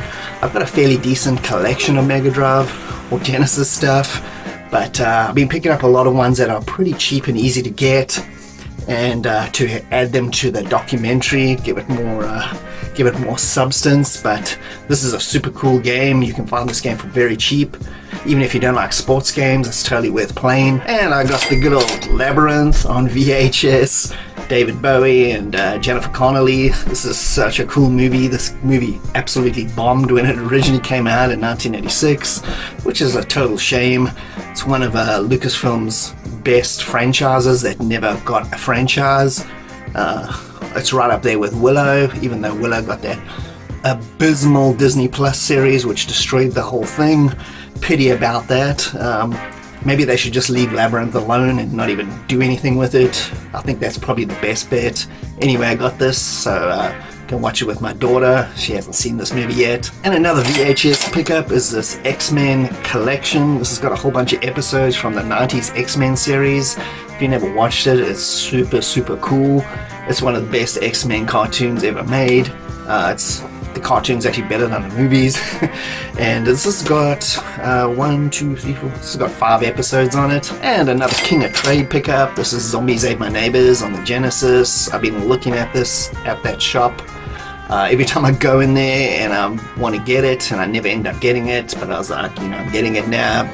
So I'm doing the documentary and all that, and this is one of my favorite games from back in the 90s on the system, so I just had to get it. This is in very good condition. The instruction manual's beat up, but everything else, it looks almost brand new. This is like a top-down gauntlet kind of game with like 50s B-movie kind of tropes. If you've never played it, you definitely should. And I picked up this 360 game. It was dirt cheap. I think it was like $2 or $3. This is Bulletstorm. When I originally played this on the 360, I hated it, but I kind of liked it as well. There was something about it that just annoyed me, but it was so damn cheap that, I might as well just add it to the collection. If I mess around with it and decide I don't like it again, then I'm just definitely going to get rid of it. But look at this cover. I mean, this is the reason why modern video games are so freaking lame. I mean, in terms of box art. I mean, look at this garbage box art. I don't even know what this is even supposed to be. Is this supposed to be a dude's hand punching something? I have no idea. It's the worst piece of box art I've ever seen. And you go from that abysmal box art to this. This is Subterranea. Look at that box art. Freaking fantastic. This is a really good game. This is a super underrated Genesis release. Kind of reminds me of the old Commodore 64 game Thrust. It's very good. The graphics are excellent. You go around like saving people in this subterranean caverns in your spaceship. Very cool game. This is another one I got for pretty cheap. And this is a movie I've been wanting to find for a long time, Blind Fury with Rutger Hauer. Super cool movie. This is so underrated. I think this came out in 1989 and 1990 it says on here. And he's like a blonde dude, like samurai. It's ridiculous. It's kind of light-hearted, but it's also violent as heck. Really good movie. If you've never seen this, you definitely should. And this is a pickup of a 360 game called Infinite Undiscovery. It's what a weird name. This is by Square Enix. This is a big old RPG. I played and finished this game back in the day. I really enjoyed it, besides the fact that the lip syncing on the characters was some of the worst lip syncing I've ever seen. This was when they first started translating games. They were making them still in Japanese and then just doing a voiceover afterwards. There wasn't any lip syncing. It wasn't done in tandem with English, so it's a bit of a botch job. But the game is pretty cool. It's like action RPG. I really enjoyed this. And another Mega CD pickup. This is Wolfchild. This is also another game that came from European computers. I believe it was an Amiga game originally. It's like a side-scrolling platformer. This is the Japanese Mega CD version. I've never really gotten around to playing this game properly. I've just seen it before. I think I've put it on through emulation, a Mega Drive version, but that's about it really.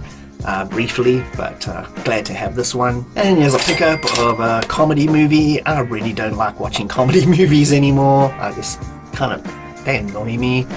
Maybe I'm just getting older, but you know, Wayne's World, what the heck, this always brought a good laugh.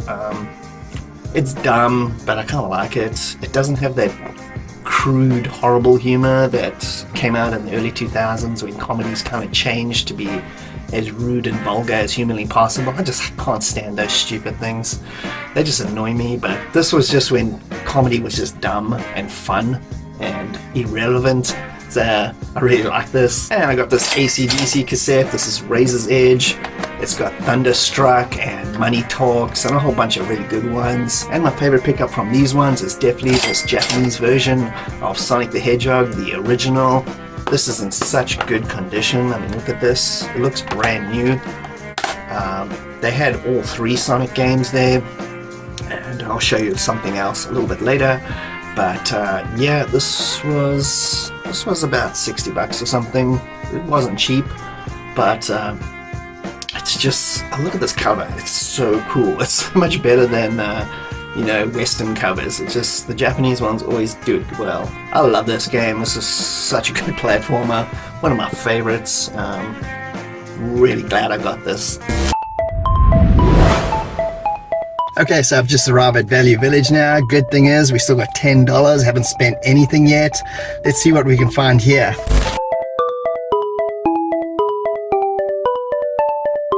And let's head on straight to the media section. This is what an average game section looks like. Usually a hot pile of garbage, but you know, you never know. You gotta look really carefully sometimes, otherwise you can actually miss some pretty cool stuff. There's definitely no cool stuff here, even Triple Brain Age, my goodness. Oh, the original Silence of the Lambs. And what the heck is this? Action Max? I think this is one of those light gun VHS games. Definitely have to get this, it's so weird. And I also found They Call Me Trinity, excellent Western, I already have this though.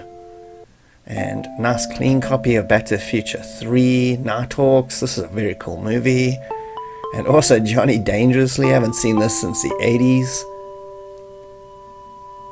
And somebody dumped this little Dune Racer, pretty cool, looks a bit beat up though. And this thing went behind glass, now it's out here, guess they're trying to get rid of it. This thing's been here for months at this point. And a bunch of decent games behind glass. Nothing I haven't already got. And I'm going to use my 20% coupon here, get a bit of cash off. Okay, so I'm back from Value Village. That turned out to be pretty cool. I spent $6.68. I used my 20% off coupon. If you donate here at this place, you know, you donate your own trash whenever you get a coupon, and you can use it for like purchases and stuff. So I always use those. We're always donating stuff we don't need. And I got a whole bunch of VHS for that $6. Some pretty cool ones actually. This one, Johnny Dangerously. If you've never seen this, it's excellent. It's one of those parody movies, but this was made when they actually knew how to make those kind of movies. It's got Michael Keaton. It's the mid-80s, I think 1986, somewhere around there. I haven't checked yet. 1984, a little bit earlier than I thought. I used to rent this from the video shop all the time. Definitely check this movie out. Another one I had to pick up is super weird. This is like 38 caliber Ambush Alley. This looks like it says it's a Action Max video game. This is one of those VHS kind of light gun games where you play the VHS and you use a light gun. Man, I had to pick this up. This is just super weird. Next is Back to the Future 3, no big deal. I just don't have this one. I got Back to the Future 1 and 2 on VHS, so I've been looking for this. This is a nice clean copy. And lastly is a movie called Nighthawks. If you've never seen this, this has Sylvester Stallone and Rutger Hauer. This is a very, very good movie. It's underrated. I've only seen this movie once, a very long time ago. I think this was made in 1981 or 1980. It says 1981 here. So yeah, this is very good. If you haven't seen this movie, it's well worth checking out. So now we're going to head on to the last thrift store. So after the VHSs now, we've only got about $3 and something left for thrifting. We only got one more store and we're heading there right now. In the meantime, you can check out the last of my thrifting adventures for the last couple months.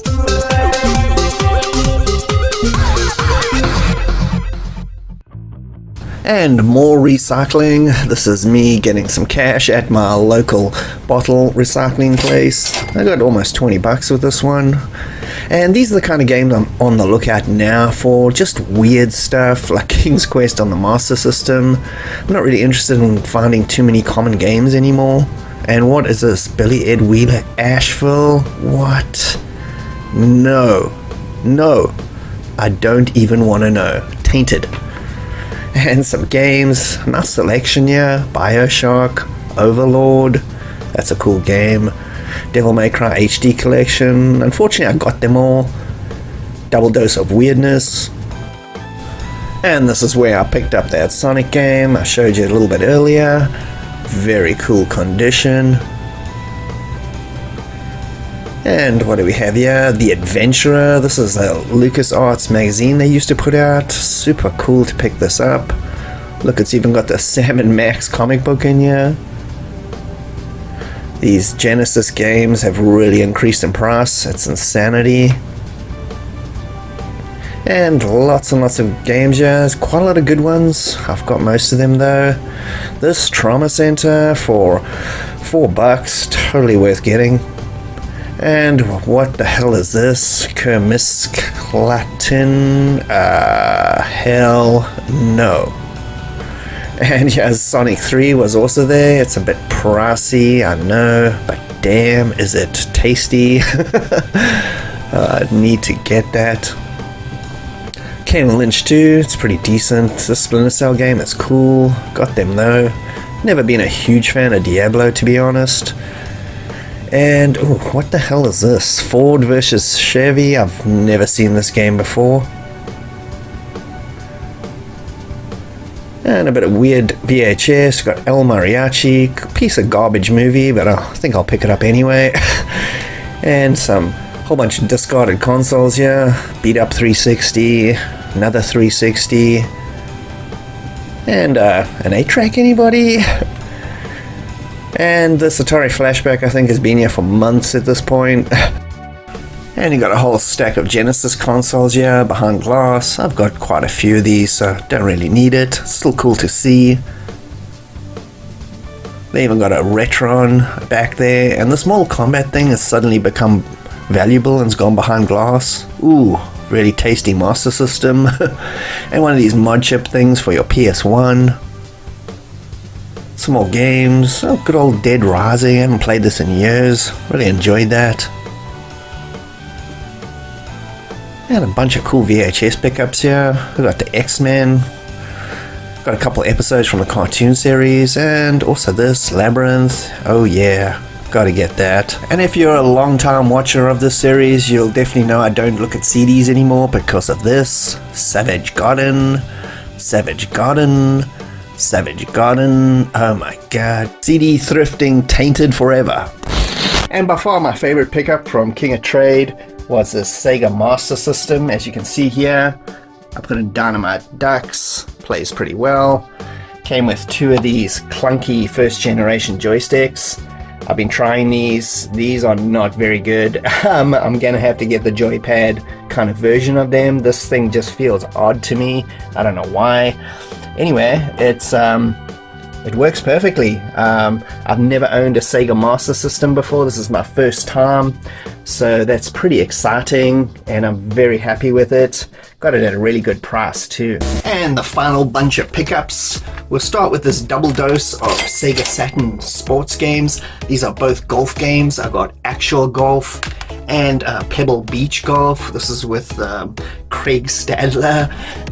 If you've seen any of the memes, Craig Stadler memes from this game, his FMV clips, you'll know exactly what I'm talking about. This is a very good golf game. I think this is made by TNE. They made a bunch of really good ones. And this Actual Golf, this is actually quite good. I got this in a double pack. I really just wanted Pebble Beach. This was with it, so I was like, what the heck?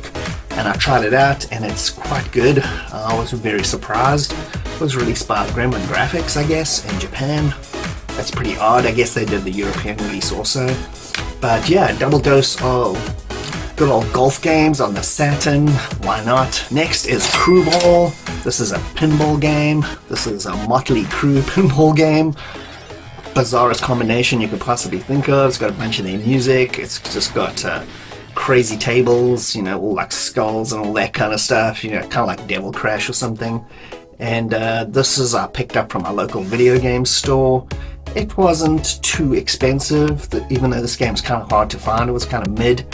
But yeah, another cool Genesis pickup. And I got another RPG here for the 360. I picked this up at the same time I got Infinite Undiscovery. This is The Last Remnant. This is another game which I really disliked when I originally played it back in the day, Square Enix. I just, there was something about the controls, the camera of the controls of your character, and how bland the graphics looked. It was just very like underwhelming, especially for a Square Enix game. It's kind of like turn-based action, but you know, I'm willing to give it another chance. Maybe I was playing too many like really flashy games at the time and this just didn't appeal to me. And another cassette pickup. This is Color by Numbers by Culture Club. This is a like 80s classic. It's got Karma Chameleon and Church of the Poison Mind. Very good songs. Original Xbox pickup here. Got Rocky Legends. This was pretty cool find. Another one of those like $2 or $3 games at a thrift store. I've messed around with this. I think I played the GameCube version back in the day, so the Xbox versions at that time were usually much better than the PS2 or GameCube ones, so this should be interesting to check out. Another Genesis game pickup. This is Tony La Russa Baseball. Getting all these really cheap ones so I can add them to my documentary, you know, document the Mega Drive a bit better, or Genesis, same thing. And this game, I think it was $2 in my local video game store. Actually, he gave it to me for free because I bought something else there that we looked at earlier, and he was just like, yeah, just take that, I don't care.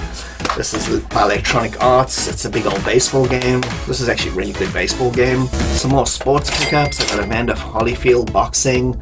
This is a pretty good boxing game on the Genesis as well. It's like a side-on view, a good bit of managerial stuff in there as well. It's quite good.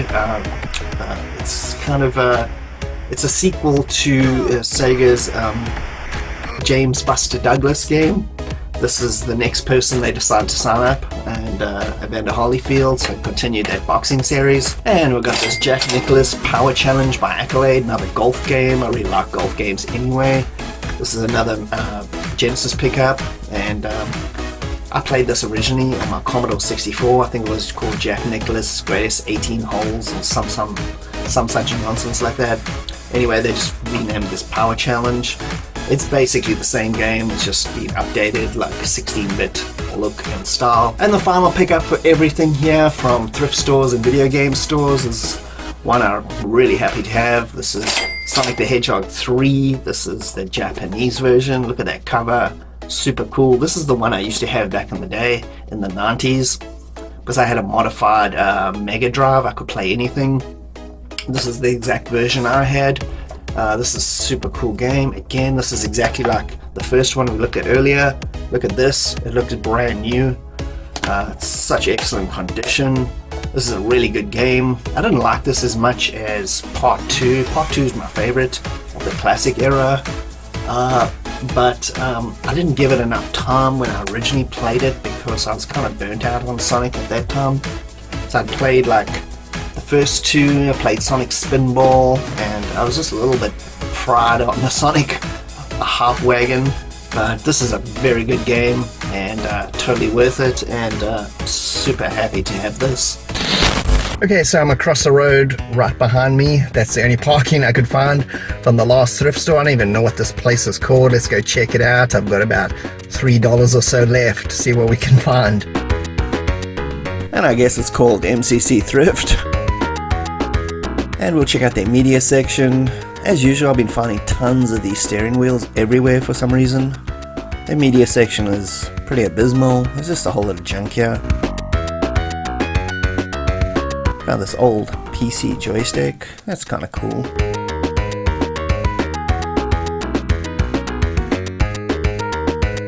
And some more keyboards and a whole bunch of remotes here. If you actually know what you're doing here, you could resell those for quite a bit on eBay.